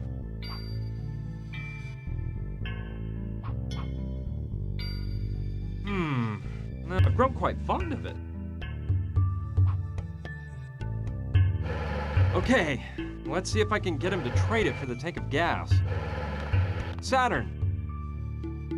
I fixed up the sculpture a bit, and now I think you're really going to be delighted with it. How's this? Museum quality, huh? Yes, I can distinguish some softer nuances. The man has evolved. His delicacy in the surrounding environment is apparent. But he's trying to camouflage himself by blending in with progress. That's the idea you're trying to convey, am I right? That's exactly it. You understand my ideas perfectly. So, are you interested in it? You can have the sculpture, and I take your gas tank and... No, it still appears to be an incomplete work, like a house without a roof. When you achieve total mastery, we'll talk about the deal. Oh, all right. That's fine. This guy's one hard egg to crack. All right, I don't want to give it up, but if the piece of amber fits in the hole, it might be just what I need to give the stone a more artsy look. Let's try it out. Now it looks really cool. Saturn's really gonna like it now.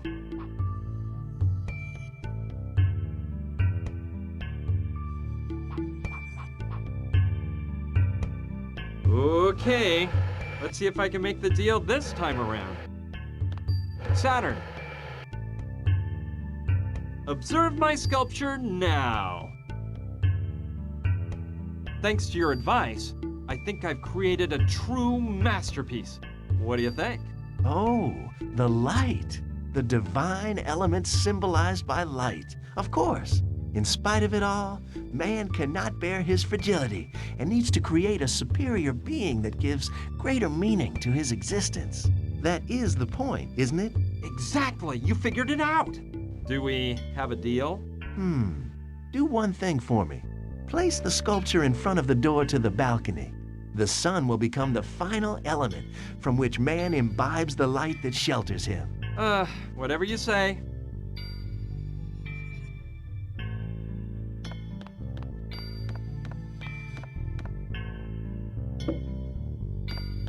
Yes, truly majestic. Don't move it. That's the perfect spot. Okay, then I get the tank of gas, right? Yes, it's yours. Oh, but there's one thing I forgot to tell you. That isn't any normal, everyday gasoline. It's concentrated gasoline that I make myself. In order for it to work, you have to mix it with water. The formula is simple. For every liter of water, you put in 40 cc's of concentrated gasoline. It is vital for the mixture to be exact. Yeah, and do you have any measuring tubes to calculate the exact amounts? Well, look, there's one small problem. My 40 cc measuring tube broke the other day, and I haven't bought a new one yet.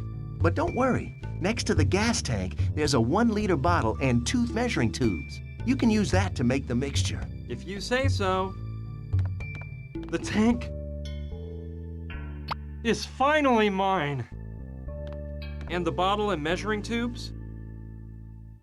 Let's see if I can use this to make the mixture right.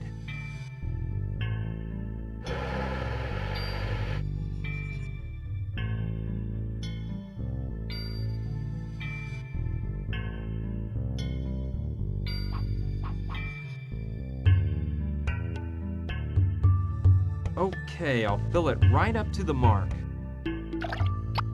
There you go, 50 cubic centimeters of concentrated gasoline.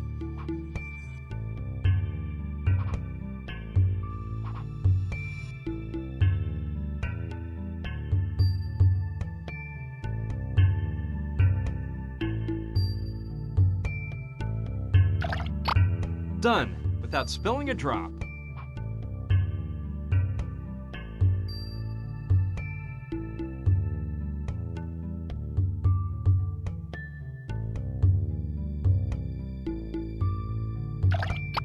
It's empty now.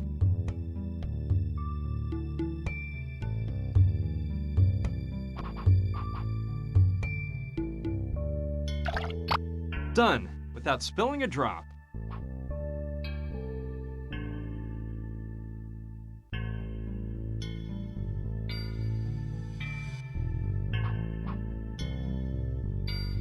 Okay, I'll fill it right up to the mark. There you go, 50 cubic centimeters of concentrated gasoline.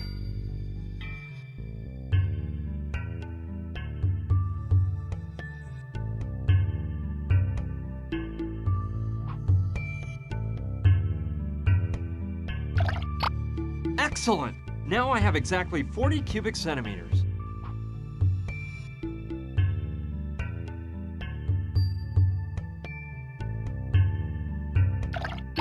It's empty now.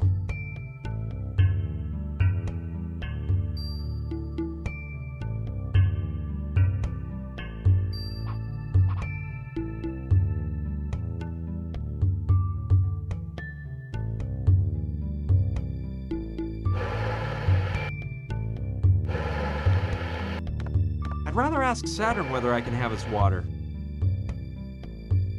I don't get it. Hey, Saturn! What? You see, if it's in... Can I take a bit of water from the machine? Go ahead. You can't say no to giving someone water. Take all you need. I'll let you get back to a deal.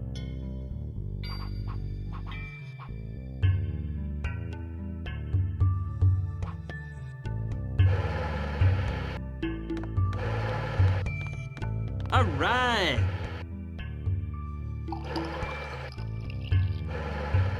To the mark. Exactly 1 liter of water.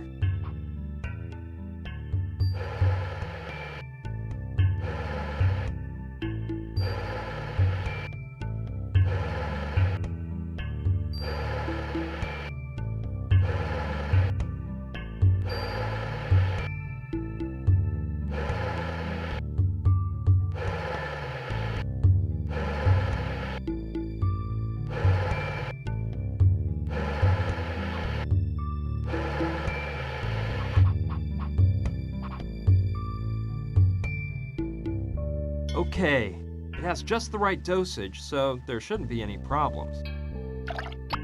Perfect. Now I've got gas for the motorcycle.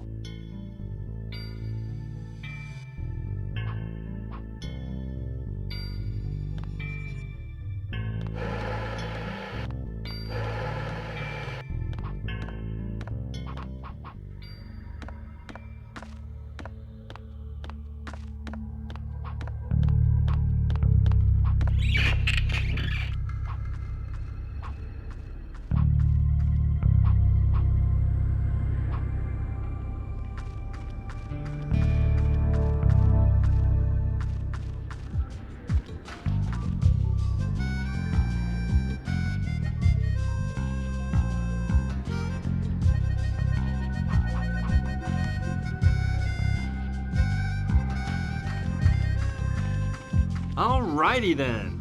Let's fill that tank and see if we can finally implement my plan.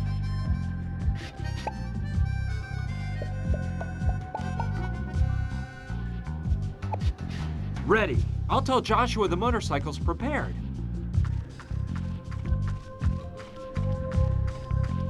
Joshua? Yes? The motorcycle has gas now, so let's put the plan in motion. Stupendous! I knew you would not let me down. Let me tell you what we're going to do. I'll take care of starting up the motorcycle. As soon as the wheels start spinning, go up to the switch on the communication machine. Okay? Yeah, sure. Okay, then go stand by the switch.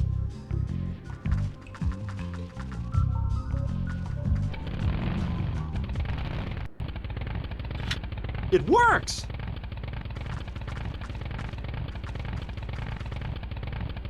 Amazing! We did it, young man. I knew my idea with the strap would work. Hey, it was my idea. Hey, let's forget about that.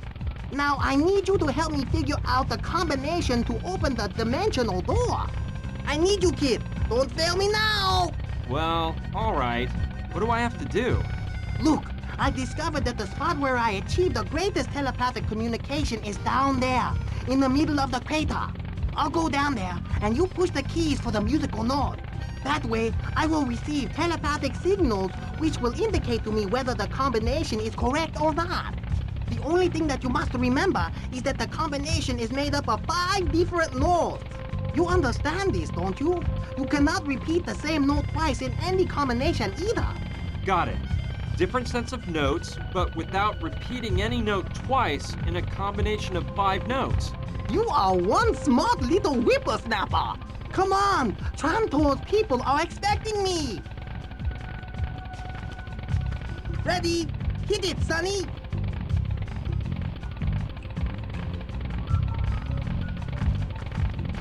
No, I think I could try. Well, but don't you get, I'm sure.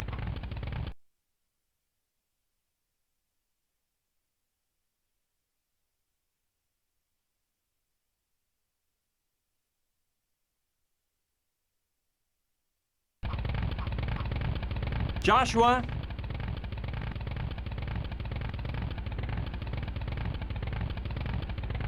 Yes?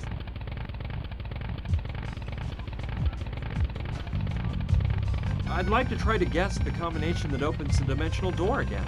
Wonderful, kid. That's what I was hoping to hear. Come on! I'll go down into the crater and yell up when I'm ready. Ready? Hit it, Sonny.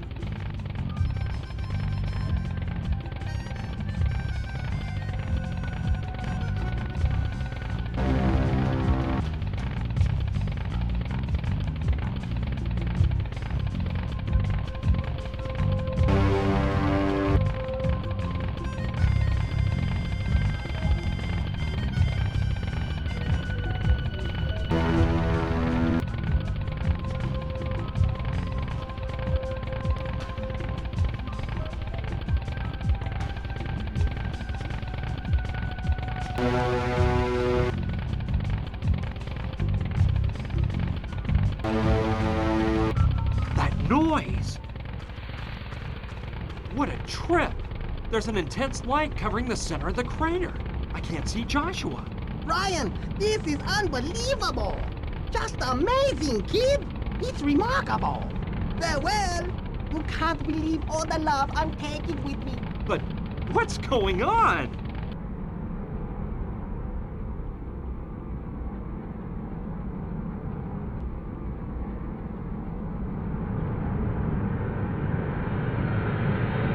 That strange noise stopped and the light disappeared. But I can't find Joshua anywhere. I'm going down into that crater to see what happened.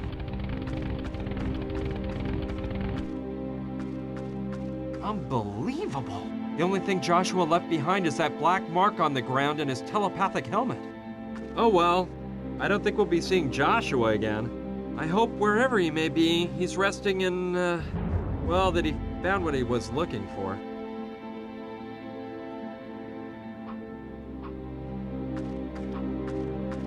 All right, Joshua won't be needing it any longer. The truth is, I doubt this contraption really improves anyone's telepathic powers, and I don't plan on wearing it to test the theory.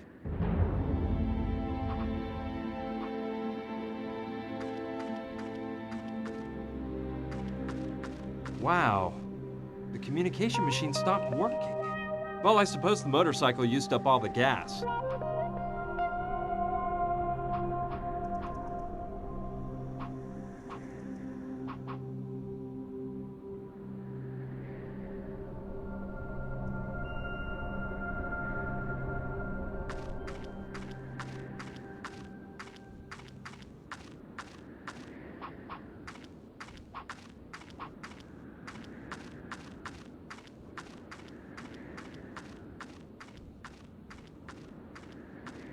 Okay, I don't think Joshua will care anymore. Let's see what I find in here. Yeah, this could be really useful. A flashlight that you can attach to your head, and a climbing rope.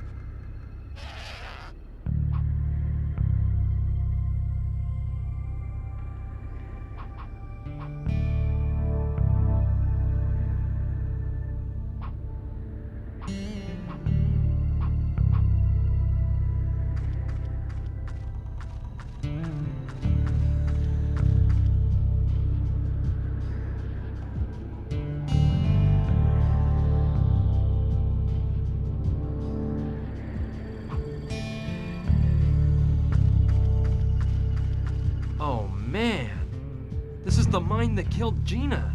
And right when I was starting to, well, let's not think about that. I've got to concentrate on solving this mystery. I owe it to Gina.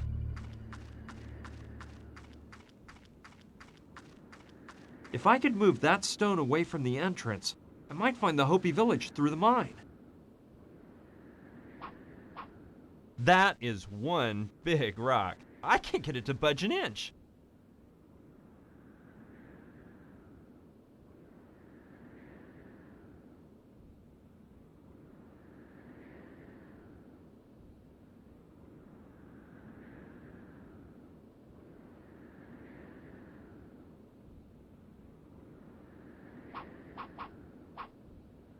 I suppose they used to store the mining tools in that, but it's empty now.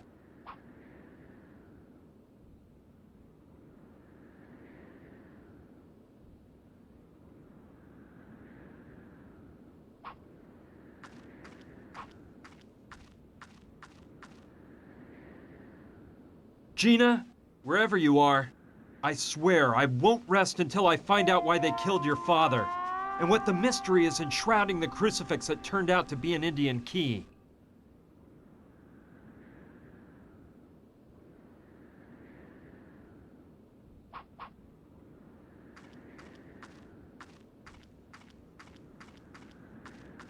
I think it's an oil can. A bit heavy, but it may be of some use to me.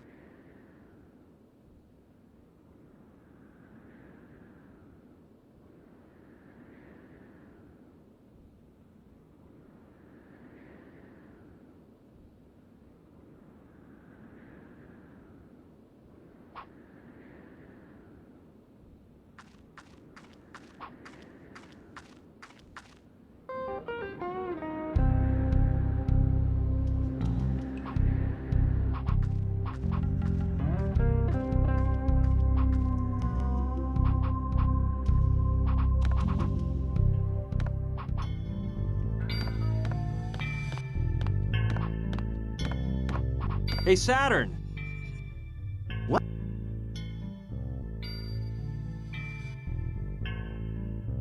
You see, If it's in... hey, those enormous rocks you use for your stone sculptures. How do you manage to bring them here? Do you have some sort of moving crane? No, it's much simpler than that. I get the help of Oscar, Mama Dorita's disciple. He's amazingly strong and can move stones that weigh hundreds of pounds all by himself. In exchange for helping me with that, I give him menthol chewing tobacco that Rutger whips up for me. That big powerhouse just loves to chew tobacco, you know?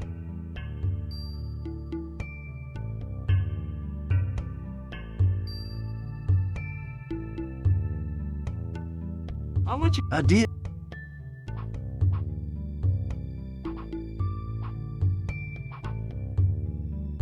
Saturn! I found the answer to your inspirational crisis. Really? What is it? It's a helmet that creates ideas. It stimulates brain activity in an incredible way. You'll see. It'll make hundreds of ideas pop into your mind. Here, put it on.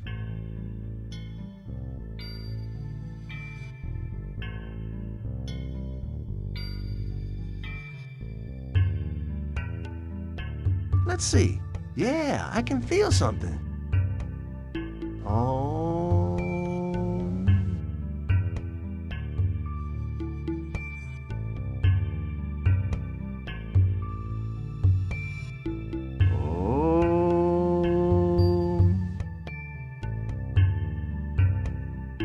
Wow, I've never felt so amazingly inspired in my whole life.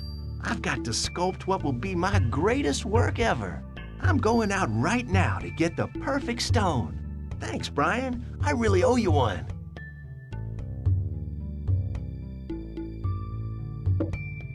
No problem, man. And good luck. Now, how about that? In the end, it'll turn out that the helmet actually works. Anyway, I hope Saturn doesn't become like Joshua.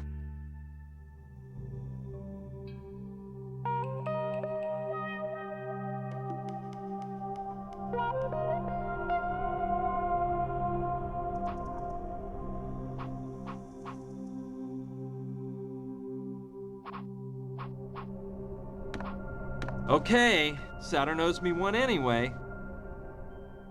It's very light. I thought it would weigh more.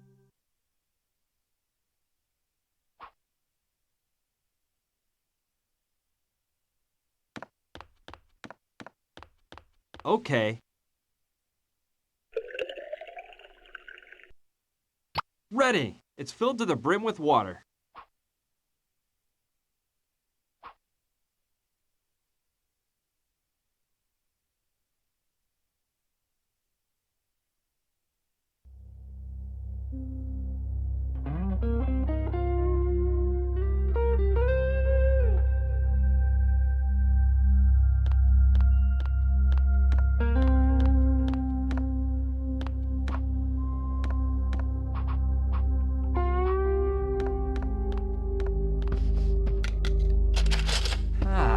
Yeah! These dried tobacco leaves could really come in handy.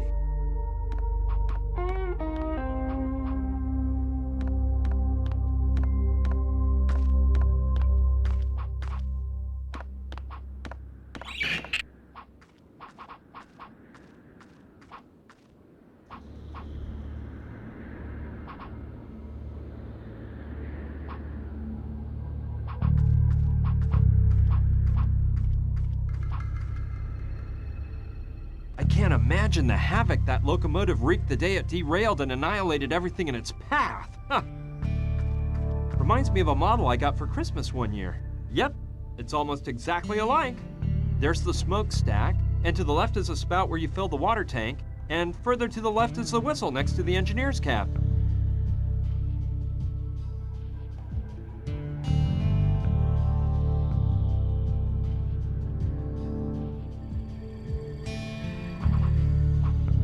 No need to. The water goes straight into the hole left around the valve in the inlet. That's where you put water into the tank.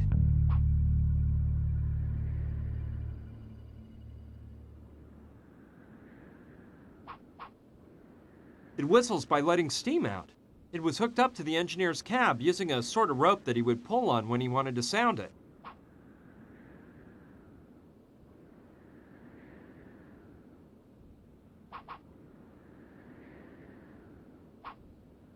I love those big smokestacks.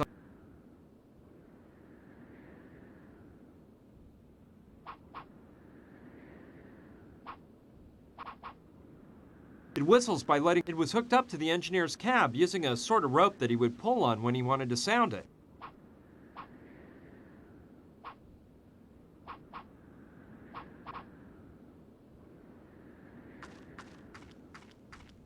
Okay, I'll empty the oil can into the tank of the locomotive.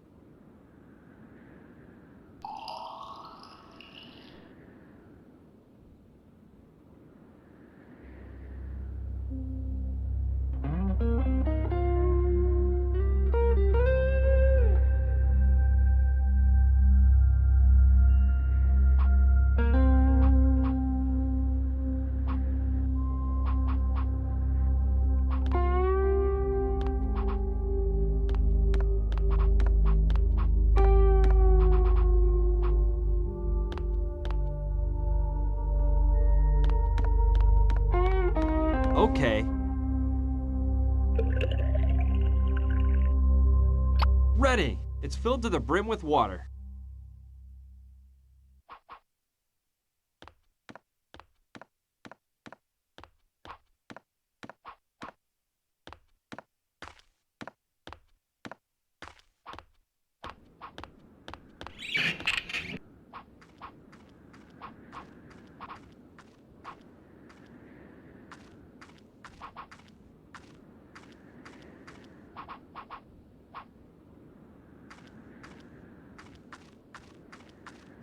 There we go. Let's fill that tank up a bit more.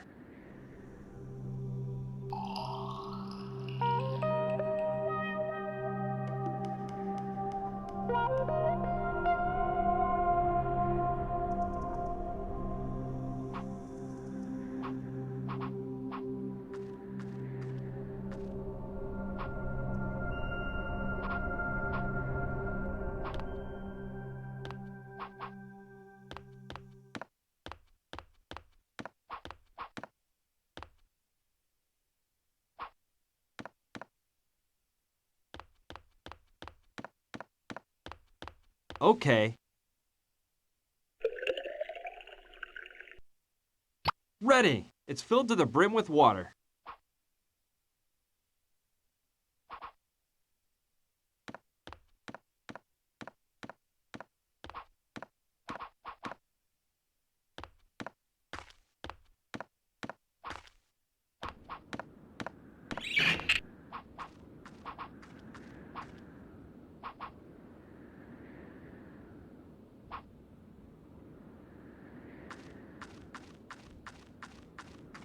There we go. Let's fill that tank up a bit more.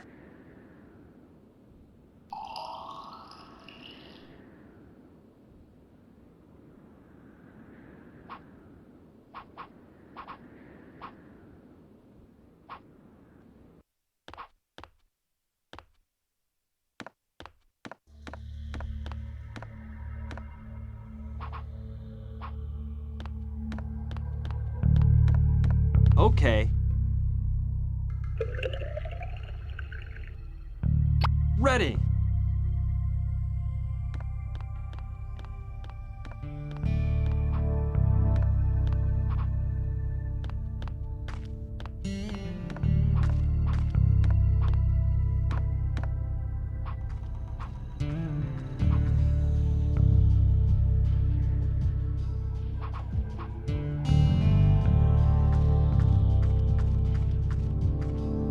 There we go. Let's fill that tank up a bit more.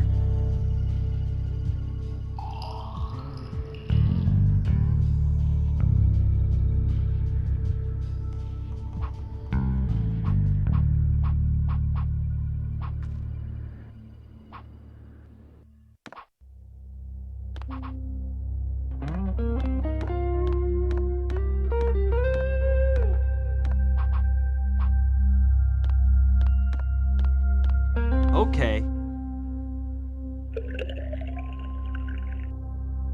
Ready! It's filled to the brim with water.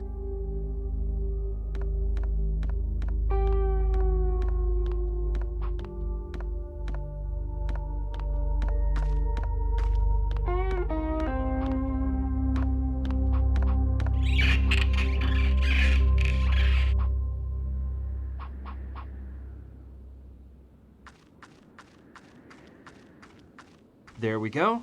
Let's fill that tank up a bit more.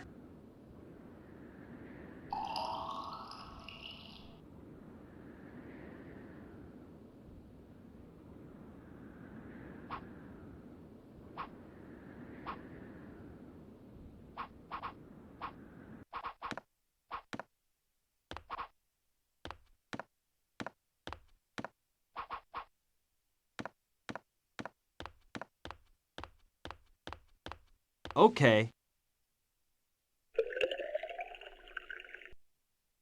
Ready! It's filled to the brim with water.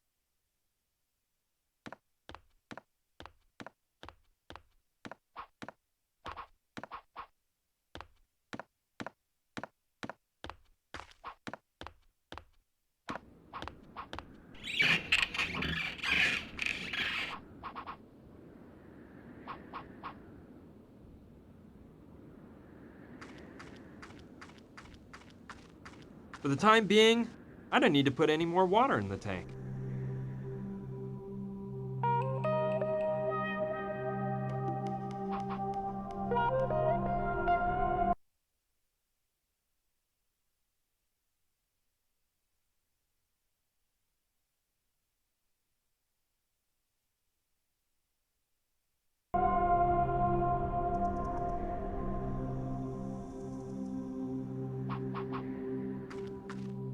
I could try to go in through the hole next to the broken part of the roof, but I'd almost rather go up to the side and enter through the window there.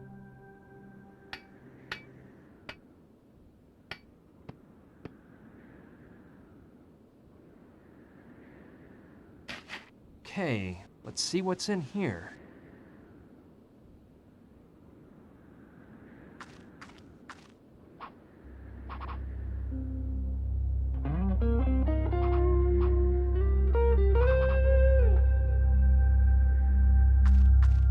Well, all right. These logs will make first-class fuel.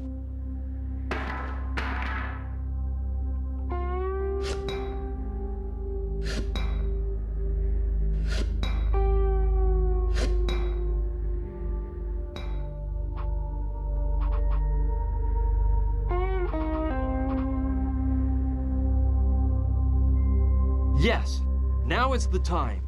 Careful there. I don't want to burn my hand off.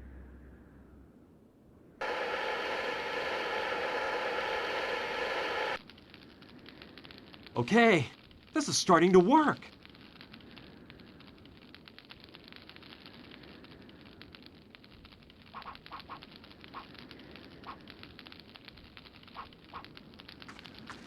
That's the wheel used to increase pressure in the boiler. Okay, I'll turn the wheel once. I don't want to overdo it with the pressure and make the boiler blow apart while I'm in here. Great! Now I think there's enough pressure. I don't think the locomotive is working. No, I'd better not take any chances. With the locomotive tipped over on its side, anything might happen if the machine started running.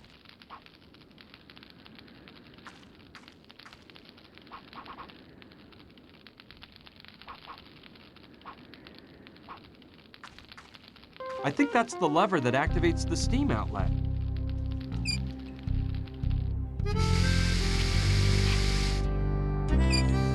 Yes, a burst of steam blasted out. I think with one big leap I can reach the window.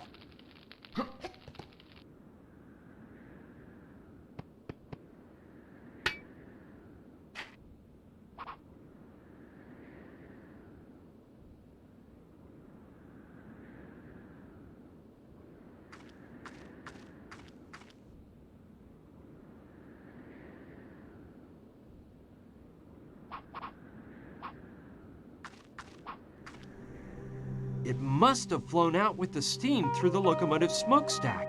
And from the look of it, I bet I know what key it is. I hope the heat from the boiler didn't deform it.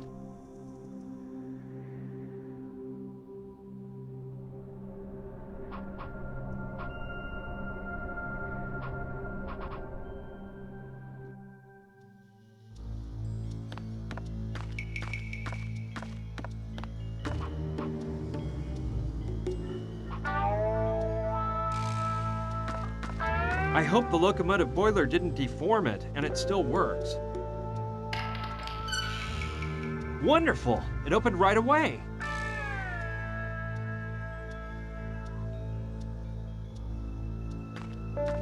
No matter how bad a doctor he was, nobody deserves to die like that.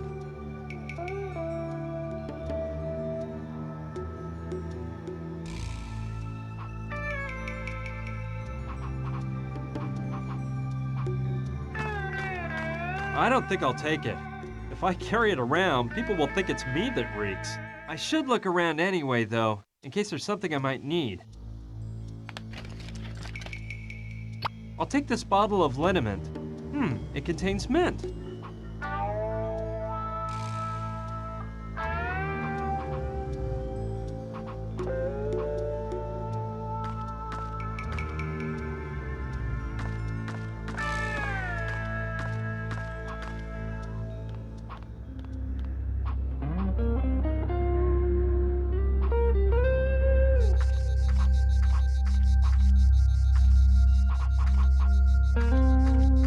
Hey, Oscar.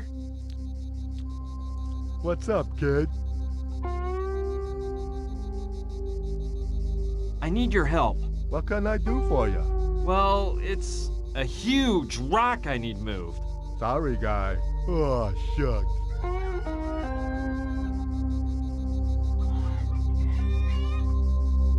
Well, I'll just go on my way here. All right, me too.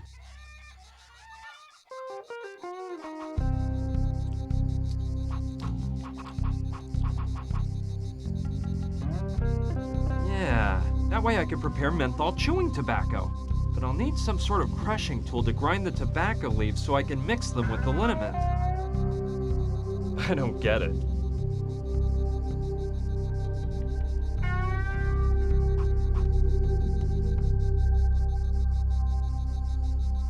Sure, great idea.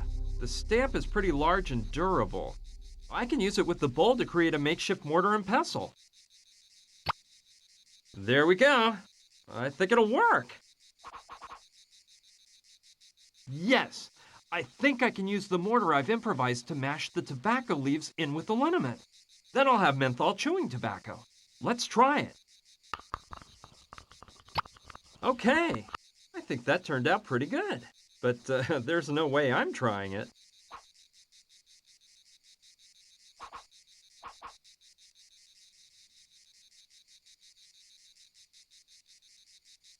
I don't like that.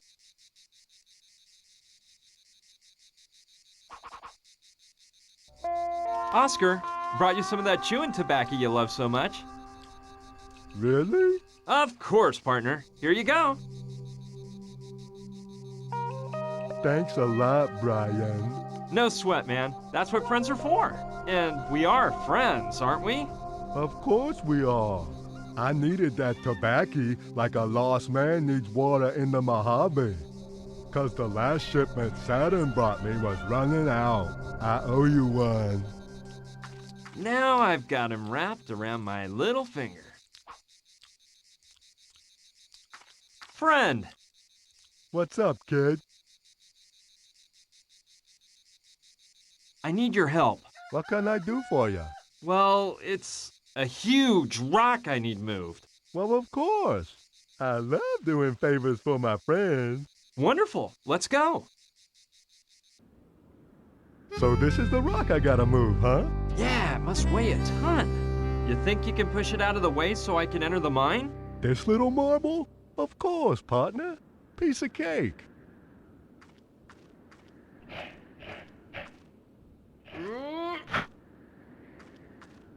There you go. Is that okay? That's perfect, Oscar.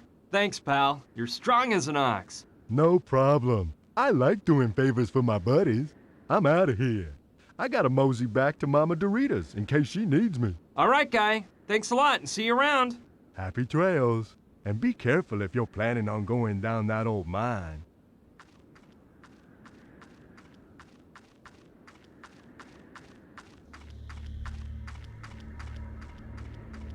That Oscar, what a nice guy. I'm glad he's on my side and not somebody else's.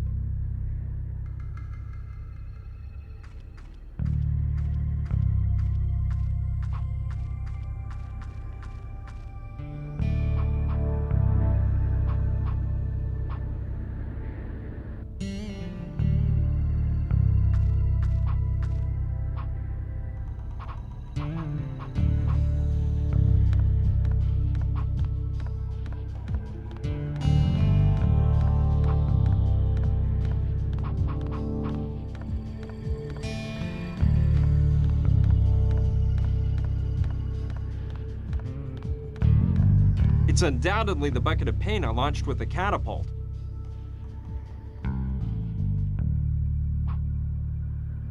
No, anyway, it's totally empty and won't do Saturn any good if I return it to him that way.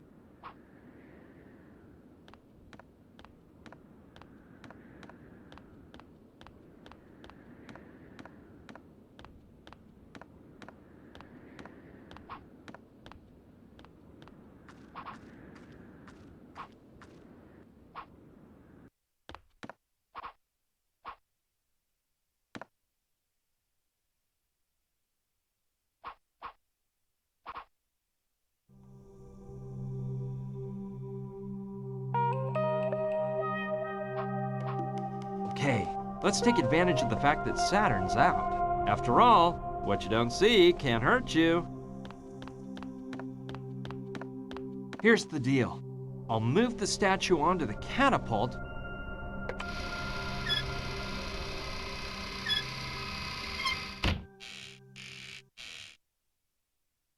There we go. Now let's lower it down carefully.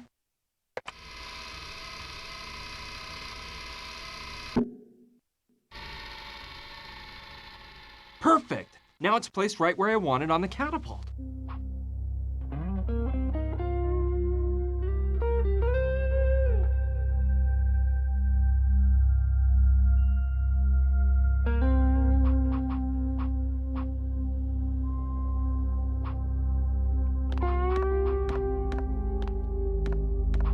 All right.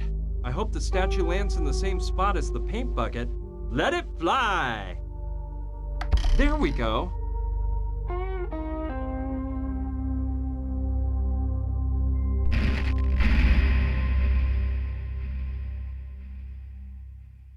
I hope Saturn doesn't miss the statue.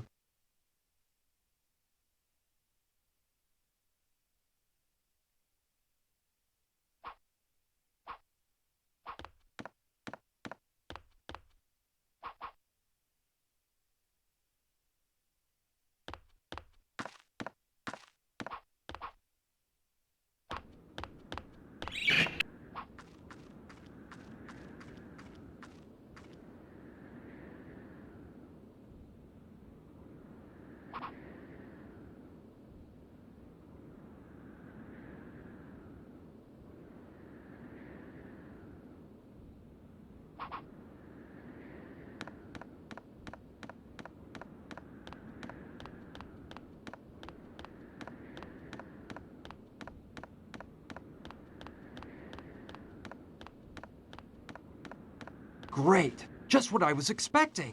A hole has opened up in the floor leading to the basement of the bank.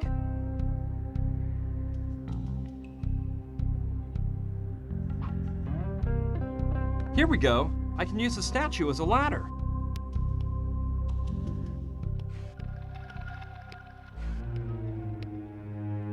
Good. I've made it into the basement of the bank, which is where the safe is located, like Sushi said.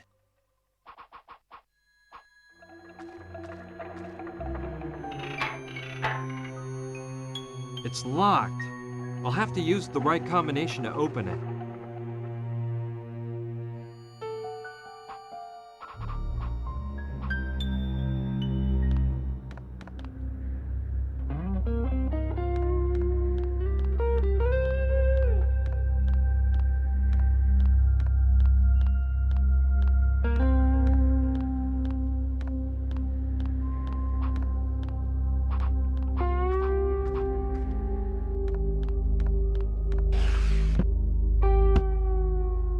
Hi, Sushi. Hi, Brian. How's it going? Did you find out anything else? I'm working on it. You see, there's something I want to talk to you about. Shoot. It's about the safe in the bank. What about it? Tell me you know the combination to open it. I can't tell you I know it because it isn't true. But I do know a thing or two about safes. There have been a lot in my family. So let me think. A safe from the second half of the 1800s. Probably a Winchester. I'd say almost for sure that the combination is made up of 3 numbers, and to select the first one, you have to turn the dial to the right. At least it's something, isn't it?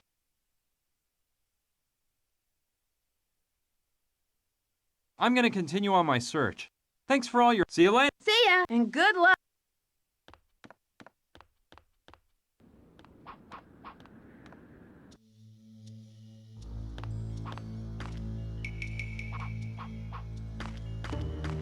Okay, let's take one more peek to see what I can find. Yeah, this stethoscope might be good to have.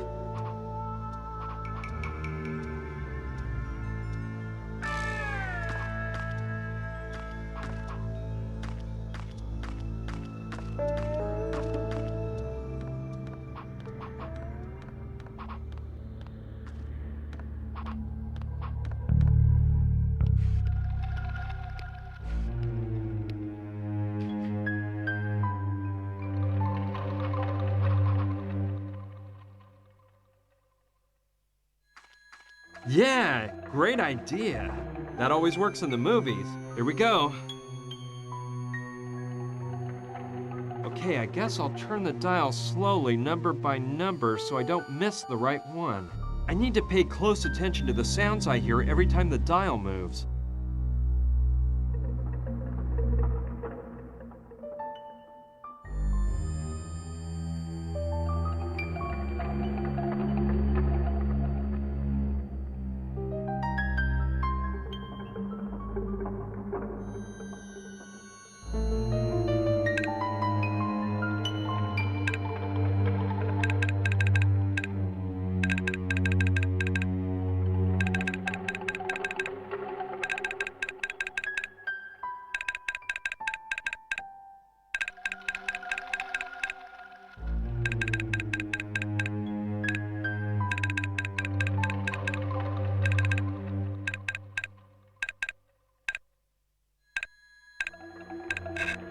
Ha!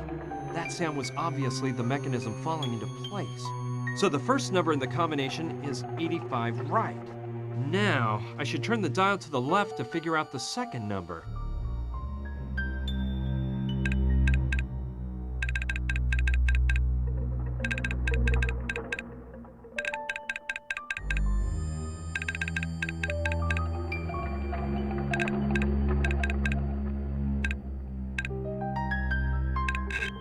Yes, I've got it! 29 left.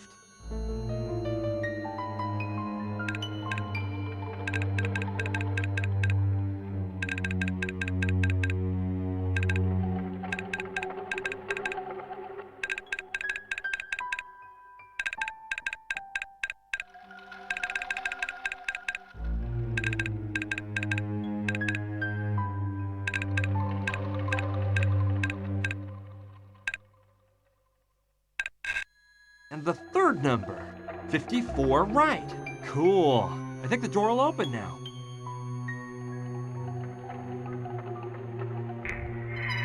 Let's see what I can find inside of this thing. Well, there are piles of old documents and a map of the mine.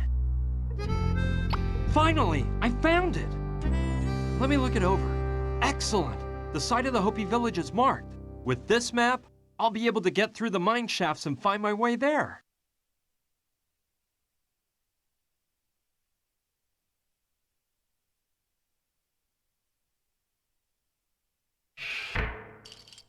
Even if I end up having to re-enter the combination, I think it'd be better to close the safe.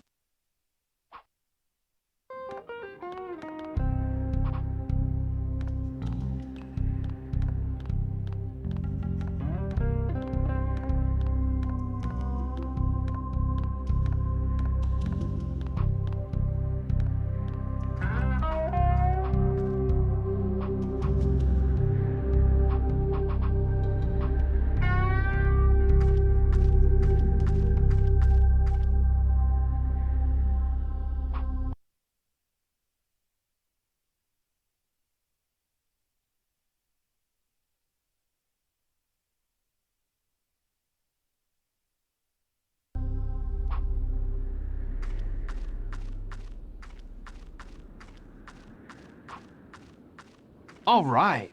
I've got everything I need to walk around the mine shafts until I find the Hopi village. Let's go in. I hope I get lucky for once.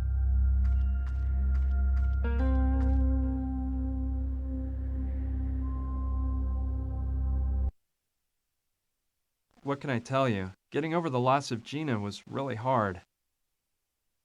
Only one thing kept me going. My strong determination to unravel the whole mystery surrounding the crucifix, which ended up being the key to a sacred crypt.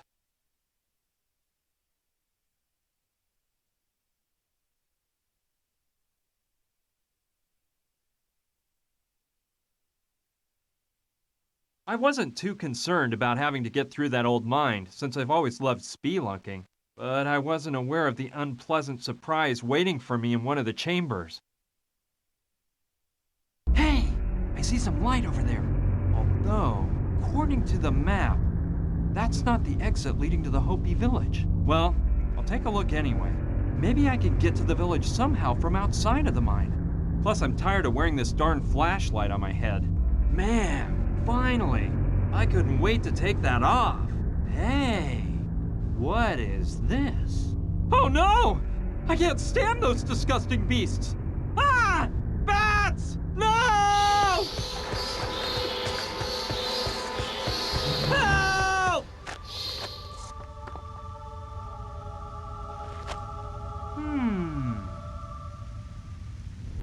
I think that's the Hopi village down there.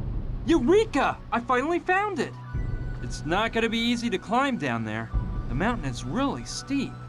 The fall would kill me.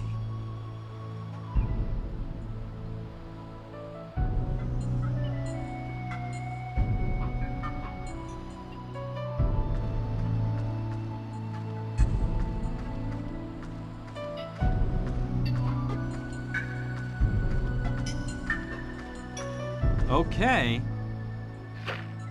The wood is in pretty good shape. I might be able to use it.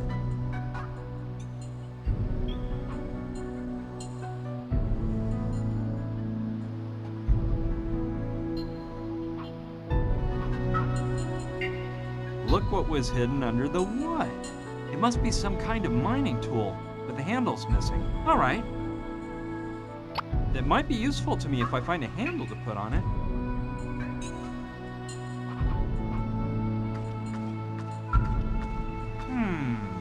I don't like the idea. It's like grave robbing, but I don't have a choice. A bone might be just what I need.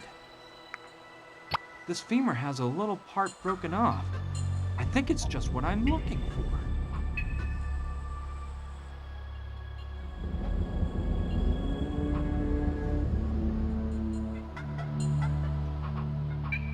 Yeah, I think the femur could make a stupendous handle.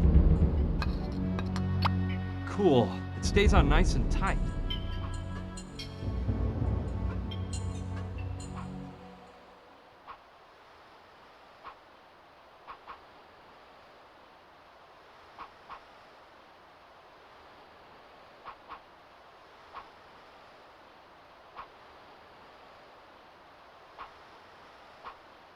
No way I can do that with my fingers alone.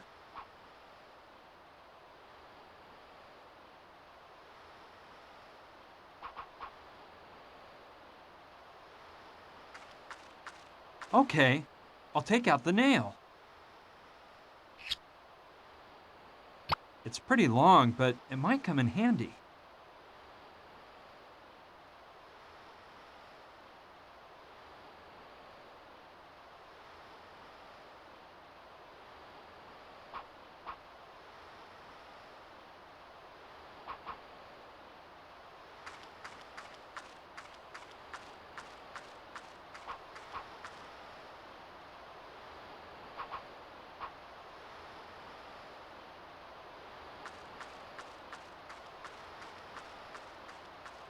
All right, I'll nail it into some hard ground so it'll hold tight. Ready. I think it'll hold up.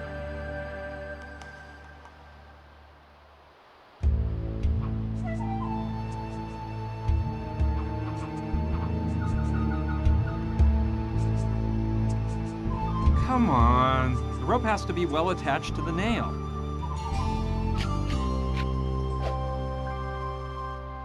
Ready. And now, let's do some rock climbing. No problem.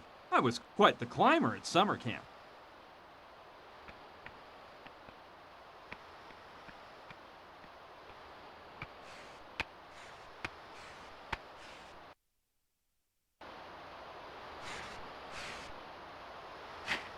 Gina! Brian! I can't believe it. You're alive! How did you get here? Long story. When I fell down that hole, I hit my head and passed out. I don't know how much time passed before I woke up. When I came to, it was totally dark. My leg was throbbing. I dragged myself on hands and knees through the mine shafts, trying to find a way out. Finally, when I thought I was about to faint, I reached a shaft with light. I could see the sunlight at the end of the tunnel, so I got a second wind and forced myself toward it.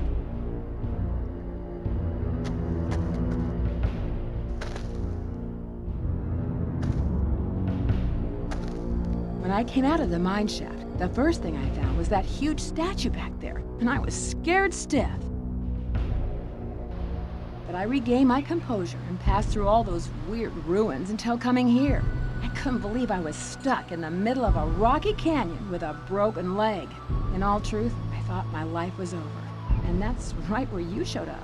Oh, Brian, I've never been so happy to see someone. But tell me, how did you manage to find me? Well, actually, I came across you by accident. After you fell down that terrible hole, I gave you up for dead. But I swore to solve the mystery of the crucifix. That's what brought me here. These ruins are from a Hopi village. And on the other side of this canyon must be the sacred crypt of the Hopis. The crucifix is actually a key that lets you into the crypt. That's astounding. How did you figure all this out? I'll give you the full story later. For now, let's get you out of here and have that leg fixed up. No, wait. I'm sure it was really hard for you to get here. Come on, let's not just leave without unraveling the mystery of the crucifix. I can hold out a bit longer. Don't worry. Please, go to that crypt. But you need to see a doctor, and that's more important. No, please, Brian. I owe it to my father. Do it for me. Well, okay. Have it your way. You just rest and don't move. Save your energy for when we leave. Okay, Brian. Don't worry about me. I don't like the look of Gina's leg. I didn't want to frighten her, but it seems like it's broken to me. I'll have to find a way to put a splint on her leg if I want to get her out of here. Okay, I think it'd be best to find that Hopi crypt first. Afterward, I'll take care of Gina's leg.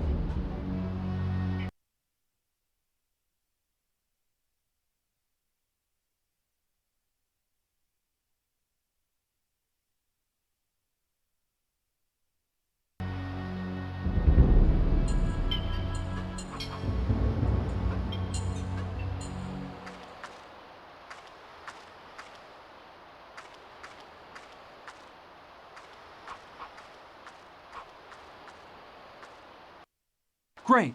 Let's look around and see if I can get a handle on this. Yeah, I bet the sacred crypt is up on the cliff up there. Man, it's not gonna be an easy walk. I can't stand those rickety old suspension bridges. Well, I can't turn back now, so off we go.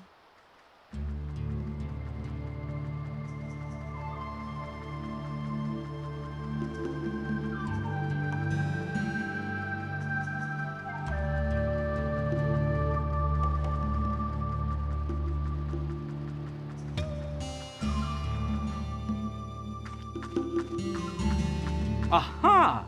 This must be the entrance to the crypt. And that weird monolith over there must be some kind of door.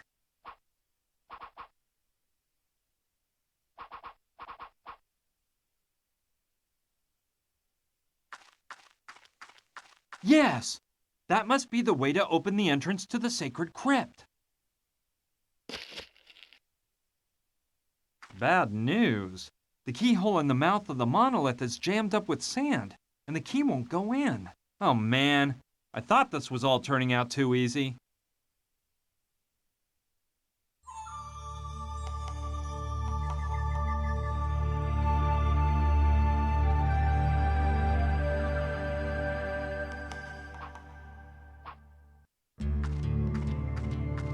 I don't know what sort of plant that is, but the stem has pods growing on it like green beans. Okay, it may be just what I need. A couple of those pods are hanging from the branch.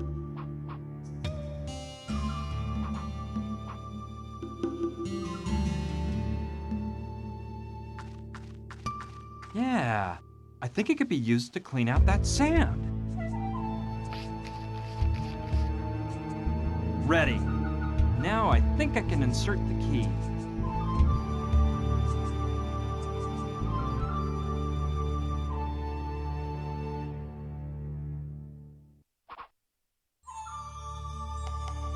That doesn't make sense. You won't get...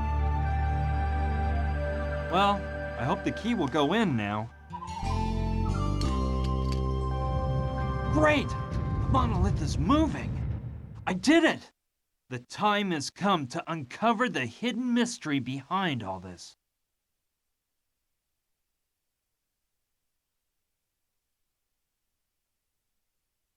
I just keep wondering what I might find in there. The truth is, I'm a bit nervous. Anyway, here we go.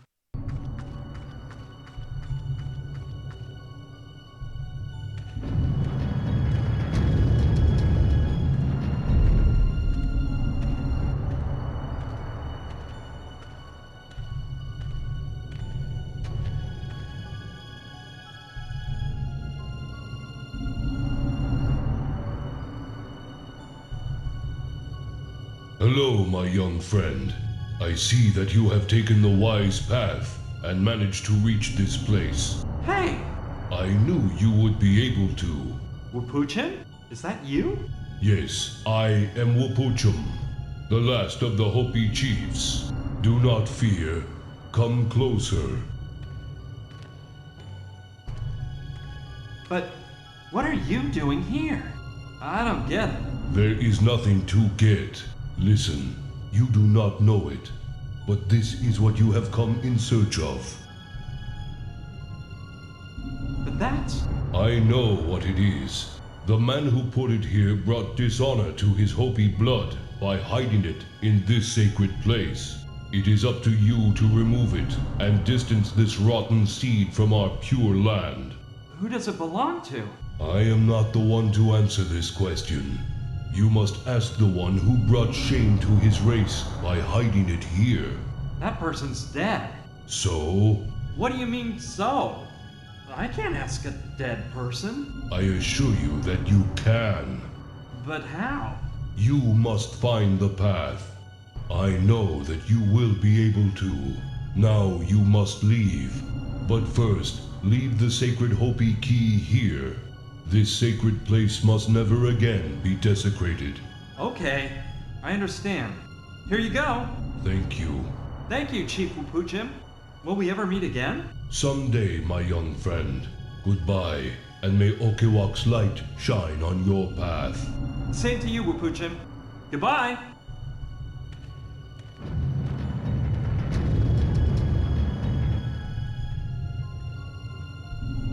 Whoa! I thought I was gonna decipher the mystery, but far from it. I found an even greater one. We've crossed half the country for a bottle with a finger inside. It is a real human finger, I'm sure of it. Bottled in formaldehyde to preserve it properly. But who in the world does this finger belong to that it would be so important? And there would be so many people willing to kill to get it. And as for finding Wapuchim inside there, I'd rather not even talk about it. This is all nuts! Anyway, I'll eventually think of a plan after we get Gina back and get her leg fixed up.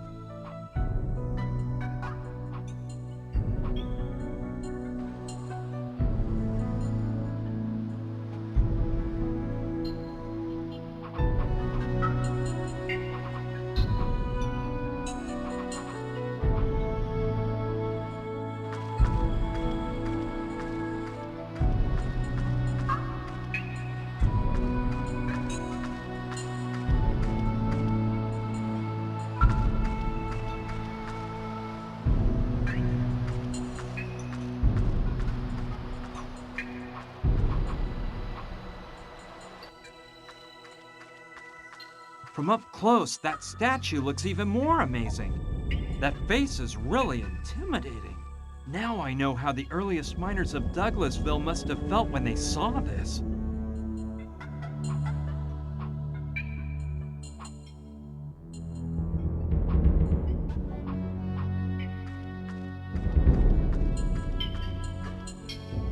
It's a tomahawk. Yeah, a tomahawk could come in handy. Well, this is no simple axe. It can also be used as a pipe.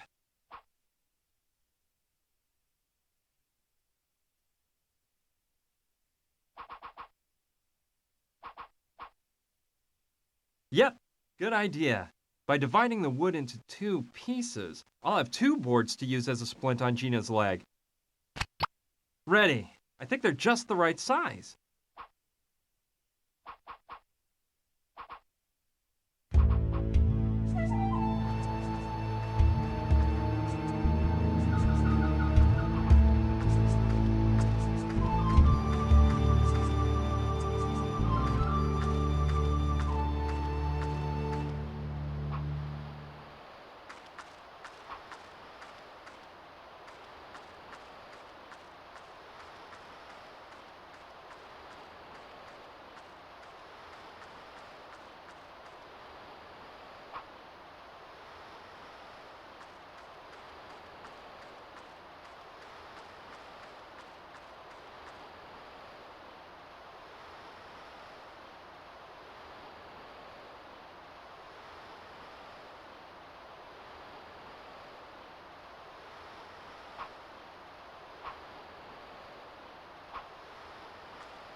Yes.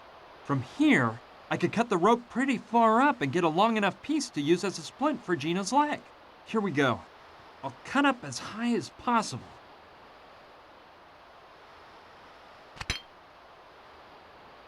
Done.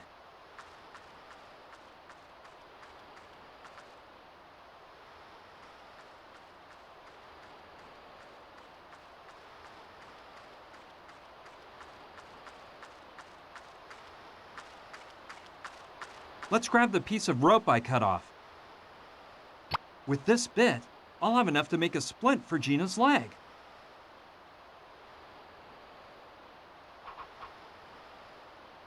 I can't think of anything.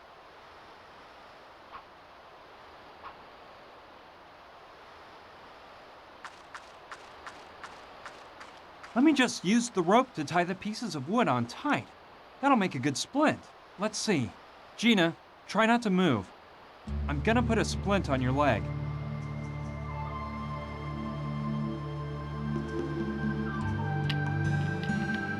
Ow! Okay, I think it'll work. Gina, it's time to go. We've got to get through the mine. But don't worry, I'll help you. And... Yes, but tell me, what happened in that crypt? Did you get inside? yeah, I went in and... What did you find inside? Tell me. well, it was all really weird. I'll tell you on the way. But... give it a rest. We have a long walk ahead through the mine. We'll have to stop more than once for rest, so I'll have plenty of time to give you a thorough report. Come on, let's go. I think I know of someone who could fix up your leg. You're doing great. Put your arm around my shoulder.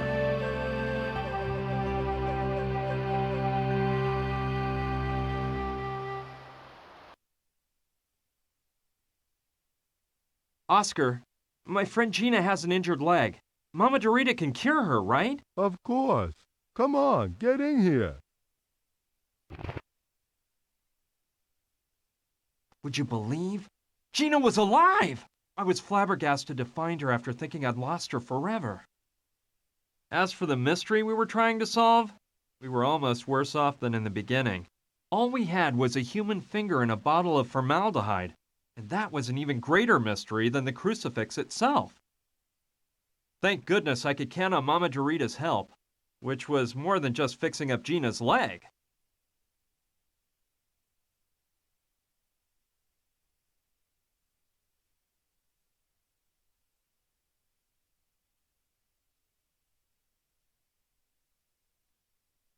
Now then, a bit of rest while the master plaster I've placed on her takes effect, and she'll be just like new in a short while. In the meantime, your little girlfriend had better stay here and not move a step. Thank you so much, Mama Dorita. You are so kind, ma'am. De nada. You said your name was Brian, right? Yes, ma'am. Brian. Brian Basco. Muy bien, Brian. Something tells me you are also in need of my help. What can I do for you? And please, stop calling me ma'am. Well, ma'am, I mean miss.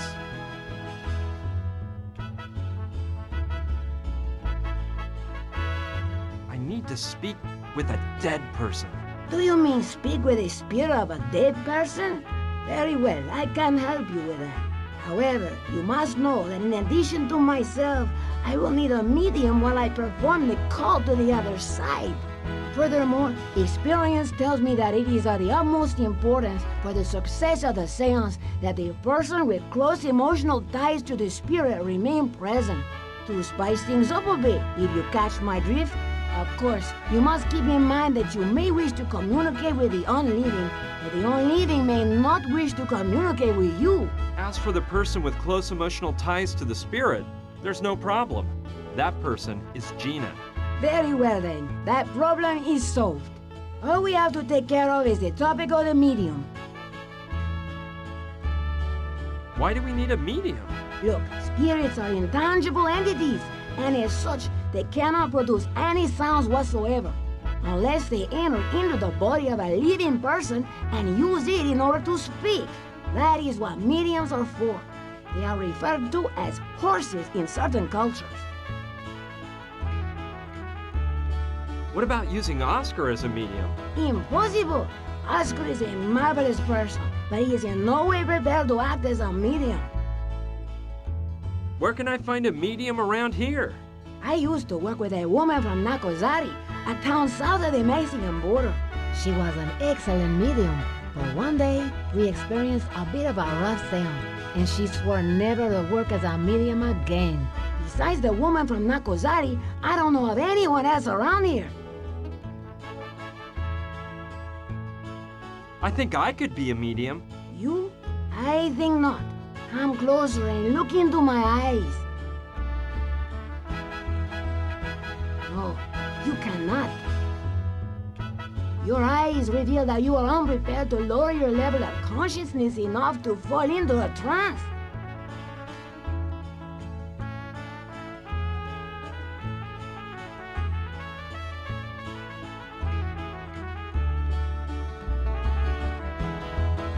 Okay, I see what you mean. I am delighted. I'd like to see Gina. Go ahead. You know where to find her.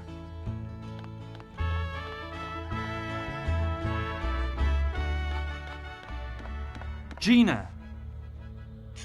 Brian, hi. Hey, you shouldn't move that leg too much. Mama Dorita says you'll heal in no time, as long as you rest. I'm just a bit nervous. The concoction that woman put in my leg is really making me itch.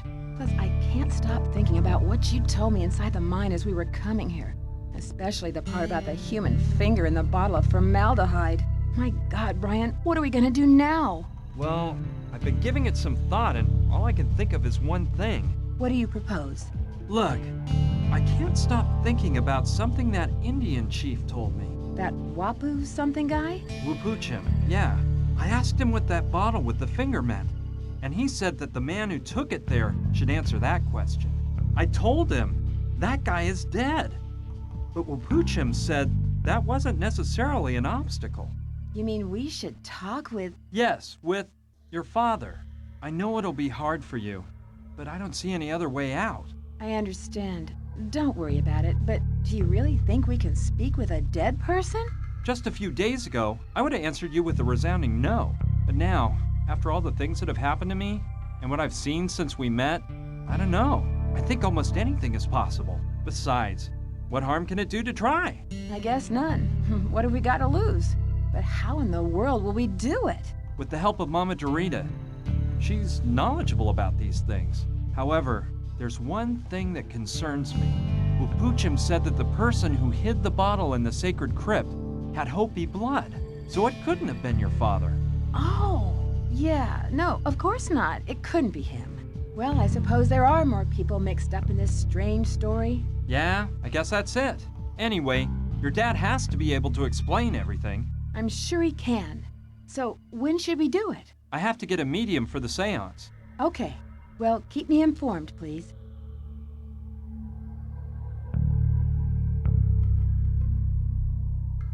How are you feeling? Better and better. I must admit, Mama Dorita knows what she's doing. I'm out of here. I have to work on finding a medium. That's okay. I hate having to stay here without moving, and without helping you. You just have to think about healing as fast as you can. See you later. Be careful. Bye-bye.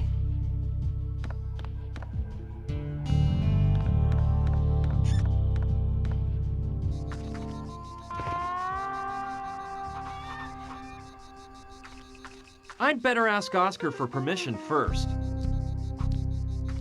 Oscar! What? I need to... All right.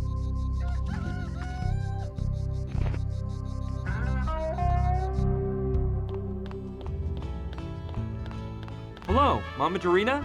Welcome to my little hacienda, Brian. What can... How did Oscar start working for you? Well, I can't tell you anything about Oscar's past life. That is his own business, and it is up to him to speak about it if he wishes. What I can tell you is that his life had gone astray when I met him. He was like a boy lost in the woods, with no idea where to turn. I did what I could to help him because I immediately sensed the pure soul trapped inside that strong, huge body. He is very grateful to me, and that is why he insists on remaining by my side. I have told him time and again to get on with his life and forget about me. But he says his only mission in life is to stick by me and serve me in every possible way.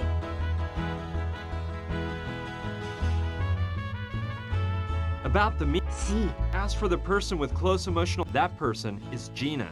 Very well then. That problem is solved. All we have to take care of is the topic of the medium. Okay, I see what... I am... Well... Bye.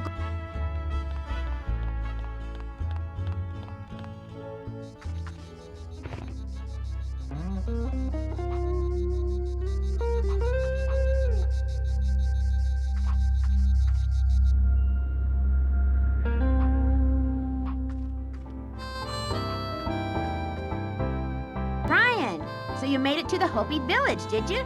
Come on, get up here right away and tell me how you did it. Okay, I'm coming.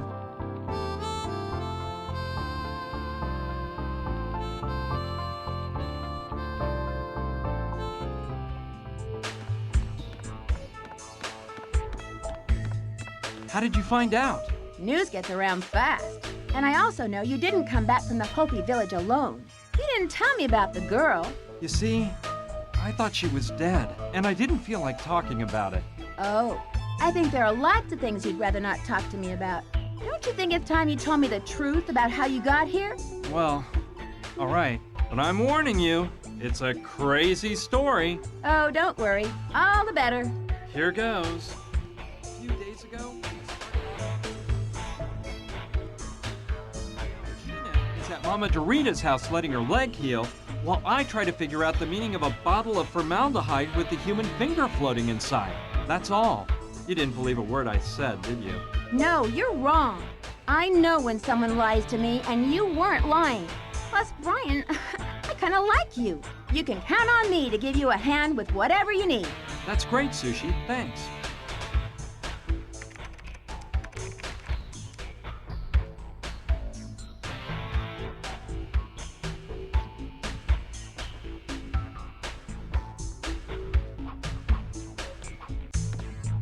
Sushi. No problem. I see you're working on the computer, but what exactly are you doing? I'm a computer expert and, well, let's just say I'm especially interested in everything involving the internet. Oh, you mean you spend all day surfing the net? Oh no, I assure you I do much more than just surf the net. Do you remember that scandal in the government a few months ago? Because a hacker broke into the system and showed it was not invincible? Yeah, of course I remember. That was big news. Didn't the hacker leave behind a signature, like James something? Janie Guitar. Yeah, that's it. Hey, so it was you. Are you a hacker? I sure am. And to be honest, I think I'm the best of all. Unbelievable! Actually, despite the pseudonym, I always thought Janie Guitar was a man. Typical chauvinistic attitude. Well, you should know that there are many females among the most famous hackers in the world. Have you heard of the A-Team? Of course, those guys have created some major trouble. Those guys? No. They are two sisters, Alba and Erin, and they're very good friends of mine. Those gals are hot stuff, let me tell you.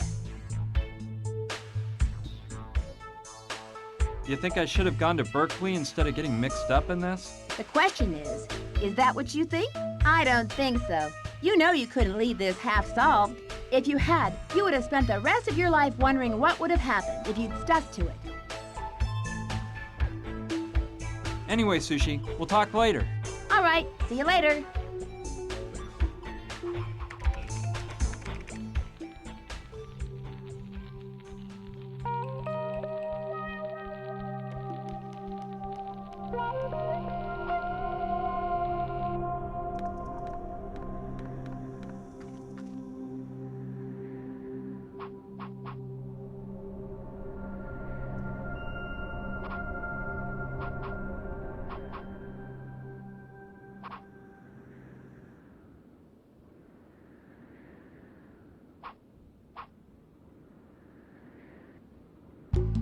Hey, that guy over there must be Rutger.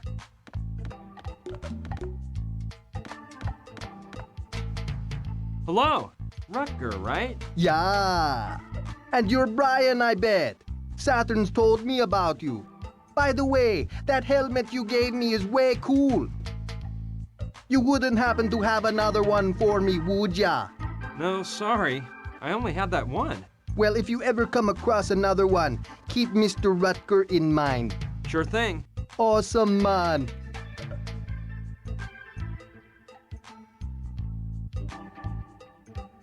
Hey, that music you were playing sounded really neat. You thought it was cool? Playing the bongos totally mellows me out. It's my hobby, you know.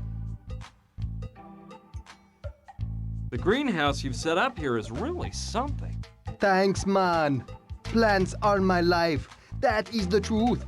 I've mostly got African spices in here. You know why? 'Cause Africa is the mother of life. I was thinking, you wouldn't happen to know of a plant or something like that that would help a person go into a trance, would ya? To enter a trance? You mean to trip out, right? I have some knowledge in that area. Do you think you could prepare me some of that?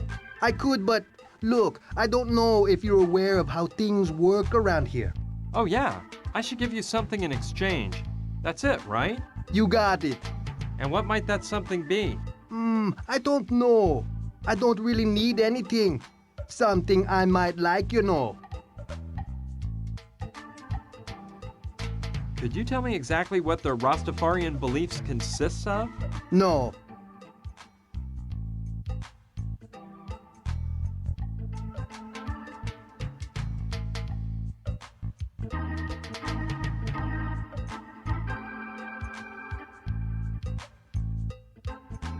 I'll just go on my way, Rutger. See ya! See ya!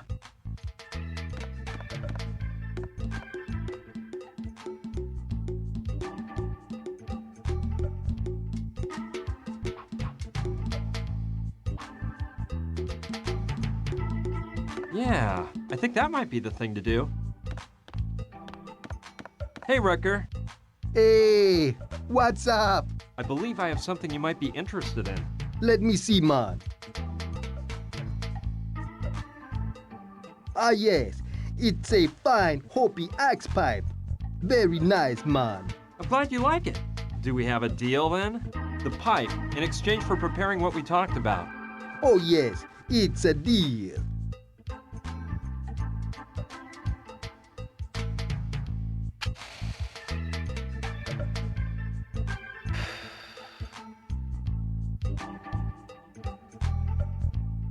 This is sweet as honey. Take a puff. No thanks. I don't smoke. Listen, didn't you want some herbal pleasure to lighten you up a bit? Yeah, but... Well, this is the thing. Smoke. Okay.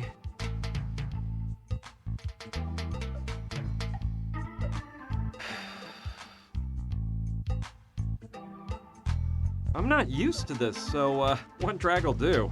Whoa. I feel dizzy already. I better get out of here fast. I believe I'm ready to act as a medium. Let's see. Show me your eyes. No. Be better, but no. I must say your disposition for lowering consciousness enough to go into a trance has improved. But you still don't seem adequately prepared. Well... Bye.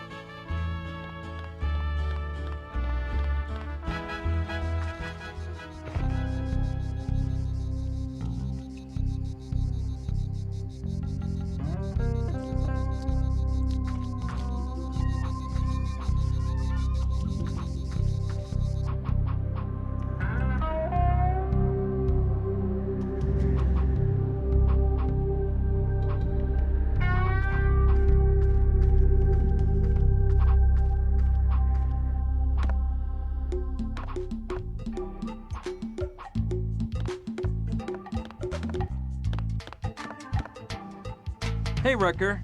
Hey, what's up?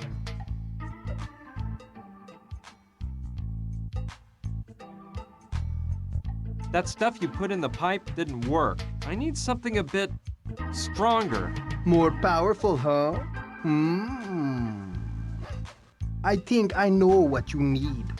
I was just recently studying some old Indian shaman recipes. There is one that the Hopi tribe's medicine men used to use. Have you heard of them Hopi Indians? Yeah, I've heard something about it. Apparently, these Hopi medicine men used to make a brew that was mighty strong. They said they used it to help their spirit leave their body and be able to get closer to Kichi Manitou, the Great Spirit. That is just what I need. Can you make it for me? I'm afraid not. I have all the ingredients except one, the most essential of all, the Yawaskel. Yawaskel? Yeah. You get it from inside these pods that grow on a plant which grows in this area. The problem is, I haven't been able to find that plant anywhere, even though I've searched throughout the region for weeks. Seems this crazy plant only grows on sacred Hopi lands. Huh. And do you know what the Yawaskel looks like? From the drawings I've seen, they're bumpy balls of a dark red color. I've studied the topic quite a bit, and though I've never seen any of those balls myself, I'm sure I could identify one if I saw it. Very interesting, Rucker. I've got to go now. Let's keep talking about this later. Sure thing, man.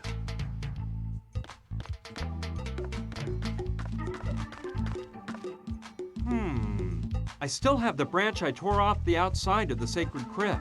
And now that I've taken a closer look, there's some pods on the stem. Yeah, what luck! I bet that plant I took the branch off of is precisely the one Rucker was talking about. I'll pull the pods off the branch. Done. Now I should open them and see if they contain those famous little red balls. These pods are really hard. There's no way I can open them with my hands. I need something else to tear them open.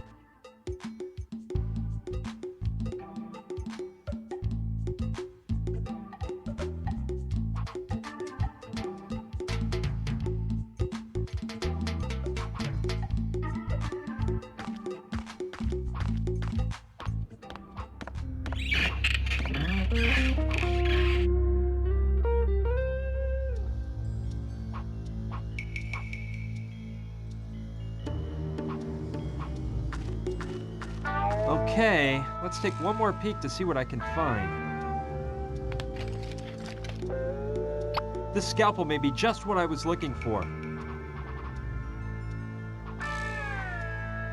Yes. Using the scalpel, I can open the pods up and get the little ayahuasca balls out. Ugh, that didn't work. These pods are as hard as a rock.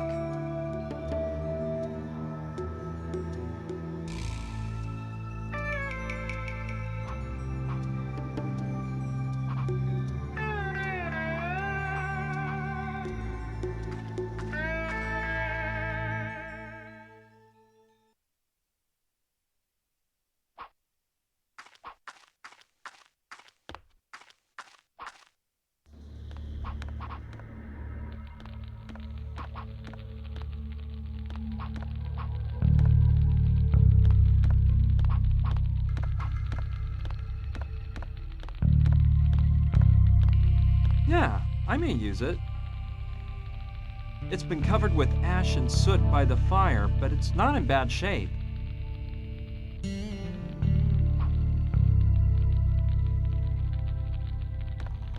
Yes! Good idea! If I heat up the scalpel, it'll definitely cut better. I'll leave it in there for a few seconds to make it nice and hot. Alright, that should do the trick. Ow! I gotta be careful. It's burning hot. Alright, this time the pods will yield to my strength. Finally! Now I've got those silly ayahuasca balls. And just in time. The scalpel's cooled down and is now at room temperature. Good thing I cut through the pods when I did.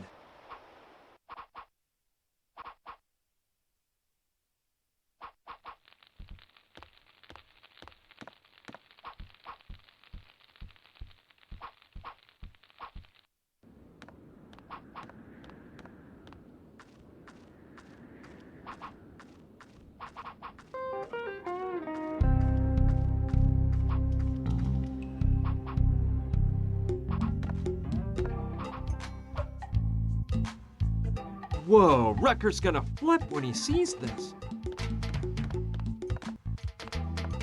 Hey, Rucker. Hey, what's up? You'll never believe it. What? I've got some ayahuasca balls. No way, brother. Don't believe me? Seeing is believing.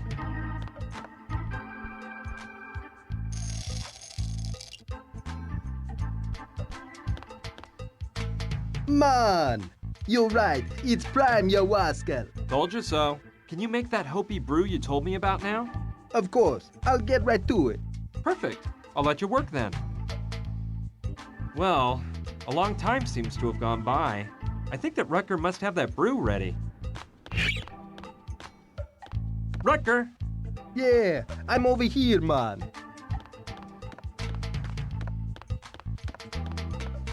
Is it finished? I have the finished product. And I'm telling you right now, this is some grade A stuff. Those Hopis sure knew what they were doing. If this doesn't put you into orbit, I don't know what will, my friend. Okay. Does this taste bad? Bad? No way. These guys even made their herbal infusions taste delicious. Drink with no fear, man.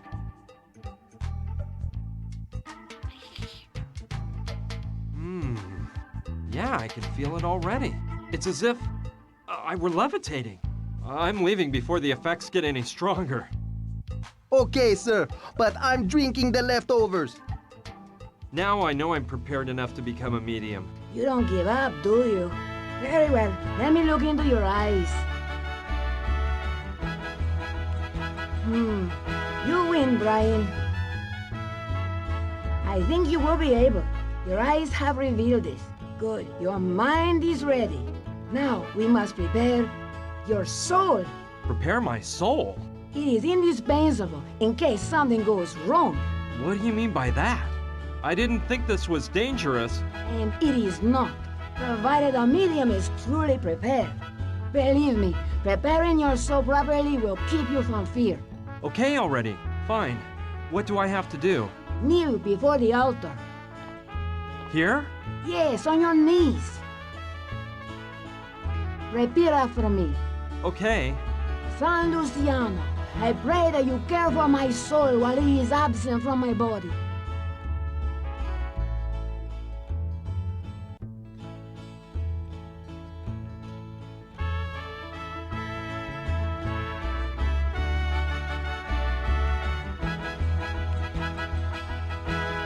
San Luciano, I pray that you care for my soul while it is absent from my body. Santa Brigida, protect me with your cloak and do not allow the devil to take over my body. Santa Brigida, protect me with your cloak and do not allow the devil to take over my body. Jesus, my soul is clean and ready to travel to your side if you wish it to be so. Jesus, my soul is clean and ready to travel to your side if you wish it to be so. Enough. Please rise. Okay, should I bring in Gina so we can get this over with? Not so fast. We won't be doing it here. We are going to the Well of Souls. Where? Do not worry, it's a proper place. Do you see the well to my right? That is the place. Go.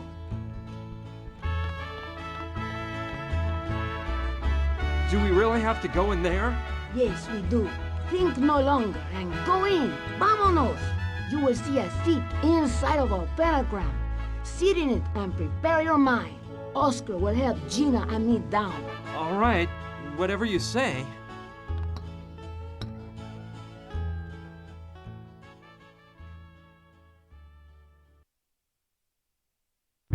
Let's begin. Now, Brian, it is important for you to stay relaxed. Was it really necessary to tie me to the chair? See, believe me, it was for your own safety, I assure you. Now, stare into my eyes, por favor. All the tension is flowing out of your body. You are relaxed, more and more relaxed. You feel good, muy bien. I am going to count to 3, and when I finish, you will fall into a deep slumber. 1, 2, 3. We are here to contact a being from the other side. We have the will and the medium. We have the will and the medium. The medium awaits in the center of the pentagram. Someone from this plane wishes to speak with that being. We invoke that being with all due respect. We have the will and the medium. Gina, it's your turn. Speak with that spirit. Tell him you want to talk with him. Johnny the Indian. It's me, Gina. I need to talk with you. You were about to tell me something and we were interrupted. Now we have the chance to finish our conversation. Johnny, it's me, Gina. Please talk to me.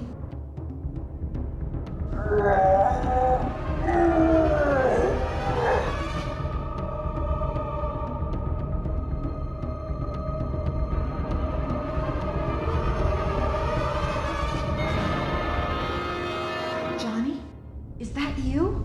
Gina, what the devil happened? Where am I? The Sandretti's got you. Yes, I remember.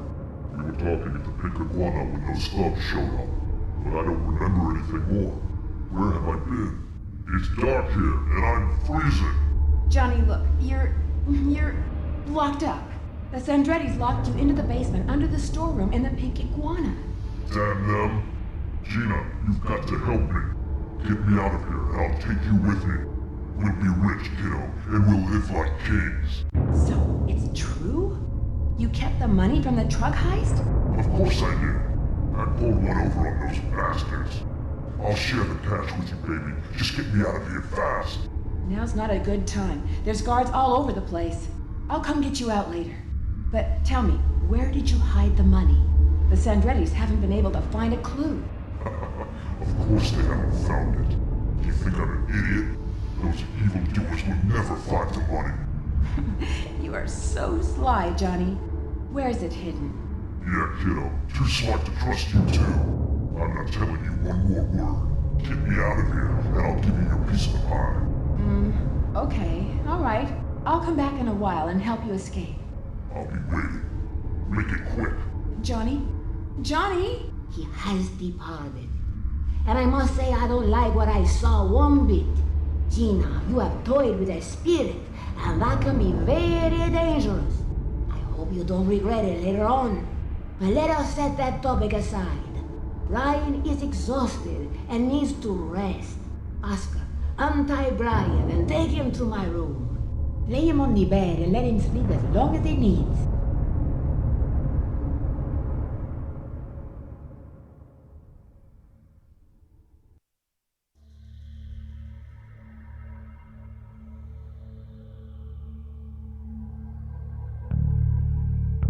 Ow!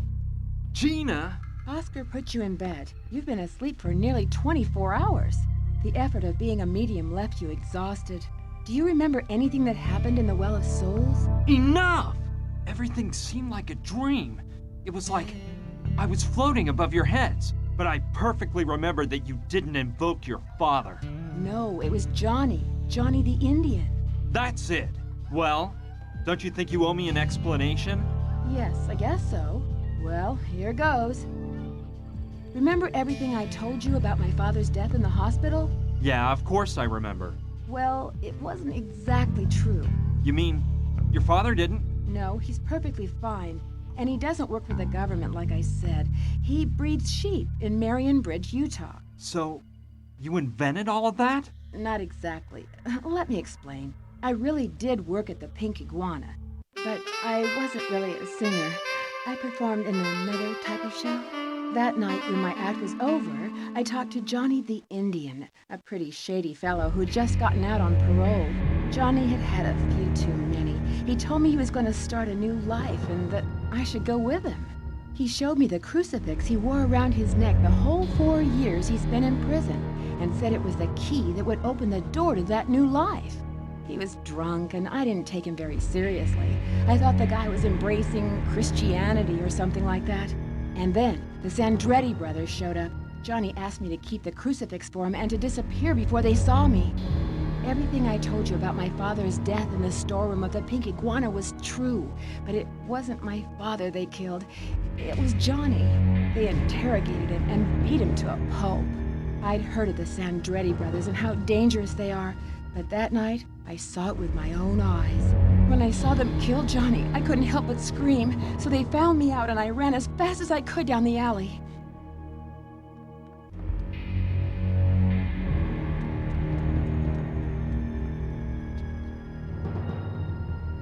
But why were they interrogating him? What did he do?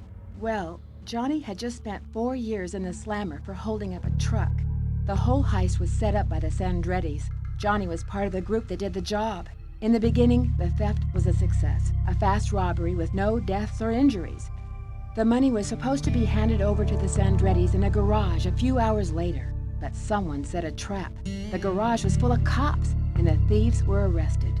Luckily for them, the Sandrettis didn't show up personally, so no one could prove they were involved. However, they didn't catch all the thieves.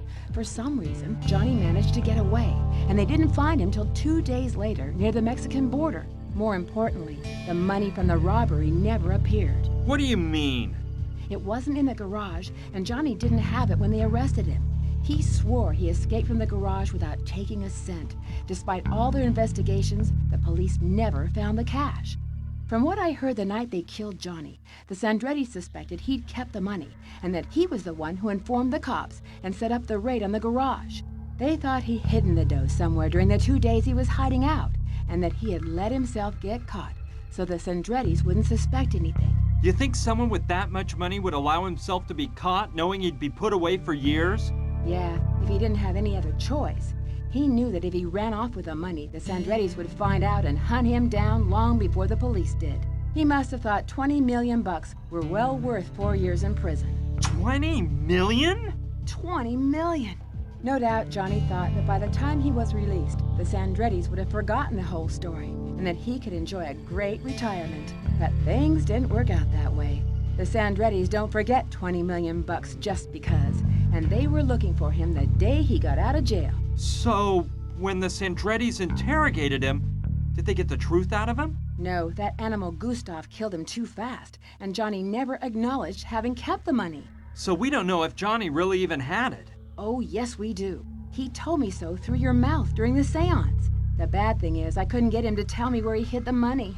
So, all you were really interested in the whole time was getting that money, huh? No, well, at least not at first. I was just trying to save my life. I had been an eyewitness to a murder and knew that they would snuff me out to keep me from talking. After that, I admit I thought if we found the money, I could start a new life far from the Sandrettis. Is that so terrible? Depends on how you look at it. What I don't understand is why they didn't knock us off in Chicago when they had us trapped in the museum. Someone at the Pink Iguana probably told them Johnny had talked to me before they killed him. They must have thought I knew something about the money, and they wanted to get it out of me. Lucky you were so great and got us out of that awful cabin. Oh, don't suck up to me now. You've been fooling me all this time. I'm such an idiot. I walked right into your trap. Please, Brian, you've got to forgive me. I swear I never wanted to lie to you, but I was scared to death, and I was afraid you wouldn't help me if I told you the truth. Well, you're wrong there. I'm so stupid I'd have helped you anyway. But this is the end of it. I'm leaving straight for California, and you? No, please. You know they'll kill me. Sooner or later they'll find me and do me in. My only chance is to find the money and use it to start a new life. You know that. Please don't leave me alone now. Help me. Okay. I'll help you find that cursed money. And then, I never want to see you again as long as I live. Don't say that. I really care about you. Oh, please. Don't play me for a sucker again. I already said I'd help you. Save the sorry act for the theater. Don't believe me if you don't want to, but I'm being sincere. Besides, if we find the money, half will be yours. I don't want a dime of that money. Do whatever you want. Well, we know Johnny safeguarded the money somewhere nearby. And no matter how strange it seems, the finger in the bottle must have something to do with it. But where should we start to look? Look, while you were asleep, I remembered something Johnny told me years ago, before the robbery. What? He said that he used to take time off between jobs to spend a few days in his homeland in Arizona, in an old trailer where he used to live before going to New York. That trailer can't be very far from here.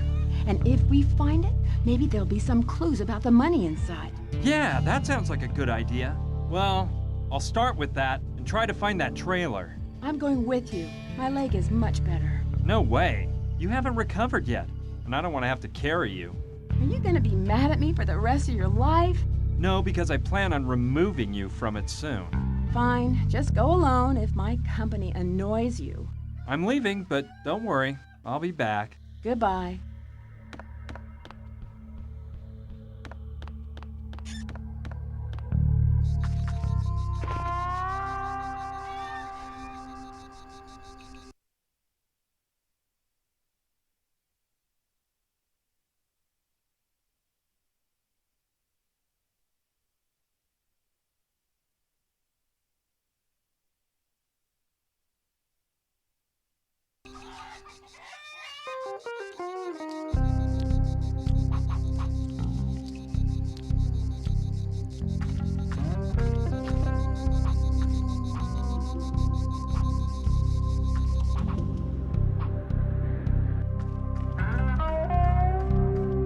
I think the first thing I'll do is go see Sushi.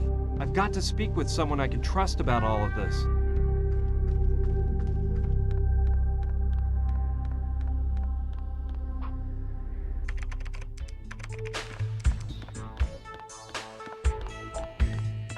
Hi, Sushi. Hi, Brian. How's it going? Did you find anything out? Actually, I did, but I'm not sure whether I'm too happy about it. Why's that? What happened? Everything Gina told me to wrap me up in this mess has turned out to be a pack of lies. Seriously? Tell all. Look, do you remember about Gina's father? Yeah, the poor girl saw them murder him in cold blood right before her very eyes. Well, forget about the murder. The old guy is living peacefully breeding sheep in Marion Bridge, Utah. What? And that's when Gina told me the truth. She can't return to New York because she wouldn't last 2 days. She plans to have me help her find the money that Johnny stole so she can start a new life. I don't know what to do. I'm not interested in the money, but I don't want to leave Gina high and dry either. Besides, my life isn't worth much more than Gina's at this point. Well, the way I look at it, that money has no owner at this point. It'd be better for Gina to keep it and start that new life than to have it end up in the hands of those awful Sandretti mob guys. As for the bank the money was stolen from, I'm sure it got an insurance payoff years ago, so nobody will lose out. I don't know. Ever since I left New York, I feel like I've lost control of my life. I'm like a puppet with someone else pulling my strings. They decide what I can and can't do. Sort of like in those computer games. You know what I mean? Computer adventures? Yeah, I love them. Cheer up, Brian. You know you can count on me for help. Thanks, Sushi. You're wonderful. Anyway, I gotta try and find Johnny's old trailer. We know it's around here somewhere, and I'm sure I'll find clues in it leading me to the money. An old trailer? I don't remember seeing one, but the truth is that I don't leave Douglasville except to go into the city for provisions. Maybe Rutger or Saturn know something. Yeah, I'll go talk to them. See you around, Sushi. Okay, see you soon.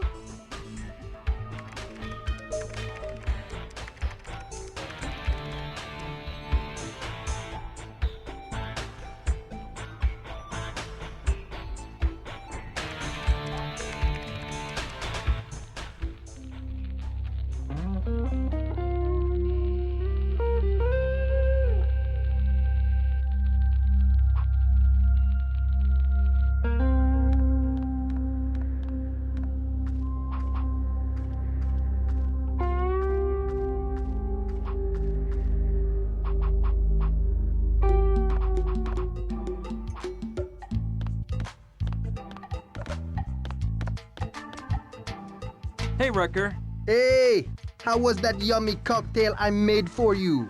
Great, it worked fine. But I assure you, I don't plan on trying it again. Well, whatever.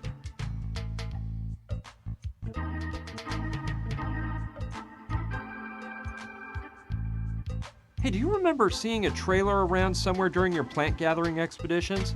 A trailer? No, I don't remember seeing any trailer, man.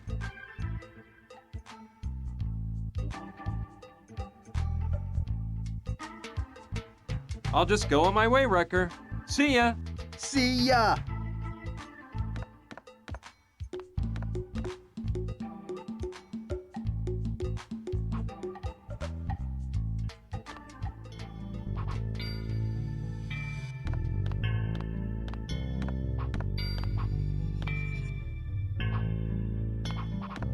Hello, Saturn. How's it going with the idea blasting helmet? Hello, BB. The helmet is excellent, amazing. The only problem is the Great Desequa. The what? The statue I had hanging on the crane. It's disappeared. You wouldn't happen to know anything about that, would you? Me? No, not a clue. It's so odd, don't you think? Yeah, well, I hope it's just one of Rutger's little practical jokes, though he assured me he knows nothing. Don't worry, I'm sure it'll turn up.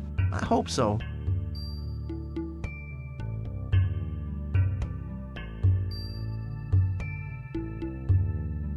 Hey, when you've gone out looking for raw materials, did you happen to see a trailer?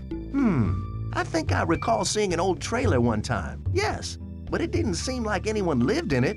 It looked abandoned. And where was that, Saturn? Don't you remember? It's really important. Well, let me think.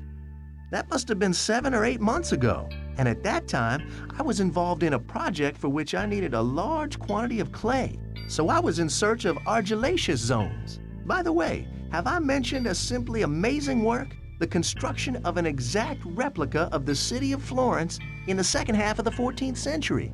Splendor of Florence. It's one of my greatest works. You see, I was trying to capture the spirit that... Listen, Saturn, that's interesting and all, but I'm in kind of a hurry. I'll drop by later so you can fill me in on your great work, but please just tell me where you saw that trailer for now. All right, I shall. It was on the other side of Painted Canyon Gulch, to the south of Douglasville, about 1 hour away from here. Okay, I hope I can find it. You should really reflect on your life, BB. You always seem to be searching for something you don't have. We'll discuss. Ciao.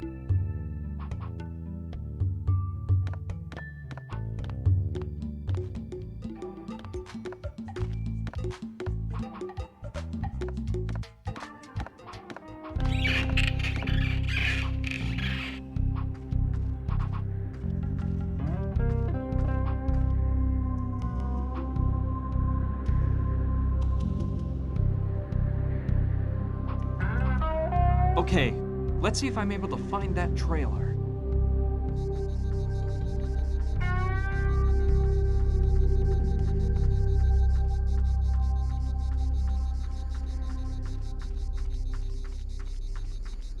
Ha! There's the trailer. No doubt about it. That's gotta be the one. Okay, let's see what I find around here.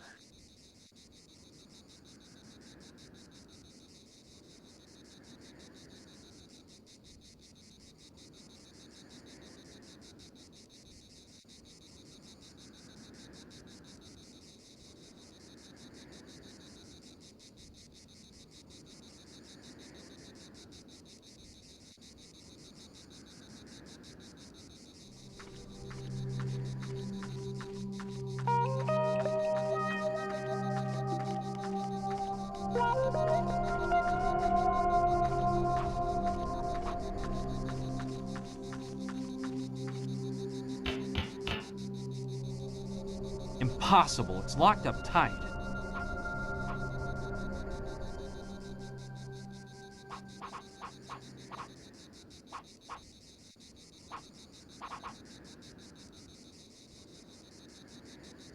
Sure. By using it as a lever, I might get that door open. It worked! I'm in. Let's see what I find inside. Ugh! What a stench! Place is a mess. I'd better move fast and get out of here as soon as possible.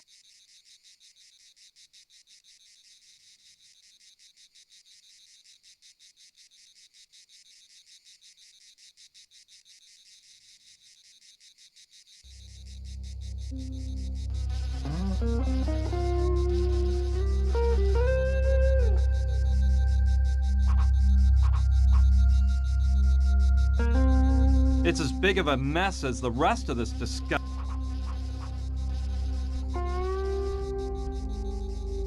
It's just filled with old clothes. It's just... I won't find any clues. How weird. This looks like a nun's habit.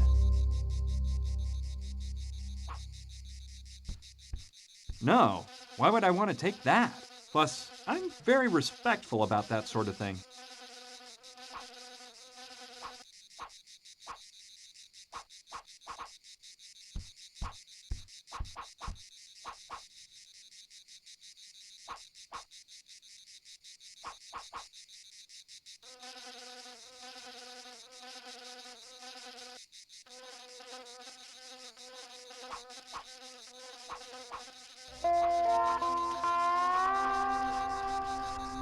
Don't see anything.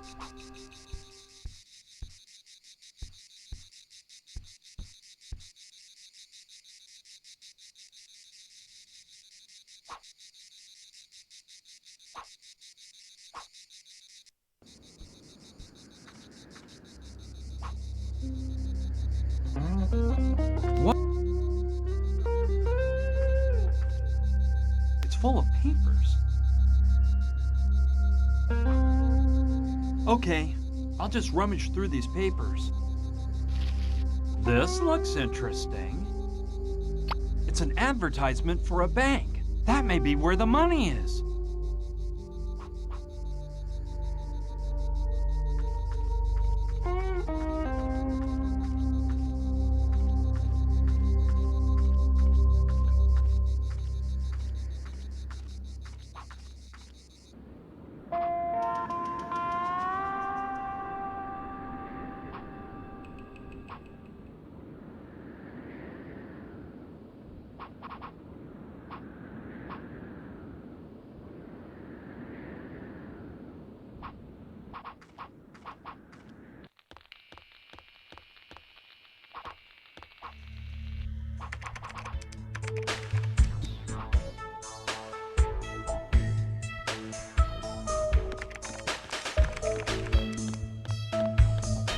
Sushi!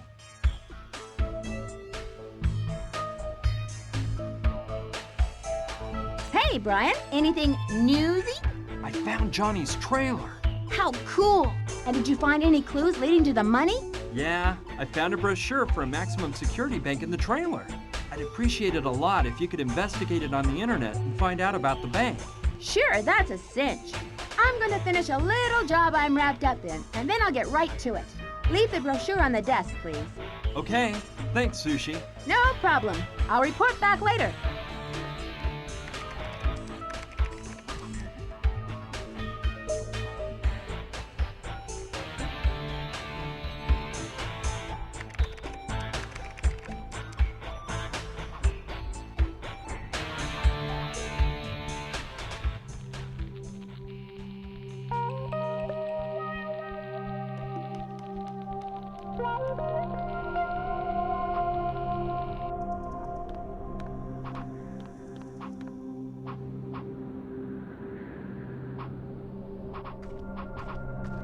Brian, come on up, fast! I've got some really juicy news. I'm coming.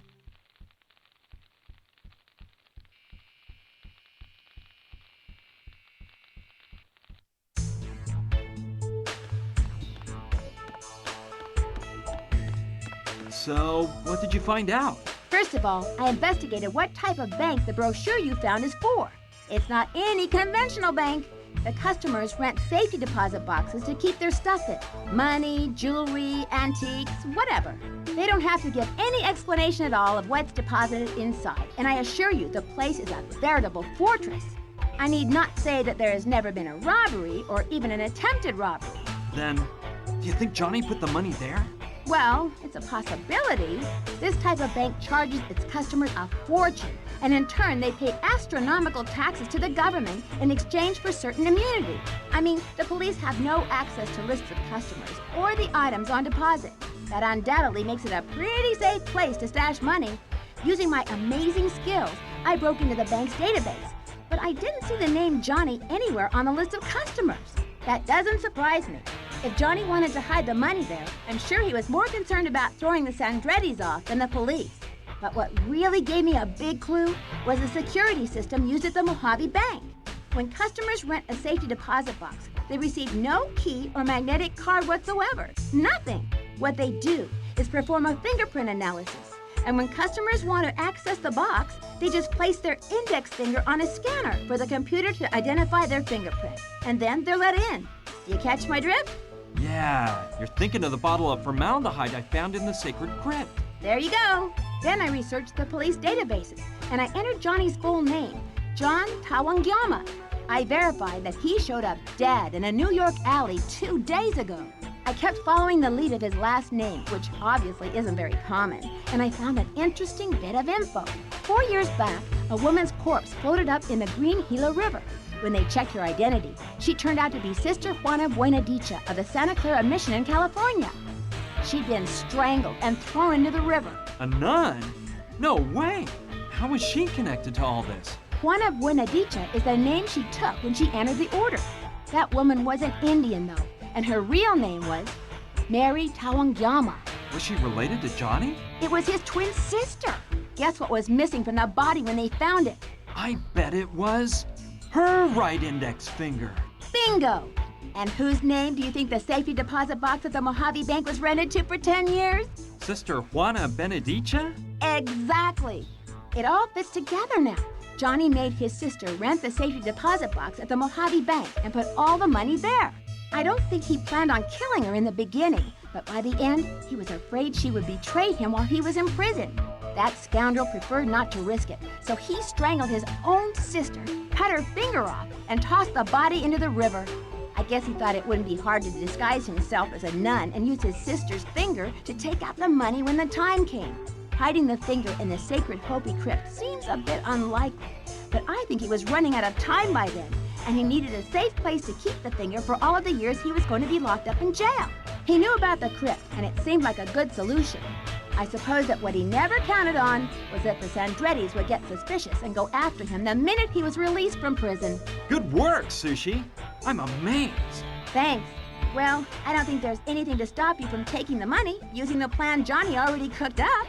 Just to be on the safe side, it would be better for Gina to dress up as Juana Buenadicha. She can put on a nun outfit and use the finger. I don't think she'll have any trouble taking out the cash. These banks are famous for not asking lots of questions. Sushi, it's only fair for you to get some of the money. You've definitely earned your share. I don't really need it. No, Brian. You know, I don't like to talk about this, but I've actually got a lot of my own money already. I inherited a truckload and won't be able to spend it all if I live 1,000 years. I'm not interested in money, probably because I've never needed it. That's just me. Don't think twice, Brian. Have Gina get the money and start a new life. You just have to get a nun costume, and that shouldn't be a problem. Wait, now I remember. When I was in Johnny's trailer, I saw a nun's habit on a hanger. How evil. I'm sure it was his sister's habit. Well, all the better. Go get that habit and you're ready. But don't leave without saying goodbye. Of course not, Sushi. Before picking up Gina to leave, I'll come by and say farewell. See ya! See ya, Brian.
Okay, but it gives me the creeps to take it. Think of that poor woman killed by her own scoundrel of a brother. I think we're in luck. The habit is just Gina's size.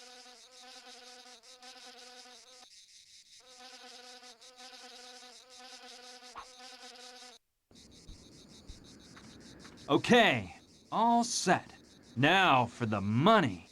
Hey, I hear the sound of an engine in the distance. I think a car is approaching. It might be dangerous. I'd better hide just in case.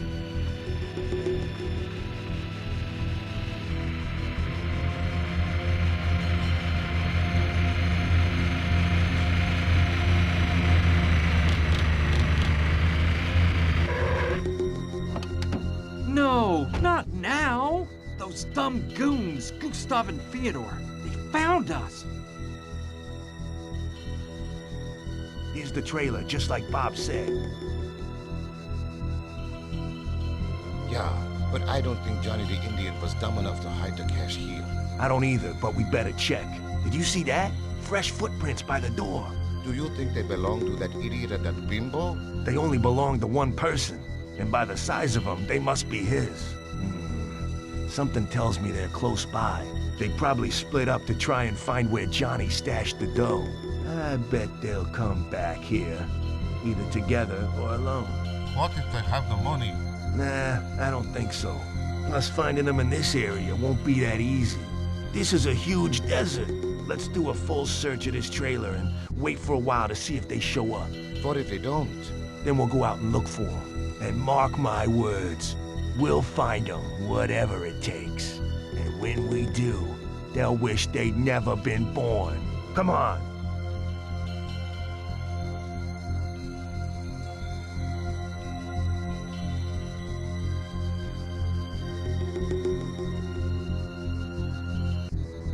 Rotten killers! I've got to do something before those two find us.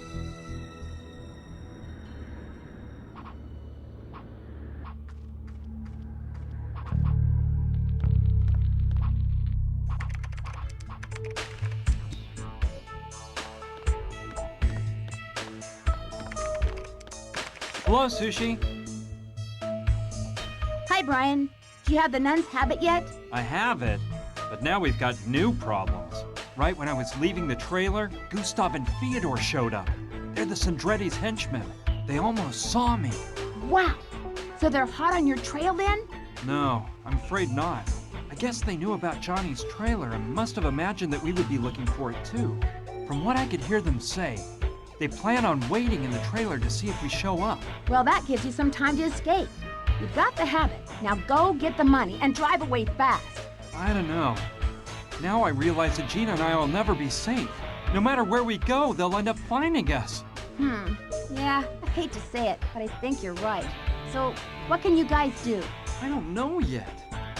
The best thing would be to think of a way to get rid of them all forever. You're a smart woman, Sushi. Can't you come up with something? Well, just like that? No. I'll ponder the topic. Maybe between the two of us, we can devise a solution. But there's one thing that concerns me even more. What if those killers decide to leave the trailer and reconnoiter the area? No doubt they'd quickly find Douglasville. And from what you've told me, they won't hesitate to increase the body count, and that'll help them find you. We're all in danger. Yeah, you're right. We should do something about that. As soon as possible. I'll try to think of something. Then I'll tell you about it. Me too. See you soon.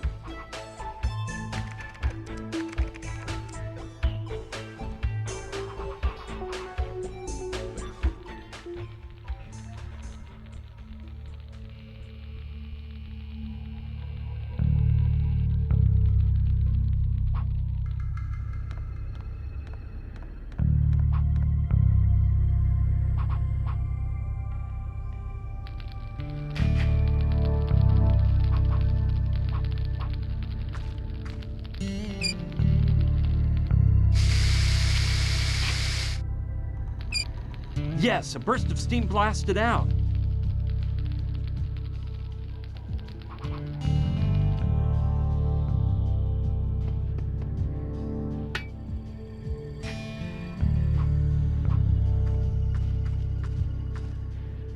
It's a sheriff's badge. It must have flown out the smokestack like the cell key did. Yeah, I can use that. It's not too worn out considering the circumstances.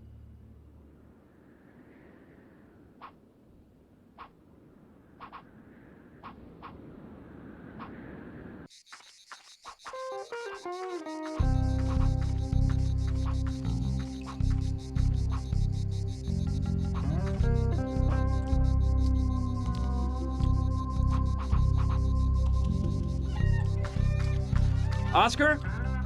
What's up, Brian? Your life has a new mission. I've spoken to Mama Dorita about this, and she fully agrees. Well, what is it? Oscar, you've been named the new sheriff of Douglasville.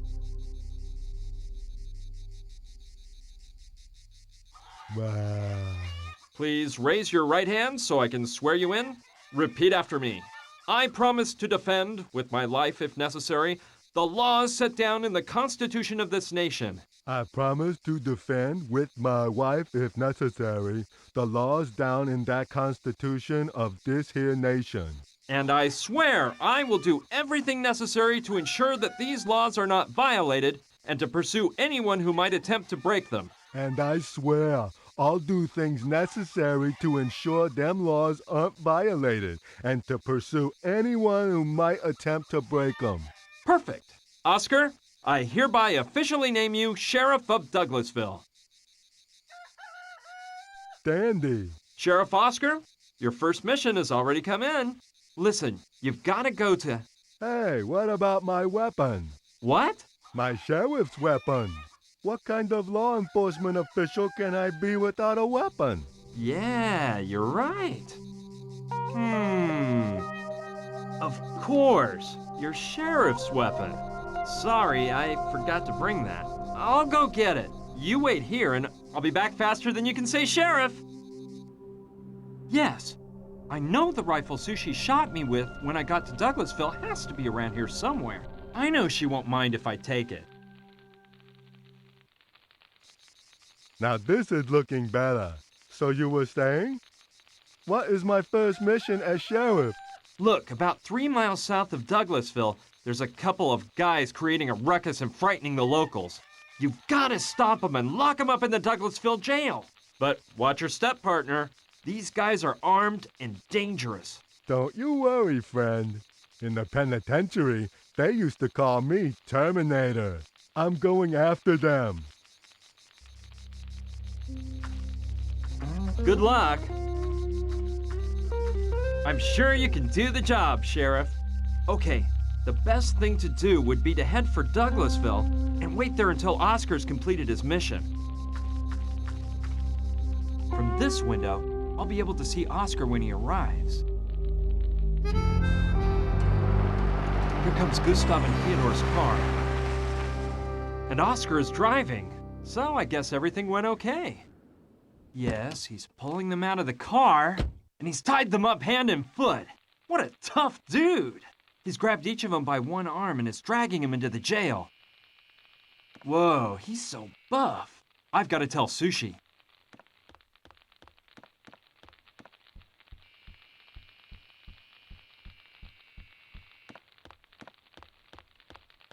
Sushi, good news!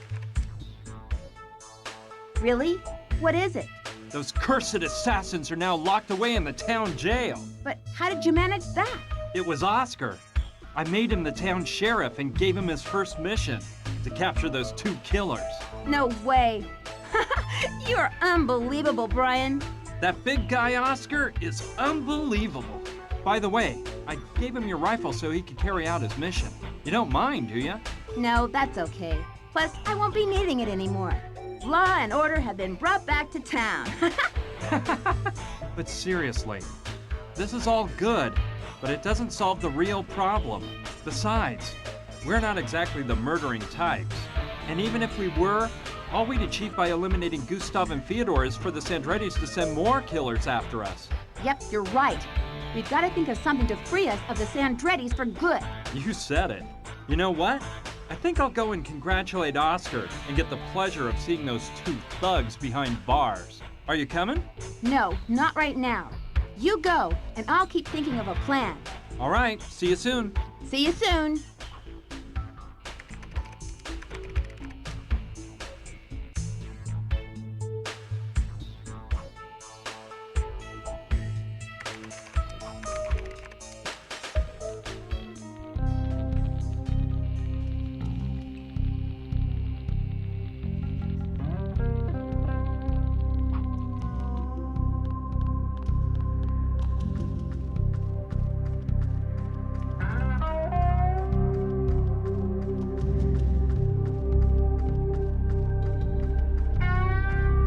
Oscar, good work!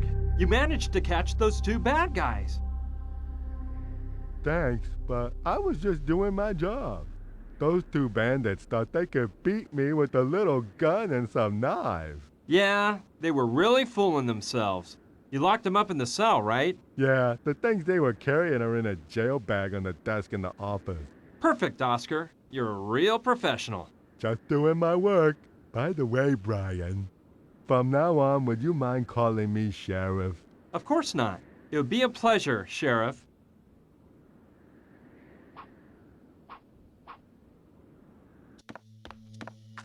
Hi, guys.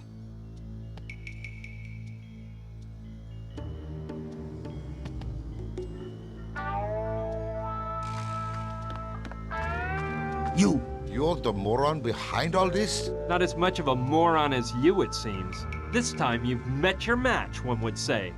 Wouldn't you, boys? You mean that orangutan?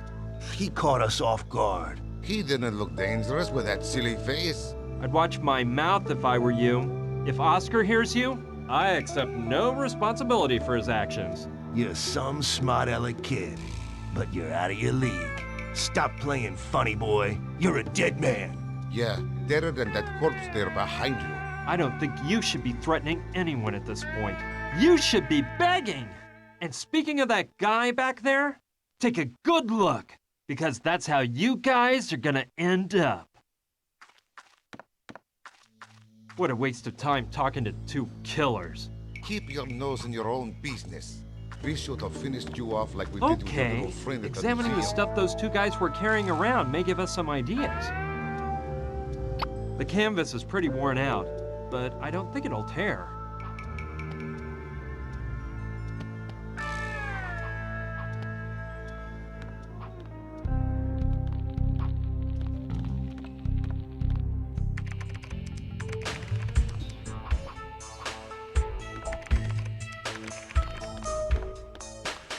Sushi!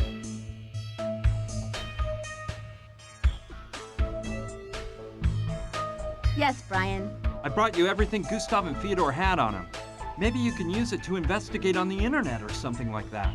Okay, as soon as I have time, I'll take a look at it. Leave it on the table for me, please. All right, it's all inside a jail bag. Okay.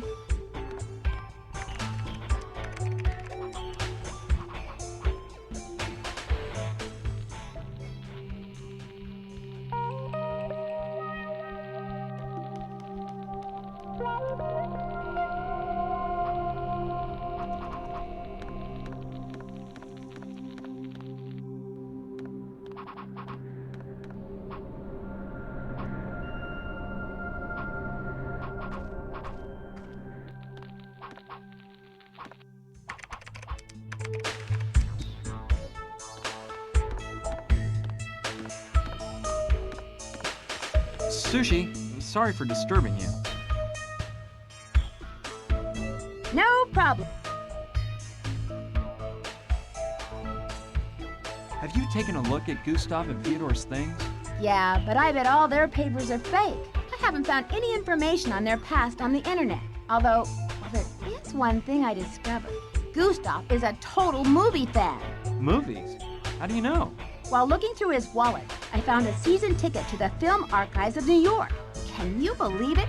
That animal is a cinema lover. I don't want to imagine what his favorite films are. You know, movies are what I miss most since moving here. In Boston, I used to go 2 or 3 times a week. You like movies? Oh, I do too. I'm a major movie freak. Oh, yeah? So tell me, who is your favorite director? Woody Allen. He's my favorite, too. I know it's hard to pick, since there are so many good ones, but which of his movies do you like best? Manhattan Murder Mystery. I love that one. Do you remember the scene where... Hey, wait a minute. I think I've got an idea to solve all this. Just let me think for a minute here, but it should work. Wait, let me organize everything, and then I'll explain. But can't you tell me about your bright idea? No, I'd rather make sure that we have everything we need first. Come back in an hour, okay? Seems like it's been an hour to me.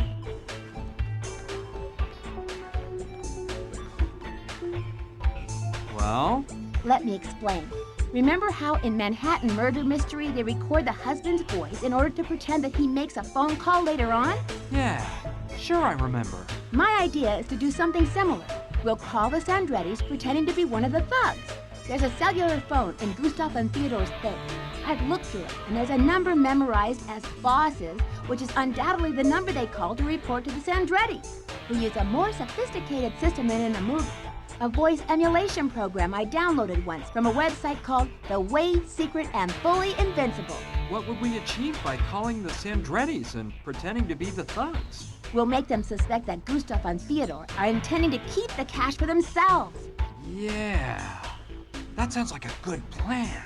How do we do it? You have to record the thugs' voices so I can enter samples into the program. It'll analyze them and create a filter which we can use on any voice to make it sound like the voice of those killers. Program is that good? Guaranteed. Meanwhile, you have to record Gina saying something like, "You lying murderer, you killed him and now you want to keep the money." Gina is on our side, so we can just use her voice. We don't need to emulate it. Got it? Yeah, but are you sure this is gonna work? Of course I am. Don't you worry. Just do your part and leave the rest up to me. There's an MP3 recorder on the table. Go get it and record those voices, please. All right, I will. Okay, don't take too long. It's small and incredibly light.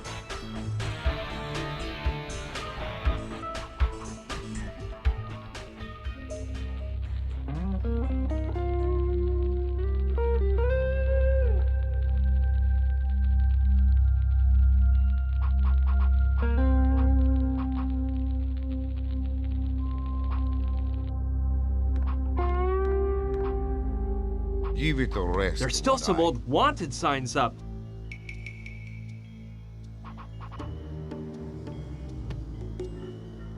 Okay, let's do it.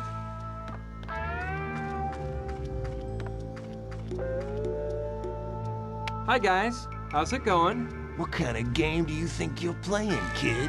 Let us go now, and you might get out of this alive. I'm starving. Aren't you going to feed us? Man, they get better treatment at Shawshank. By this time, the Sandrettis must be asking themselves why we haven't called in for 2 hours.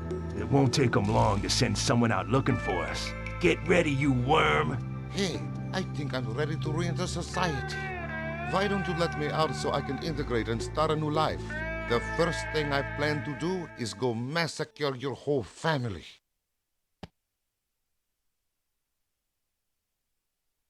Why don't you shut your trap, you Russian retard? Give it a rest, One-Eye. Come on, boys, don't argue.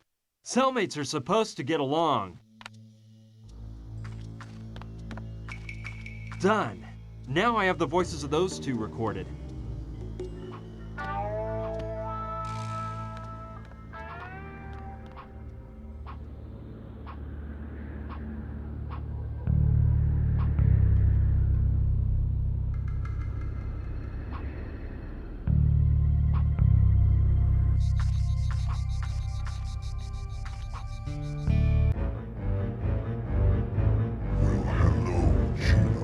Johnny! Tricked me, you hussy. Now you're gonna die.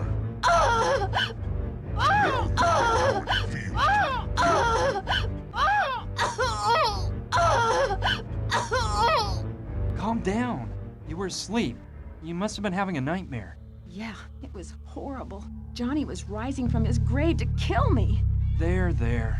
It's all over now. Yeah, good thing you got here and saved me from Johnny.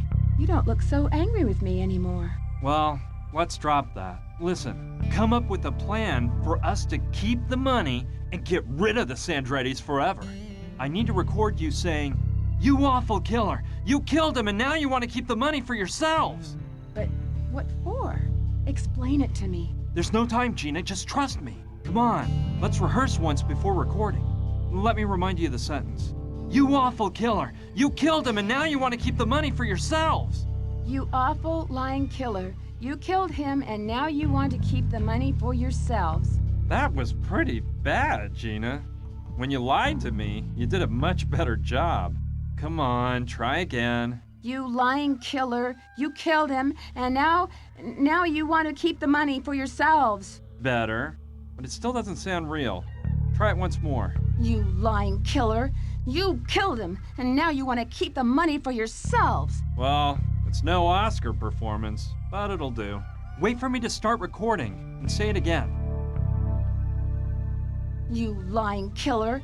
You killed him, and now you want to keep the money for yourselves. Okay, I'm leaving. There's no time to lose. Get ready. I'll come back for you shortly, and we'll go find the money. Aren't you going to tell me your plans? Later, I promise. Right now, I have to leave. All right, but don't take long, please. No, don't worry. See you soon. See you.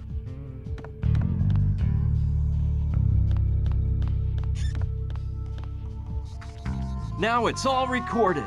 I should take the recorder to Sushi ASAP so she can implement the plan.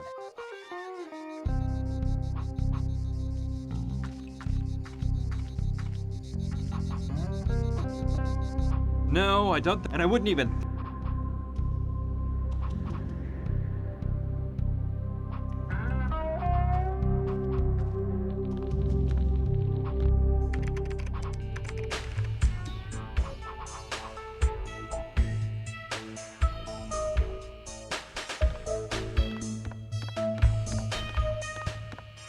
Hey, Sushi.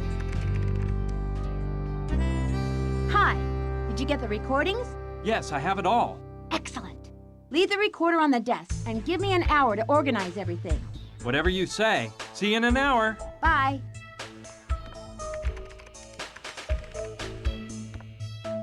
Seems like it's been an hour to me.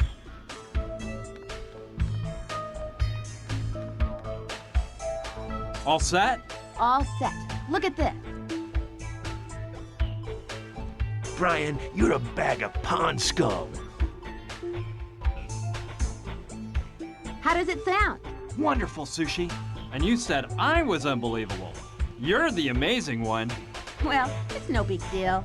I ended up using Gustav's voice because he seemed like the thug leading the show. We'll make the call using my computer, but the computer has a system that will make them think they're receiving the call from Gustav and Theodore's cell phone. I've also prepared the sample of Gina with a few touch-ups, including gunshot sound effects I added in. Let's go. I hope everything turns out okay. I'm sure it will, Sushi. I trust you.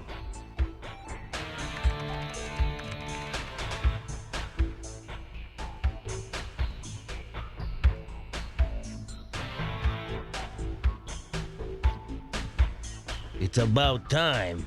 What the heck is up? We nabbed him. Well, have you gotten the information out of him? It's what we suspected, boss. Johnny told that floozy where the money was hidden before we did away with him. I knew it. So, what about the cash? Do you have it back? Bad news, Chief.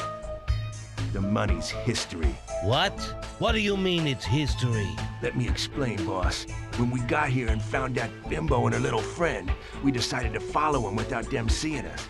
You know, to see if they'd lead us to the cash. And? And it worked, boss.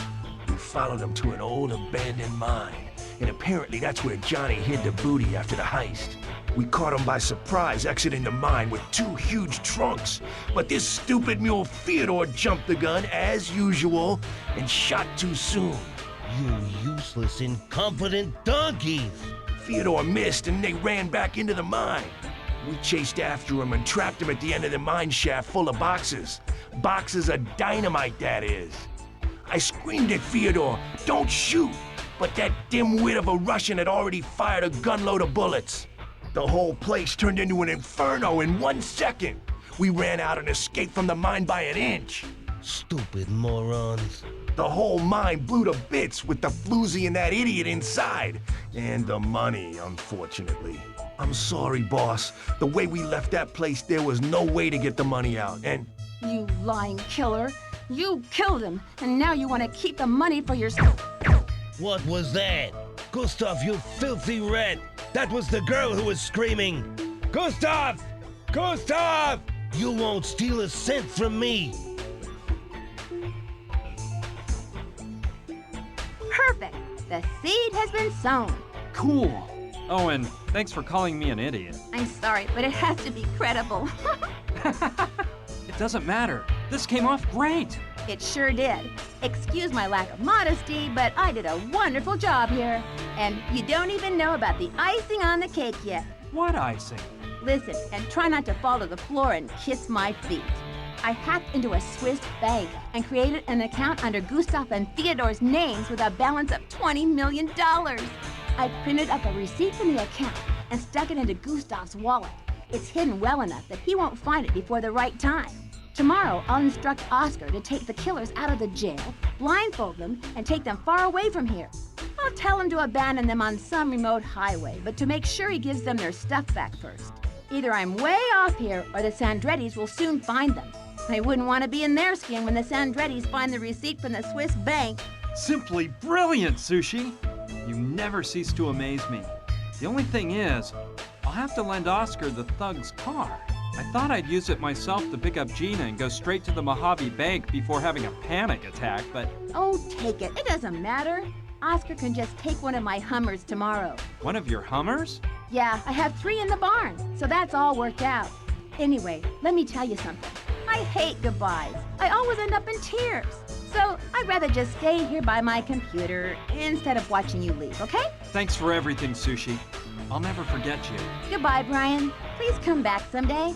And send me some email. My address is sushidouglas@hotmail.com. Of course I'll write to you, Sushi. So long. Farewell.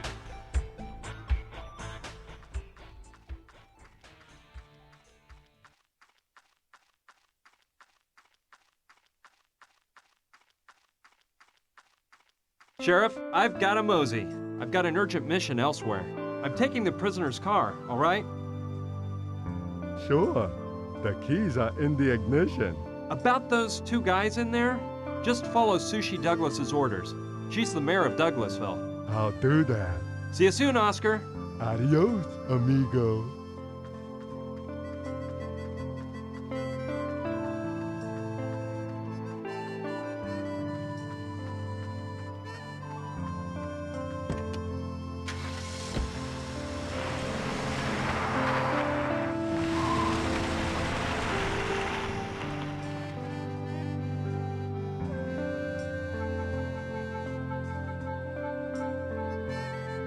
Goodbye, Brian. We'll miss you. He was gay, wasn't he, man? What? It's amazing how Sushi helped me put all the pieces together, isn't it? She's an amazing girl. I picked up Gina at Mama Dorita's house.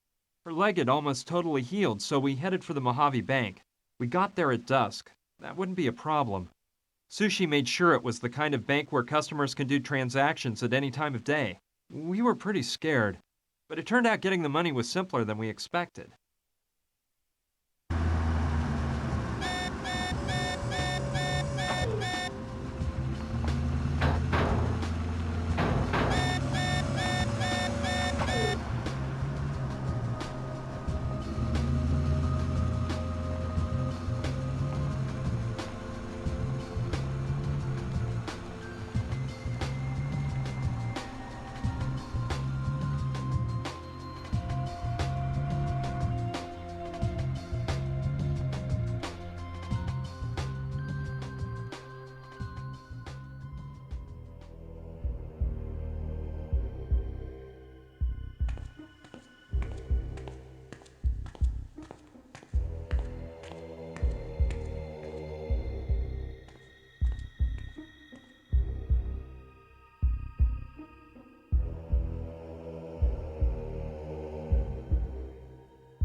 Can you believe it? There I was, driving a car stolen from a bunch of murderers with a beautiful woman at my side and 20 million bucks in the trunk.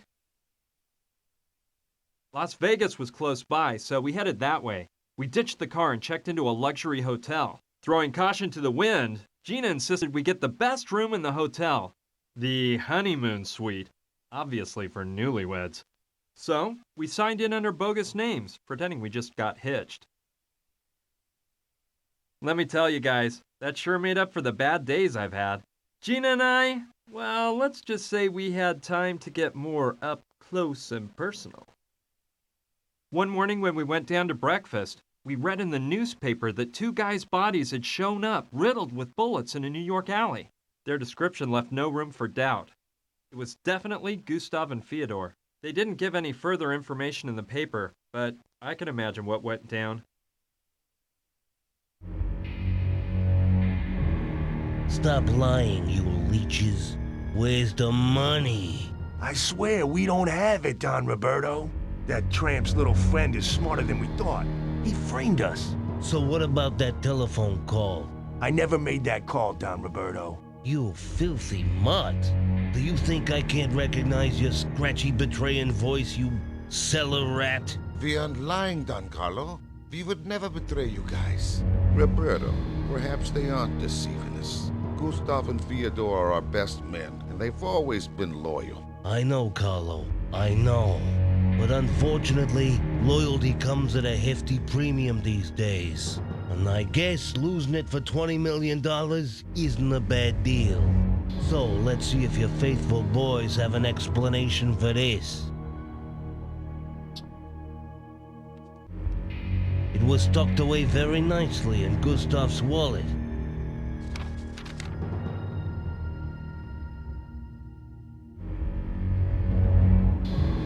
Hey, you scumbags.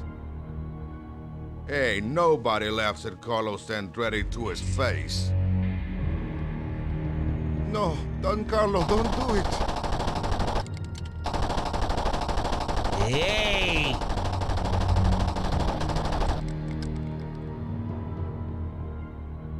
Damn it, Carlo. If they're dead, we'll never get back the money. I don't care. We got more than enough dough. The most important thing is that nobody else will be enjoying our money.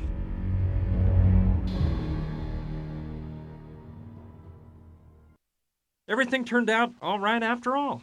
And frankly, I felt no remorse for those two killers. I was just sorry the Sandrettis didn't get what they deserved, too. Anyway, even though it was unlikely that the Sandrettis would follow up on the matter, it was safer for Gina to take a long vacation where nobody'd recognize her.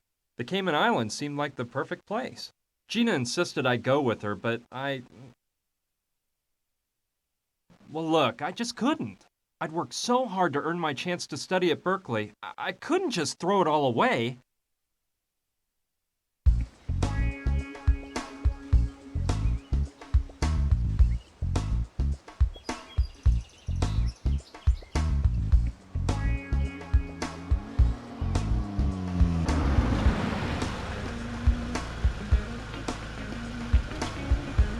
We made it. Brian, are you sure you don't want to come with me? No, Gina. I worked really hard to be able to come here, and I can't just let it all go by the wayside. Whatever you want. I'm gonna miss you. I'll miss you, too. But it's for the best. This is where I belong. You could always take a year off and then... That wouldn't work. Be happy, Gina. See you soon. I'd be happier with stubborn old you. Goodbye.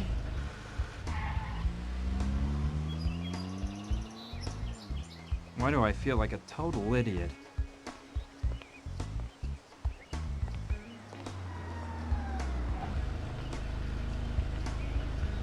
What did you forget now?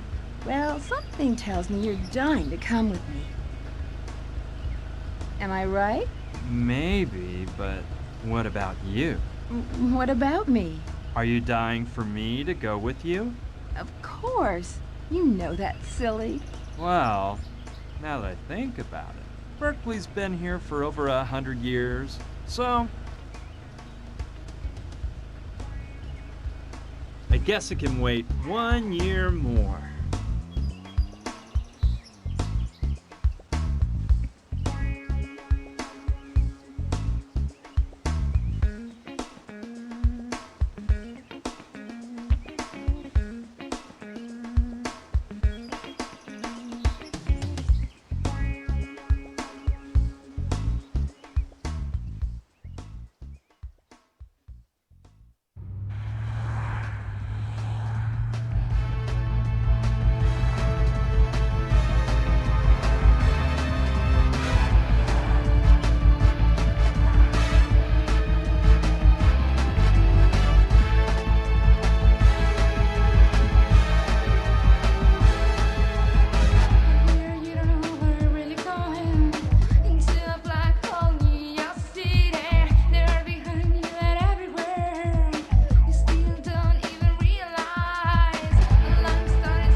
Surprised, aren't you?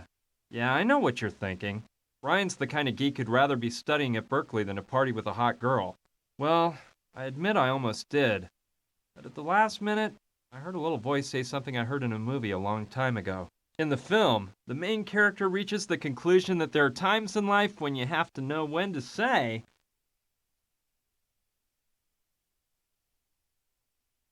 what the heck? Hey, darling, can you rub some lotion on my back? Of course, dear. I'll be right with you. Well, friends, now I must bid you farewell.